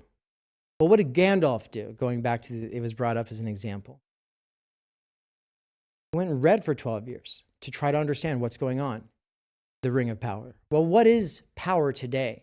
Is it just capital? Is it just state? Is it just church? Is it somehow the interrelations between this, the permeability between this, the fact that someone works in one and then moves over to the other? Thinking about the state, thinking about institutions, these aren't courses that we're offering. These are fundamental problems, fundamental contradictions, and preconceived political solutions already have it all figured out, and they think that, we know. Well, guys like Hegel, guys like Marx, even John Locke, right? They're more relevant in our time in a sort of sense. But everyone says we don't have time for that. And I'm the time energy guy, so of course everyone thinks I'm going to say, of course, we don't have time for that. Let's get onto the streets. But if rushing forward and trying to change things keeps resulting in terror and actually making the popular will resent the change makers, then it's not a legitimate way forward. And so then what I say there is that if we don't have time for that, then we really don't have time to act like we don't have time. Because acting like we don't have time and rushing around and never completing anything and being all frenetic and broken up and it results in disaster and in repeating the past. And so that's the basic approach. Critical media theory and critical doxology and time energy theory, the ongoing seminars that I do with my wife, the Snellgrove McKerracher synthesis, as we call it, that happens on the second and fourth Sunday of every month. This research is about understanding those contradictions that constitute the reason that change makers stay trapped within a negative kind of repetition that is not actually generative of any new real ways forward. And so the point is to not come along and say, we're the ones who know, but we do assume that we don't know, which is an assumption. It's a kind of knowledge, but it's not a dogma. But we do assume that we don't know, and we also assume no one else knows. And we also assume that anyone who's really eager to tell us how they know what the solution is isn't worth our time, because we've been listening to them in the Democratic Socialists of America. We've been listening to them in Marxist organizations. I've been listening to them on my communal farm reading radical project that I did. I did 2 versions of it. The horizontalism seeps in, the Occupy people come in, the anarchist people come in, the meta-modernists and the burnt-out burners come in, and everybody's got a hard-on to talk about their little thing, and it's like, oh yeah, let's talk about Bitcoin and fucking chakras some more, like, sure. And of course, then this whole thing about, oh, well, you know what, there's too many guys here and they're too white, and I think we just need to breathe and get our chakras in alignment, and you guys have too much negative affectivity in your fucking voices. And then, of course, which would be okay if we were black, but they don't recognize other kinds of legitimate grievances. And so there's only certain kinds of negative affect that are allowed. Also, I come from a predominantly white place. There's nothing I can do. You try to import people just to solve that problem. It's not going to work out. People have to want to come just to actually be a part of it, right? And so that is kind of where I wanted to bring it back to. Look, earlier with Dimitri, I'm bringing my bullshit into the room, and I didn't preface so you all know where I'm coming from. I didn't tell you all where I'm coming from and why it's driving me crazy. But the assumption that we all need to talk, the assumption that the person who's 2 years along towards their doctorate and the person who's 8 years along should probably somehow share this equally or whatever. It's operative at the university right now. The teaching that I've done in 7 different courses is always as a discussion leader, because they have replaced the glorified professor with the glorified discussion leader. And there I facilitate discussion, and everyone's basically just talking, but there's not actually the thousands of years of what we've brought into ourselves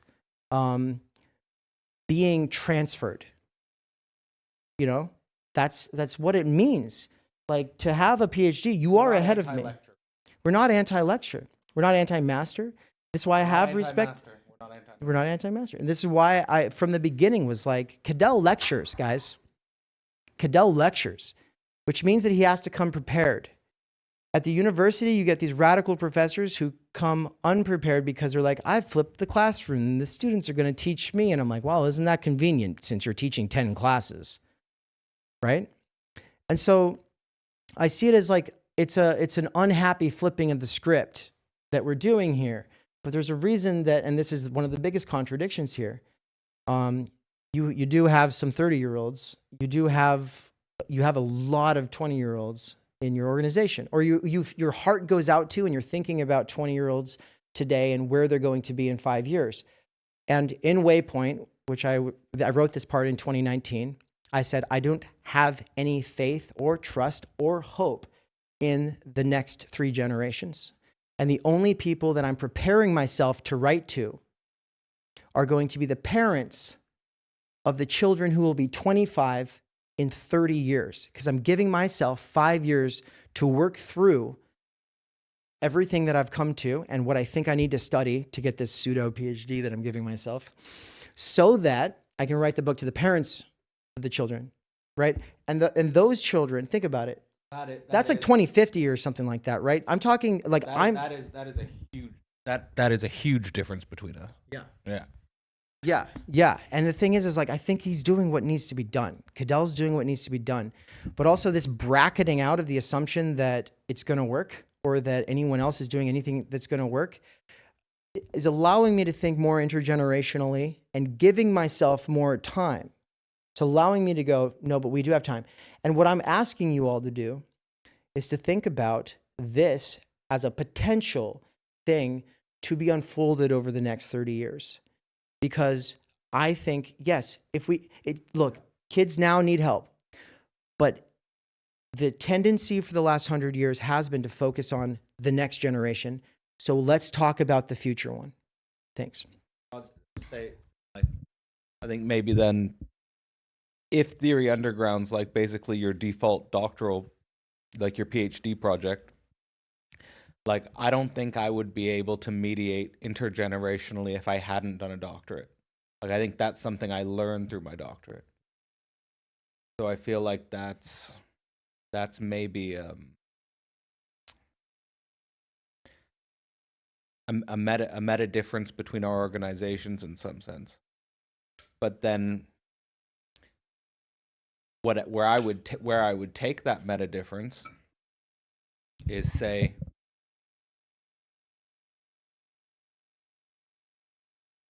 whatever Theory Underground becomes in the next 4 years, it represents kind of your doctoral process, and then what is your perspective on the next generation, or something like that. And I just say that there's fundamental questions, and that fundamental questions usually open entire fields. And that the opening of a field, it's going to bracket out certain things, and then it's going to operationalize certain concepts that are meant for doing the work in those fields. And those fields are many. There's many fields that are necessary for getting to the point where I'm really able to properly ask that question. But that is sort of the process here. And yeah, man. So it's like at the end of the Paris Salon, they say saloon.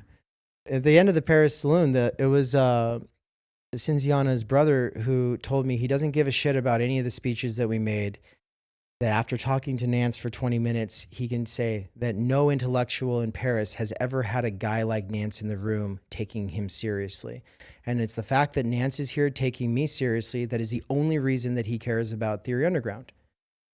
And I took it to be high praise because he was probably high. Or at least drunk, I don't know. But you know what I mean, I shouldn't let it get to my head, but I do think that it's a proof of concept, the fact that Nance is here. And so that's my thing, is like looking for like the burnouts, the people who didn't go to college, the people who did and were unsatisfied, who are looking for something else. They're slipstreaming me like NASCAR drivers do the person who's in the front, or geese when they fly in a V. The person who's braking, who's pushing and giving everything they've got to go forward, it's a lot easier to fly right in their draft or to drive right in their draft. And then once you've gotten to the point where you're ready to shoot out ahead, go for it. And so that's what people are doing off of me, is slipstreaming. You are all slipstreaming off of Cadell as well. But the kind of burnout energy that's slipstreaming behind me, it brings this insane intensity, and that's why we do 10-hour readings, 17-hour streams, and we're producing these kind of. I take insane inspiration from the way that you're publishing, but we're all publishing, but we're publishing differently, and we're experimenting with the medium, and that's why we do critical media theories. What is the internet, and what can we do with it now that it has undermined traditional ways of organizing? So I think we have. Do we want to start dinner? Do we want to start cooking right at 6? Is that a necessity? Yeah. Well, I think then let's bring Joris in first, and maybe if we have time, like just offer reflections on what's come into your guys' minds on the level of organization.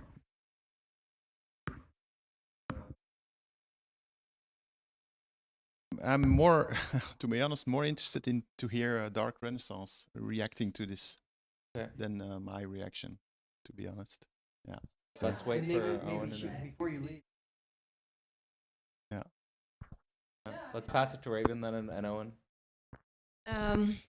Yeah, I would say just this last point that you're making about having this intergenerational perspective or working for the parents of the children of the future is definitely where I come from. I have the same perspective.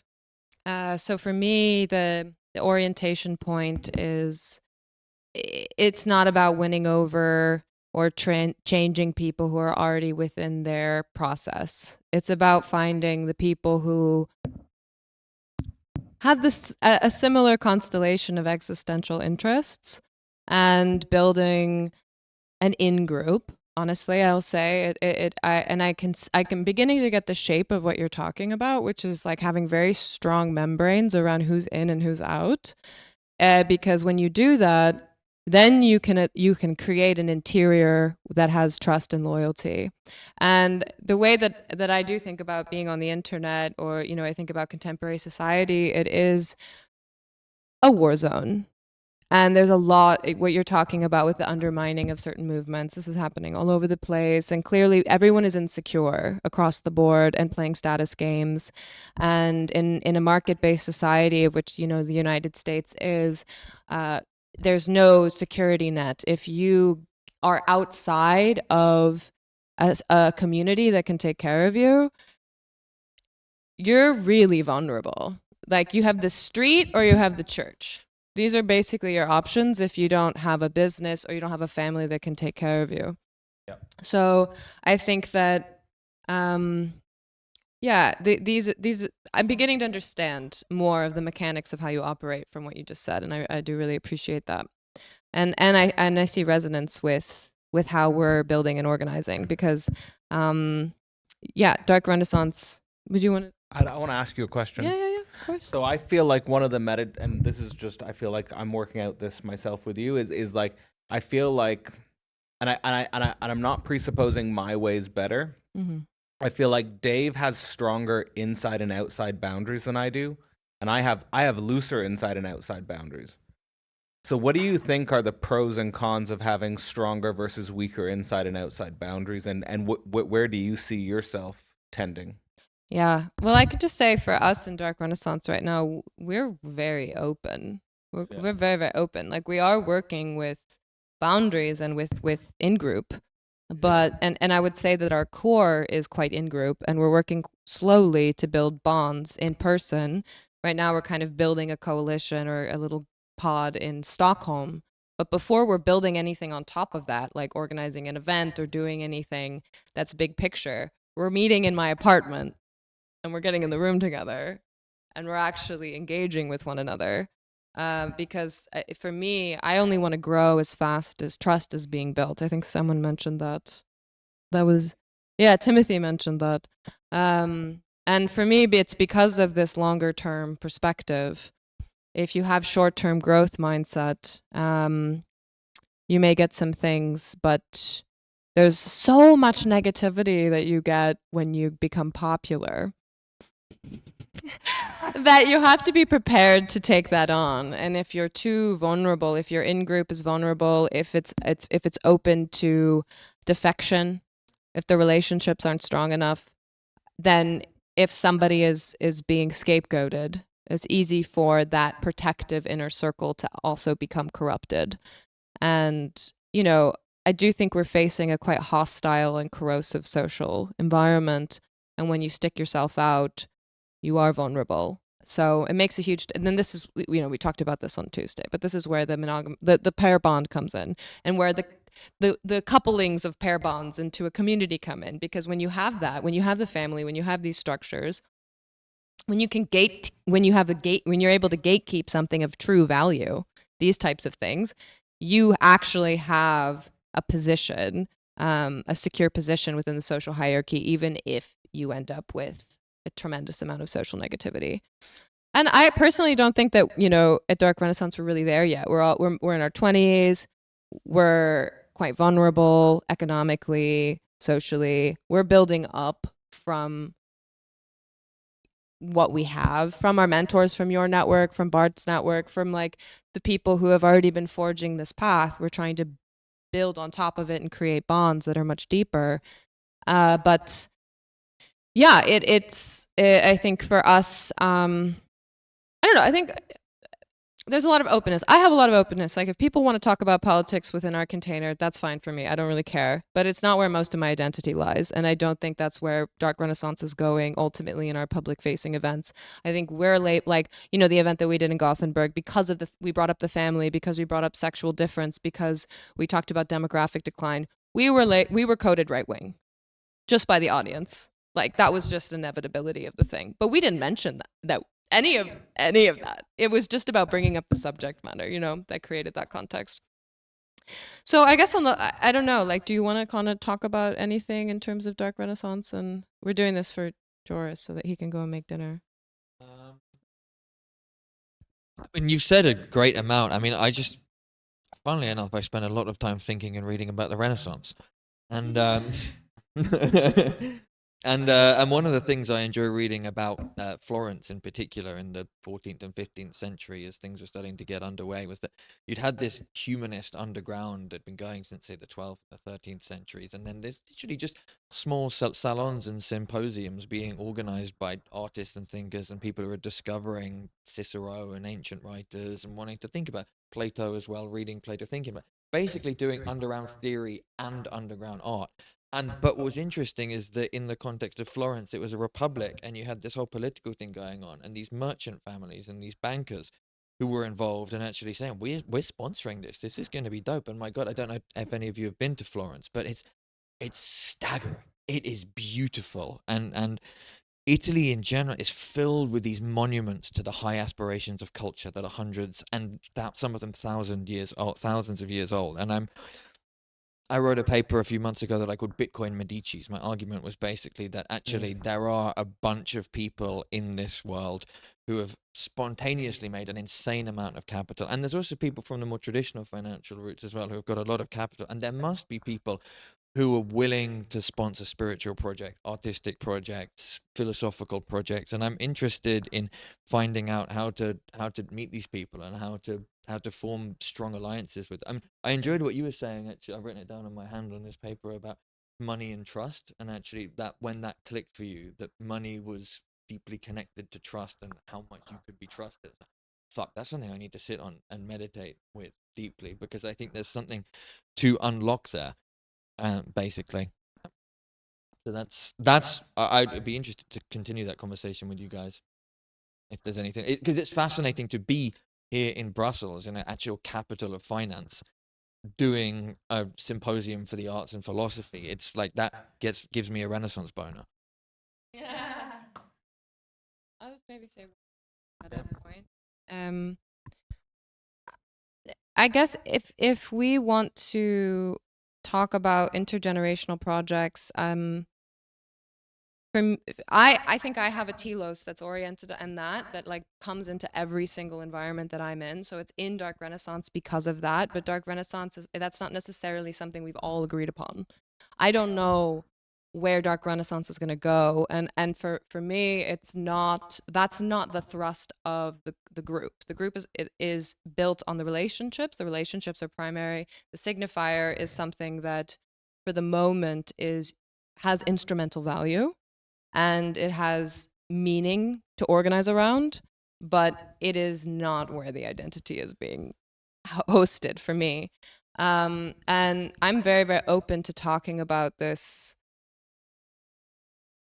working with this intergenerational process, because I literally, I've been saying very similar things as you just stated, like the way that I'm thinking about things. And you mentioned this as well, like this isn't our decade, it's the next decade, you know, like this is, people are doing religion this time, like it's going to be in 10 years that they're going to be like, okay, who's been thinking through the actual difficulty right now of these we're things? experimenting. Yeah, we're in this underground experimental phase. We're in an underground phase, yeah. And I think I'm even more in terms of really forging a new paradigm or creating a new paradigm. The way that I think about it is, it's like, it may not be my children, even it may be my children's children who can really take advantage of some of the asymmetries of history. And that's something I'm down to talk about, but I wouldn't do it as Dark Renaissance. I would do it as Raven. I want to challenge this. I want to challenge both what you're Sure. saying about the children's children and what you're saying about. I think this is obfuscating the real situation. I think Okay. I think we have to confront the actual intergenerational links that exist right now. And if we're not willing to actually confront the actual intergenerational links right now, then I think we're fake. Like, if you're not really interacting with people in their 20s and people in their 40s, and if you're not building links between people in their 40s and people in their 20s, then you're fake, and you're the problem. Yeah, but is that really what you think I'm saying? Well, that feels like misunderstanding. I don't know if that's what you're saying. That's what I heard. Okay, well, that's not what I'm saying. So I'm in my 20s. I know, but I'm saying that it's not about the people that exist 20 or 30 years from now. It's about the people who exist right now, and it's about learning how do we link up between people of different age groups right now, and how do we coordinate between people of different age groups right now. So I don't know if you're saying something different, but that's what I'm saying. I think that for me, it's like, yes, that's a part of it, but my perspective is very future oriented. It very much is about, and I think in a way that is serving some sort of function for me in terms of placing my investment and my sacrifices into a sense of possibility for a future that I may never see, you know? So I don't know, but I can't do that alone. And I do think that it's fundamentally about building a tribe. You know, the tribe has to move together in this. Now, yeah, but it's not for me to be the beneficiary of that work. It's for a generation I may not even see. So, and that's just my own mythos. So I disagree with that. I think it's about us. I think it's about us now, and it's about this life, and it's about you're fucking in your 20s, and I'm in my 30s, and it's about us having a relationship that goes out 20 years, 30 years, and that we're going to be a part of it, and we're going to see it, and we're going to live it, and it's about our relationship, me and you, me and you, me and you, me and you, me and you, me and you. Now, we're alive. And that's the true future-orientedness. That's the true future-orientedness. This is like fake thing, like, in 20 years, my fantasy is going to be the children of... Who knows if you're even going to have children? You don't know that. Exactly. So what are you talking about, this fantasy that I'm going to talk to my little thing there in the future? And that's the fucking problem, man. Like, this being unrecognized. Like, I read Dave's work, you know, I read his book, I read tons of his articles. He's read nothing by me. You know, I see Cadell, he does read my things. And there's all the institutions don't recognize me. You know, the academia doesn't recognize me.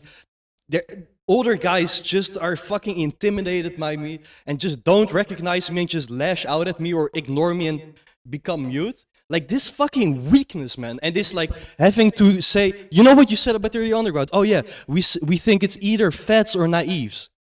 What? Either they are fads or they are naive. What the fuck is this? What the fuck is this? No, stop. Don't. Let me talk. Organize in the Let US, me talk. No, bullshit. This is fucking bullshit. You're on European soil right now. And Alenka Zupancic says, if there's anything I've learned from my entire philosophical career, listen to this. Alenka Zupancic, she says, never underestimate your fucking audience. Never do this. What the fuck is this bullshit of, oh, you are naive. Oh, I am above you. Have you read my work? No, I have read your work. Like, what the fuck is this, man? This is this is the infantility of all these older generations. Oh, I'm just gonna cling to my fucking bullshit. Like, I don't have anything, you know, I don't have property or shit. What is this for bullshit? Like, oh yeah, these young men, I'm just gonna see them as naive. I'm gonna tell them how it is. I don't get, where do I get recognized? Cadell recognizes me, not because Cadell is above me. Like, we are principally equal. That doesn't mean that Cadell, he has done more work, he has read more, he has a company, he has developed himself more. But we can seriously collaborate on an equal basis. And that's true spirit. Like, that's true spirit. You know, like Hegel says, how does spirit pass over into religion? Through forgiveness. Through forgiveness. The birth of religion from spirit to religion is forgiveness. And it's like this idea that I have a moral law and I have this duty and this is like from the transcendent above of my future children and I have to actualize it. Like, and this is bullshit. Like, it's about, can we forgive right now? Just like we had this conversation outside. You never said to me, I apologize to you. You said, but I said to you, I forgive you. And then we had a hug. And I'm talking my truth now. Like, that's it.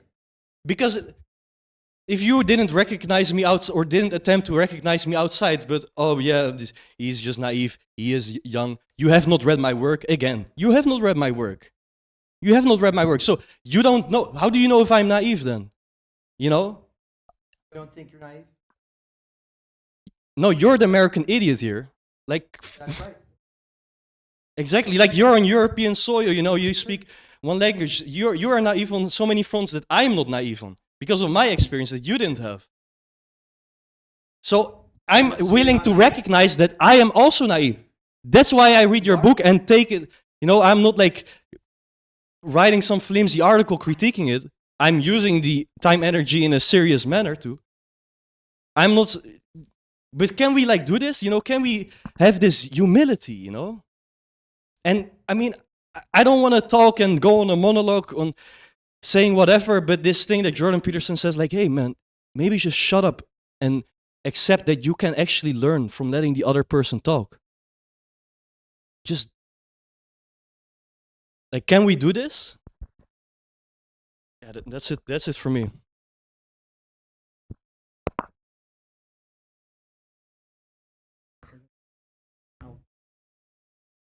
Yeah.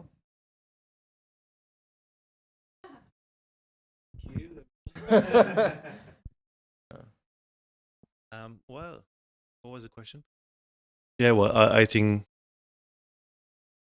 we can draw from the future, but we only experience the present. So, well,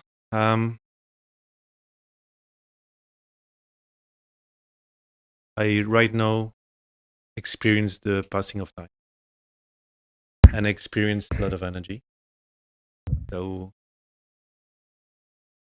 there is that emotional aspect that we can't escape. There is that space in between that takes center stage. And somehow we need to have some kind of harmonious vibration in that space for stuff to propagate. My take on the internet is it's, from my point of view, the biggest technology that of our time, and it will not change everything. It's a tool, but it will multiply. So it's important to know what it does multiply. I believe that personal relationship is what is missing from that technology. So we do now have a one-to-many type of interaction, influencers, followers. Yeah. Or we do have many-to-many, like random, anonymous interactions. But what about a few-to-few interaction?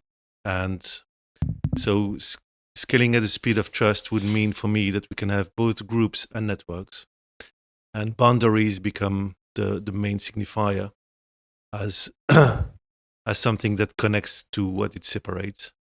And so therefore in your experience of your organization, they would say that obviously the people that are close to you you've got a strong bond and more trust, but also these people can act as gatekeepers, as enablers to the outside world. And that would provide a middle ground between being totally open or totally closed. I've learned a lot from everyone here. So I feel that I am more rich than when I came. And thank you for that. Thanks, Gail. I've appreciated your contributions today. I think what I need to say is that I've underestimated the problem of... So, like, the problem I've been trying to navigate for the last... basically since the split with Bard. The problem I've been trying to navigate since the split with Bard is how do I collaborate with other people who are building shit? And I've consistently underestimated that problem. I think I've further underestimated that problem today. Because I don't think we can get out of, like, for example, Dimitri, I recognize you, right? I recognize you, but I recognize you because of the way you engage with me. It's a two-way street. The way you engage with me is respectful. It's reciprocal. There is like a father-son spirit. And when I say father-son spirit, we can take out that language. It's like older and younger. Intergenerational on some level. I'm like 15. How much older am I? Am I 15 years? I'm 37. Okay.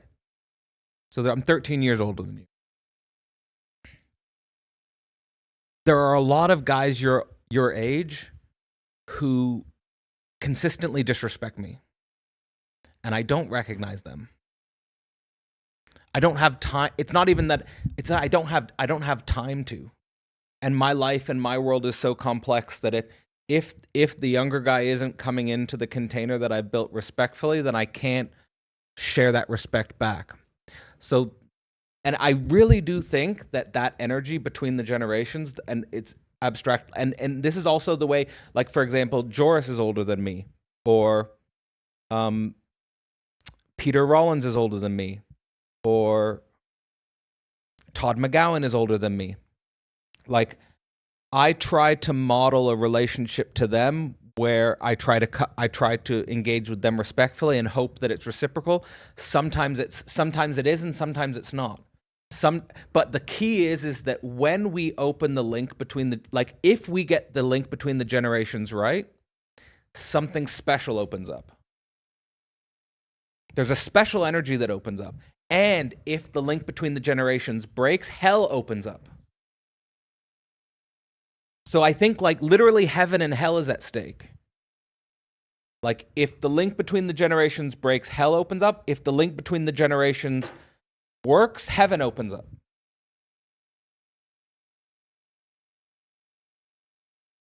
I will add something that I've already told all of you, that the one thing that Žižek wants to see politically is a community reminiscent of us in the Holy Spirit. Yeah. And the Holy Spirit is the third moment of the triad between the Father and the Son, yeah, and then the Holy Spirit. Yeah. And that's exactly what you're saying. Yeah, exactly. And that's exactly what there is a mutuality. That's what I try to do.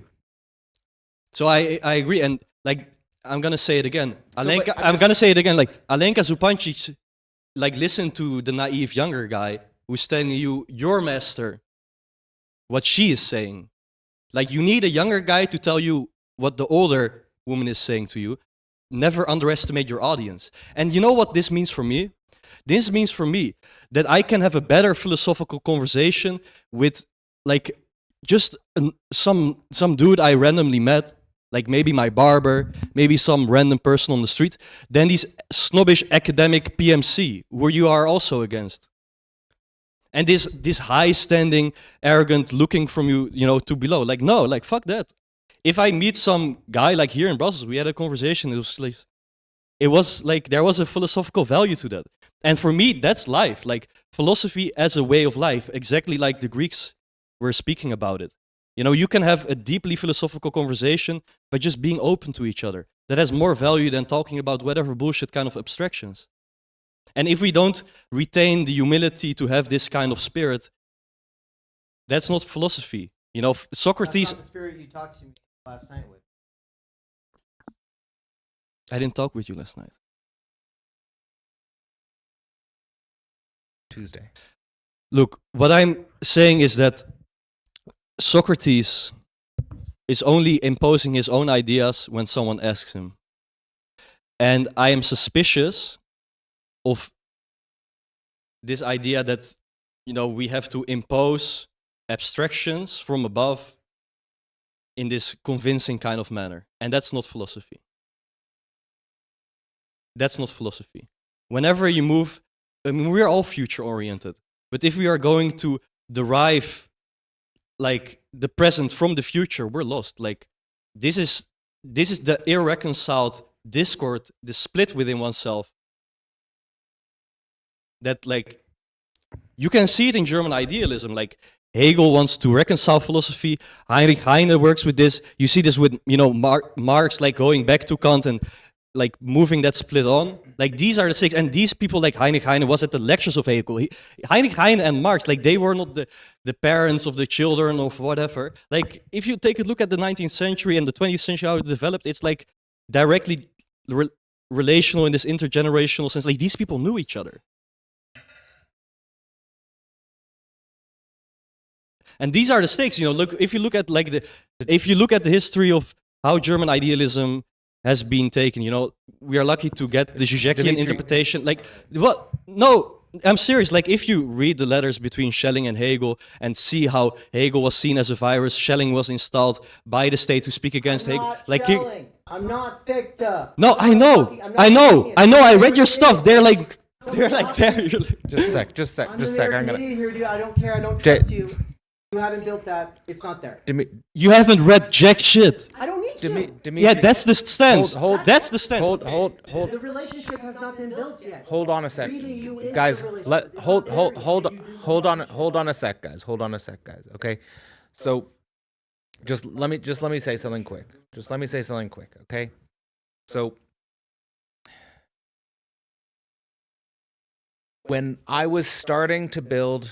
And it's gonna be relevant to you. So, like, when I was starting to do that when I was writing my paper for the Enter the Alien, when I was starting to do the Enter the Alien, you were one of the first guys to read it, my papers. Okay, like you engaged, you read my stuff, and there was a container, and you engaged with Philosophy Portal in such a way as that I could read and engage with your stuff. There was something that was established. I can't read and engage with every smart young guy's stuff. But I can read and engage with your stuff because of the way you've come to Philosophy Portal and the relationship that we built with each other. So you've read Dave's stuff, and that's great. And I'm really proud of you for reading Dave's stuff. And there's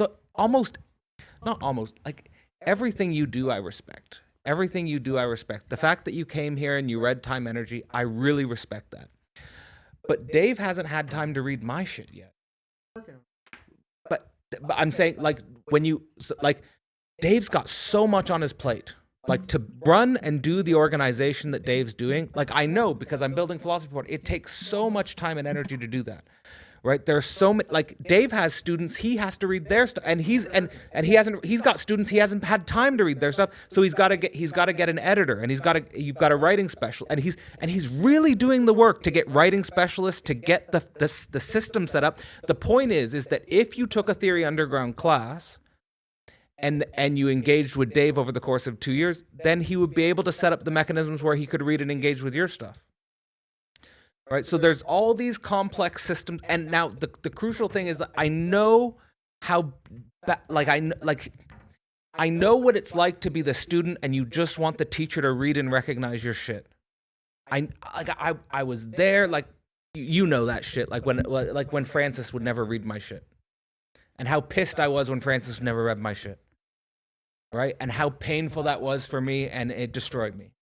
Or the first time I got a publication and Francis said, "Oh, it's not that big of a deal," right? And it destroyed me, right? Like, these things are super emotionally difficult. But if the point is that if you like exactly the way you modeled your relationship to Philosophy Portal, if you modeled your relationship, like whenever there's an older guy that you want them to recognize your stuff, if you model that behavior, they will engage with your stuff over time, but you have to give the time for the mediation for that to happen. Does that make sense? Am I talking shit? Well, Am I talking out of my ass here? Does it make sense what I'm saying? well, it makes sense what you're saying, like these dynamics that recognition dynamics that play out and stuff like this. And also, we can't get trapped by recognition dynamics either, because that's not a solution at the end of the day. Like it's it part is not of, a solution, but part of it. what I'm interested is philosophy as a way of life, as a living spiritual dialogue. Right. And this is like you've written about. It's like reading, and only then comes talking. Only after the reading. Right. And he says, "Oh, I don't trust you," so he's not gonna read my stuff. But he talks about it. Yeah, then for me it's like over, you know. But the thing is like in the context of you wanting Dave to read your stuff, that's something that realistically. No, I'm not even like there yet. I'm not even saying like, "Oh, read my stuff." I'm not like him. He says this kind of stuff, you know. "Oh yeah, you didn't read the book. You didn't read the book." But I'm not like that. I don't say that. But there is this attitude. Like if I do the exegetical readings, you would see that immediately. You would be repulsed by it. If I have the exegetical readings at Philosophy Portal, and I'm like, "Oh yeah, this Yuri or whoever, all these other guys, they are naive or they are fats." And I'm here and I know Lacan because I'm good with Cadell. I'm gonna be proud. I'm gonna like, like be prideful of that. That's not. Then you would see that you would be like, "Oh, he's not the right guy to hold the space. He's not the right guy to hold it," and you would be right for that. But if I'm like, okay, humility, and I'm interested in like, okay, how are all these people going to read it? And like, let's spar. Let's see. How can I respond to that? If I don't, I just say, I don't know. You might be right, maybe I'm wrong. And this is philosophy, right? This is the Greeks. That's what it's about. So this whole, I think it's so crucial. There's like difference between Dave McKerracher and Alenka Zupancic. Are you gonna be the person who? Who's your audience then? There's not one, man. Who's my audience? I give a fuck about Nance. I give a fuck about Sue, who is your age, but he's not going to come up with this bullshit. Bullshit? What bullshit? You're fucking bullshit. You're not listening to Dell, man. Spirit is between father and son. I'm not your fucking dad, dude. I don't give a shit. Yeah, and I'm not your son. You just finished reading my book, bro. I didn't have time. You know how Daniel Garner and Cadell last showed me that they read my works? I know they read my works. Now you're getting pissed because I'm getting to the truth. Let me say something. Okay, go. I know that Daniel Garner read my work because he wrote a fucking killer review. And it was engaged and it was critical, but it was not just criticism. It was rigorously critical. And that's what Cadell did. He read it inside out so that my teaching coach for the guys at Theory Underground is using Cadell's piece. This is the point. Go ahead, please. At Theory Underground, Andy is using Cadell's piece about Timenergy to show how to critique. And it's because he's been around long enough that when I read it, I was like, oh, he really did read it, because there's reading and then there's reading. And I'm just saying, I don't know, when a working class person from America, some American idiot says, I don't know you, I don't trust you, it just says, it doesn't say the bridge is burnt, man. It just says we're not there yet.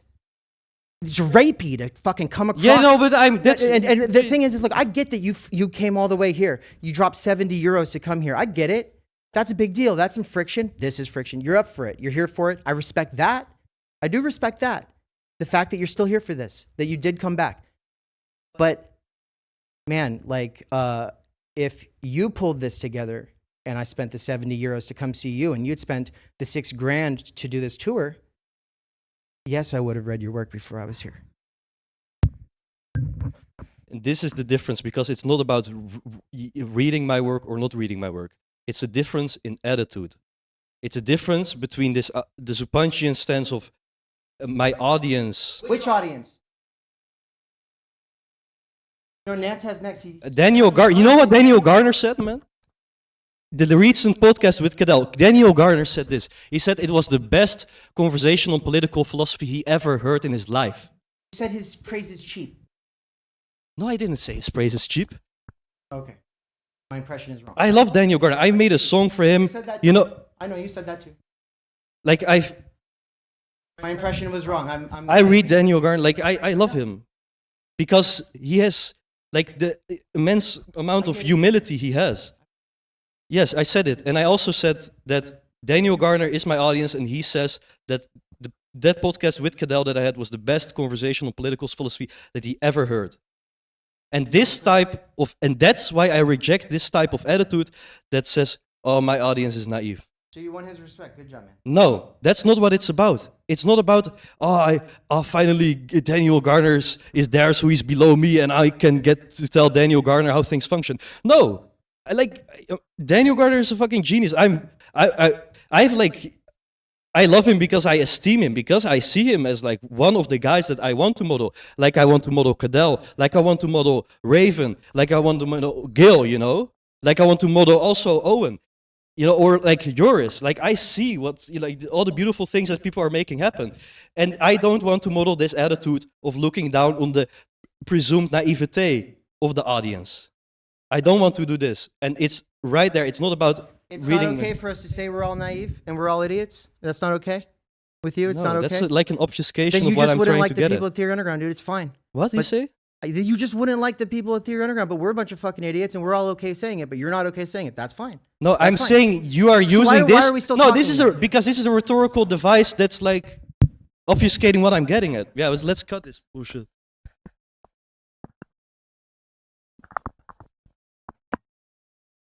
Do you want to say something, Nance? I mean, yeah. No, yeah. Just now, I'm gonna flog a dead horse.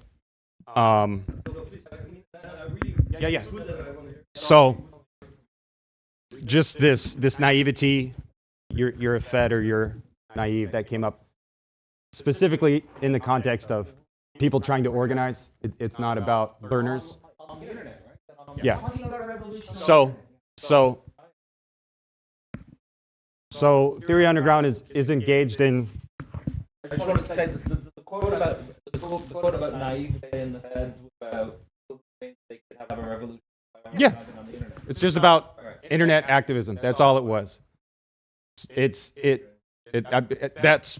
what it's directed at. It's directed at experience of being in spaces on the internet with people who say, "Let's go throw a brick through a window.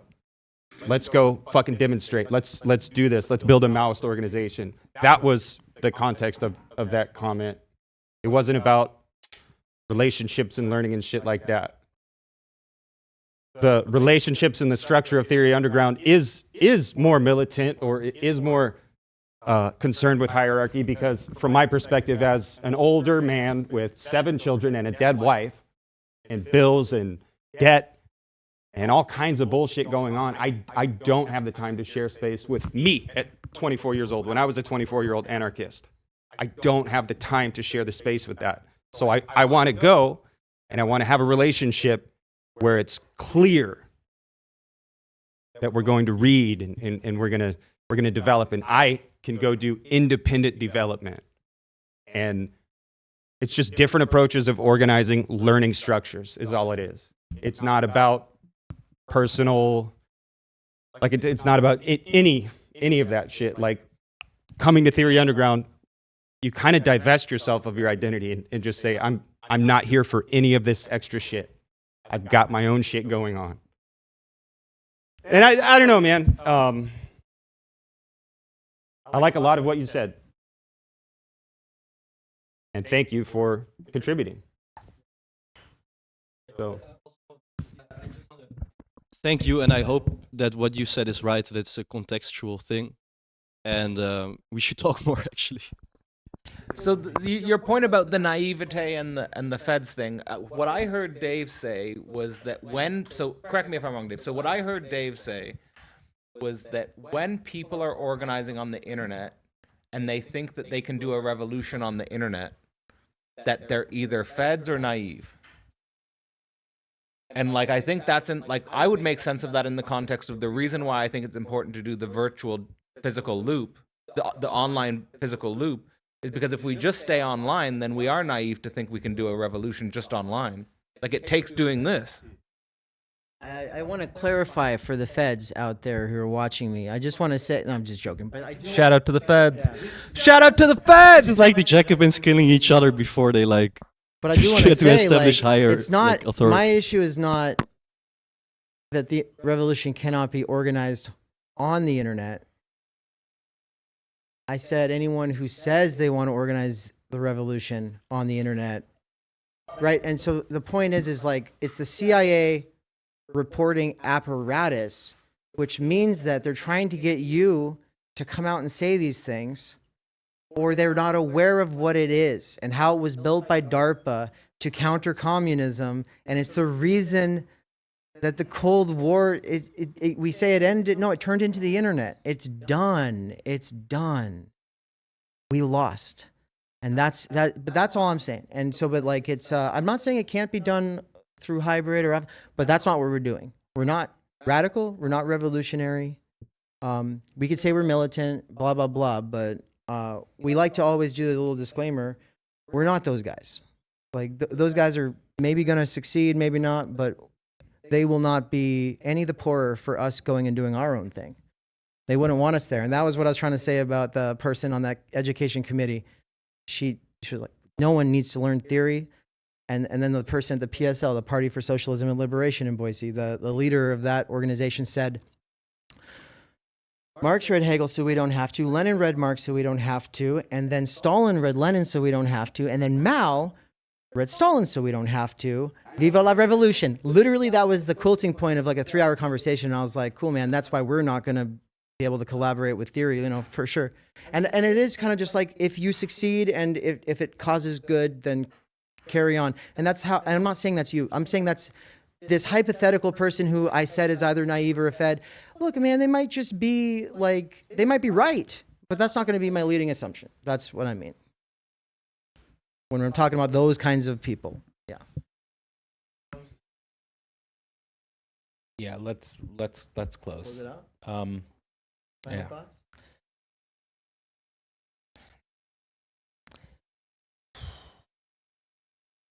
So like, I really think the institutions, like the institutions insulate people from these messes. Like that's why people are in the institutions, and that's why there's no alternative path to being in the institutions or out of the institutions, is because organizing things outside of the institutions requires confronting this mess. No one's wrong here. No one's evil here. There was a lot of mess here. Today was a fucking messy day. But I really do think that we learn in the mess if we're willing to think and self-critically, each of us think self-critically about the mess today. There are things to learn here. There are things that came out here. I think the younger, like, when you're outside of the, like, and this is to big up Dimitri here for a sec, is Dimitri's a young genius who's not even allowed to attend university, right? So there's a huge crisis of recognition here, because there should be structures of recognition for a guy like Dimitri, right? And I try to do that at Philosophy Portal. There's other guys like Dimitri who guys like Max, guys like Quinn, guys like Jason. I try to make sure that there's the structures of recognition in place. I don't think it's your place to recognize Dimitri, because Dimitri's not a student at Theory Underground, right? And then there was a tension there that was unfortunate. I want to recognize you as, ever since I've engaged with Dave, Dave's been humble. Like, Dave modeled himself as a student. I gave a class on Alenka Zupancic, What is Sex? Dave is my equal in terms of building his own education platform, and he modeled himself in front of his students as he modeled himself in front of his students as he was my student. Like, Dave's been humble, and Dave is a humble guy, I think. So I also want to point out that what Dave's doing does require a lot of work that nobody sees and nobody can see. And he can't read. The number of people who would like Dave to read his like I know that pressure. There's a bunch of kids who like I showed you that correspondence like wants me to read. There's so many fucking kids who want me to read their fucking work, and I can't read their work. Reaching out to guys like, hey, read my work. I'm never only if someone asks me, I'm I know like, you're yeah, not. okay, I will explain my theory or stuff like this. I know you're not. To me, in relationship to me, you are always you're the ideal, like you're the ideal for me, like as in terms of the younger guy. You are the ideal for me, like because there's a bunch of guys who constantly want me to read and engage their shit, but they don't come to Philosophy Portal with respect. You've always shown Philosophy Portal respect, right? And so anyone who comes to Philosophy Portal with respect, I try to show that respect back.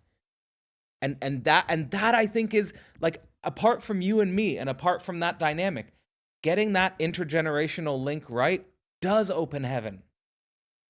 And getting that intergenerational link wrong does open hell. Like, that's what I'm taking away from today. And like, when it comes to, and I'm all about concrete relationships now, and it's about us, and it's about our relationships in this life.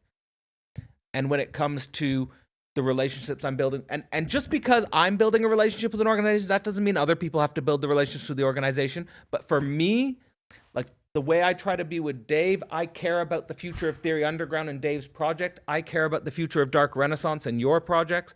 I care about whatever your future is. I care about what you're doing, and I want to help. And I want to help. We haven't had as close relationship in the last years, but whenever you have a project and I can help, I want to help, and vice versa. And whatever hell you do in the future, I want to help, and I want to get involved if I can. The point is,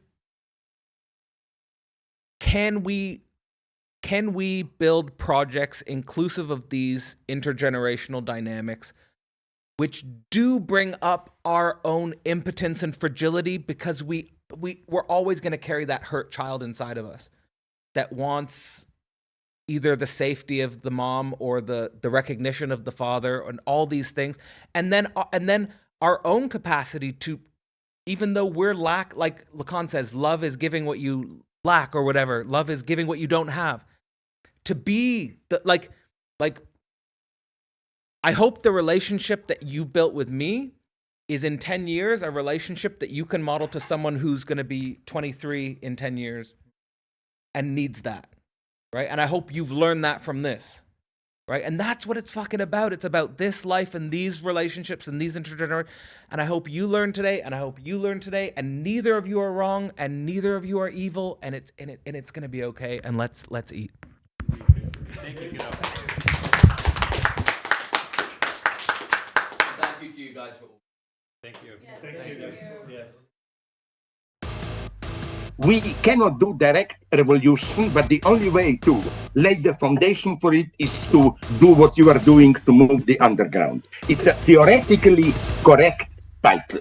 Welcome to Theory Underground, a place for workers with earbuds who are tired of the bullshit and just want to get down to it. Big ideas, rigorous thinking, and ultimately liberation from necessity. Research at Theory Underground focuses on what is most important for understanding our current situation. Theory of the subject, capital, time-energy theory, critical media theory, CMT, and the most essential critiques necessary for understanding why the theory, ideology, and common sense of influencers left to right misses the mark. Theory Underground is coming to a city near you. Besides a commitment to publishing certain underground theorists and popularizing certain fundamental concepts, we have toured the United States and are touring Europe to promote our ideas, courses, and publications. You've been reading Underground Theory. Amazing book. I'm a publisher and an editor. I run and review books. Literally, it's my living. This is the best edited collection I've ever read. Okay, picture this scene. America, early 2021.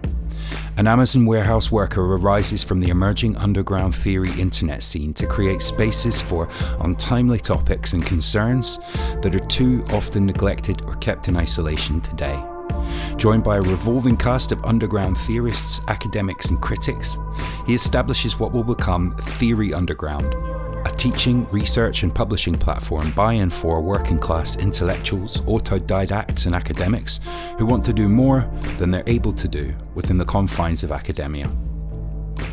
That warehouse worker's name is David McKerracher, and his book Timenergy is his first major contribution to the world of theory. It was recently reprinted with a foreword by none other than Slavoj Žižek, who also contributed to Theory Underground's latest book. My Bible, it's an excellent book. A collection of essays called Underground Theory. What you just heard is an excerpt from the Strange Exiles podcast, episode 23, where Bram from Strange Exiles interviewed me and Mikey. For those who don't know, Mikey is the author of the Dangerous Maybe blog. We are publishing one of his books here shortly at Theory Underground. He's also a lecturer at Theory Underground, and he's someone I've been friends and a collaborator with for over 10 years. But most importantly for you all, he's a fantastic lecturer, and it's a crime that he has to do wage labor right now. One of the long-term goals of Theory Underground has been now for a couple of years to hashtag free Mikey. That is something that I've been really pushing, but first, obviously, I have to get freed myself, so the two of us are able to do this because, as Mikey said, build it and they will come. Well, I tried and I built a website and platform. I had my own app and everything, but it's been really buggy and it's more than one person can handle. And that's, a really good lesson for me. And so for now, what we're doing is moving it to a temporary intermediary platform until we are able to get some more serious funding. And ultimately, we want to be in a place like this, a real brick and mortar digital nomadic mecca where people can come from all over the world. But also, the app was really expensive, and so by quitting it, I am now able to save a lot of money, and with the help of my patrons and the students at Theory Underground, especially the monthly subscribers, I am officially able to quit Amazon and do Theory Underground full time. So thank you so much, everybody. This is one huge step forward. With that said, several subscribers did not migrate from the now defunct app to the new setup, and I'm guaranteed to lose people over time. So please, if you want to get involved, become a subscriber. If you're not even sure what this is all about but are just curious, then I've added Tier 0 and Tier 1 for very basic kinds of access to what we are doing behind the scenes. If you don't have any time or energy to get involved, but you do have some money to help support this project from afar, then please check out the Patreon. My patrons over at Patreon make the podcast and public YouTube possible. Thank you. As for once-in-a-lifetime events, check out the new poster for the American Idiots Theory Underground European Book Tour. Paris, Brussels, Berlin, Vienna, Linz, Krakow, Glasgow, London, and Oxford from April 27th to May 25th, 2024. 2 events are already fully booked out. Save a seat at an event by getting in contact with us ASAP. Finally, the call for proposals to our conference in Mexico on the last weekend of October 24th through 27th is out. Establish contact if you're interested, and make sure to submit the form before June 1st.